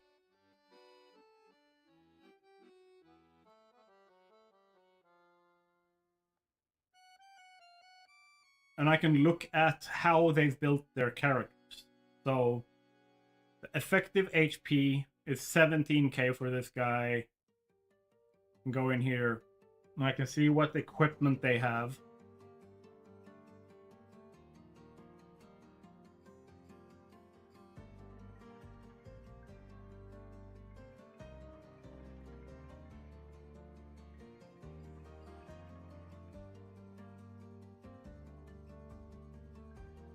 Oh, these people don't do anything other than like figure out how to like get busted fucking numbers. But I can look at like how they've set up their passive skill tree. I can look at which skills they're using and supports for those skills. How they've set up everything here, and I can learn from this. Right, so even if I don't copy this, I can look at like what have they, like even if I do 10% of what they've done to get to those numbers, I would have a character that can do 17 million DPS. Like I'd be happy with that. I would be happy with 1.7. I would be happy with 1% of this, right? Yeah, classic gaming wave, very much so. Like even if I don't feasibly, like I will never afford one of these. Absolutely no way. Like each of these gives 2 what is it? Yeah, item gains bonus from Soccer the Soul course as though it was also a helmet. So this gets 3% increased maximum mana per one of these. So that's 18% increased maximum mana. Bada boom. Right, what do they have? They have mana. They have 9,000 mana. I've never seen that much mana in my life.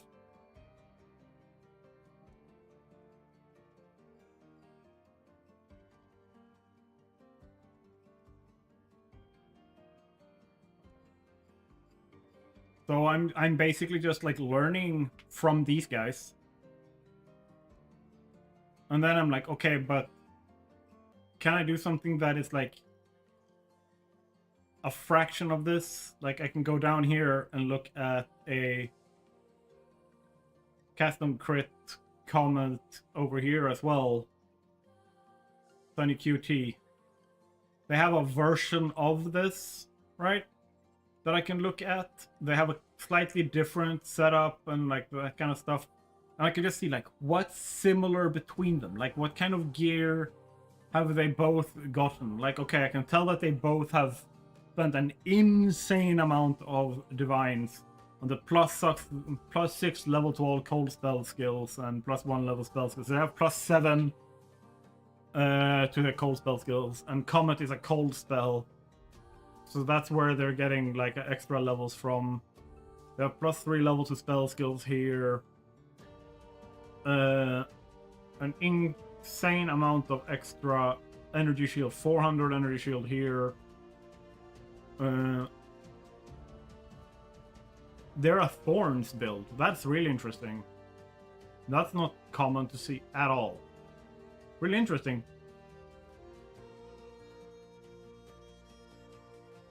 Way fewer gems than the other build. Like, there's a bunch of stuff that I can look at and learn from. The only thing that I see is that pretty much everyone has the same skill setup for their ascension. For this part. Everyone seems to have exactly the same setup.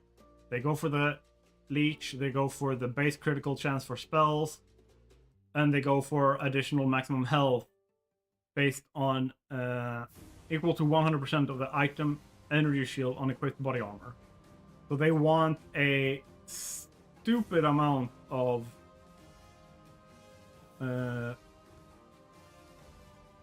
can I go here?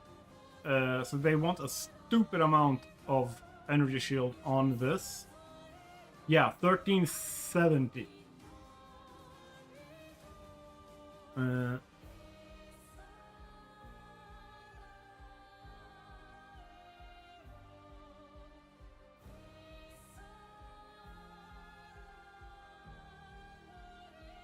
Yeah.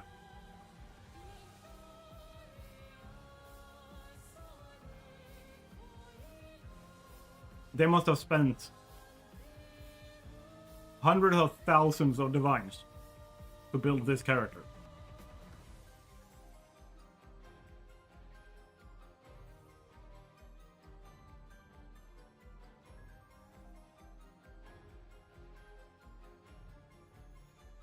That's a level 100.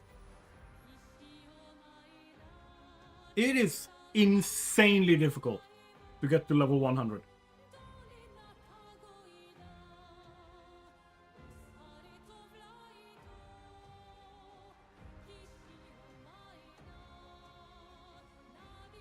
So yeah, I can learn from this. And I can go in here. And I can play the game and try to get like somewhat of a movement towards whatever they're doing to learn from, right? Without necessarily copying their homework. That way I learn how to do the build optimization. Yeah. I think they might have used the temple, the Val temple thing, because if they've optimized how much of an experience bonus they get, like if they get like 1500% effectiveness on monsters and a 300% bonus on experience, they can probably like hit level 95 in like one temple, from 0 to level 95 in one temple.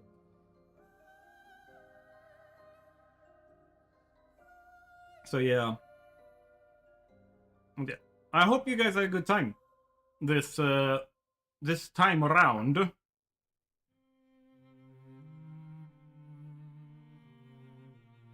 And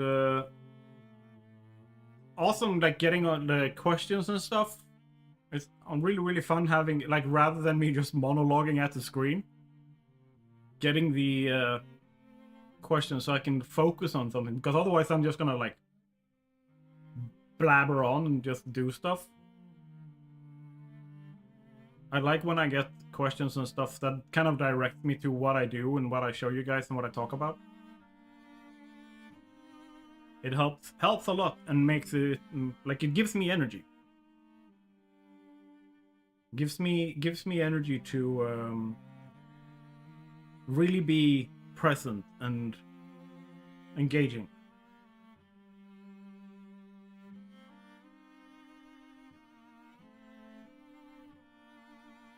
And we did manage to beat that boss. We did manage to beat it.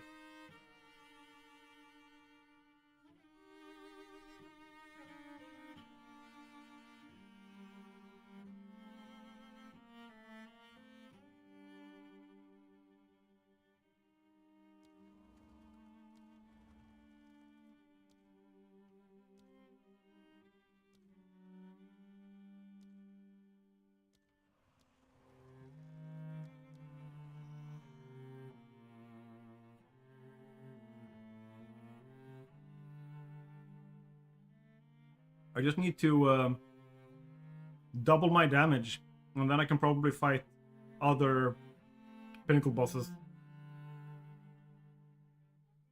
without having to do it for like an hour. Oh yeah. But yeah, like being able to easily farm like a pinnacle boss is one of the things that I want to be able to do before this ends. And my target is the ritual, is to fight that boss and be able to kill him easily. So yeah.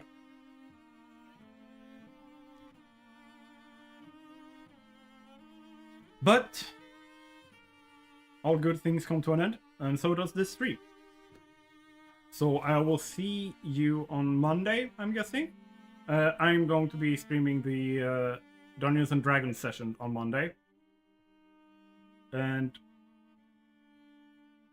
tomorrow, the day after, I will just keep scripting the videos that I have planned for satisfactory stuff.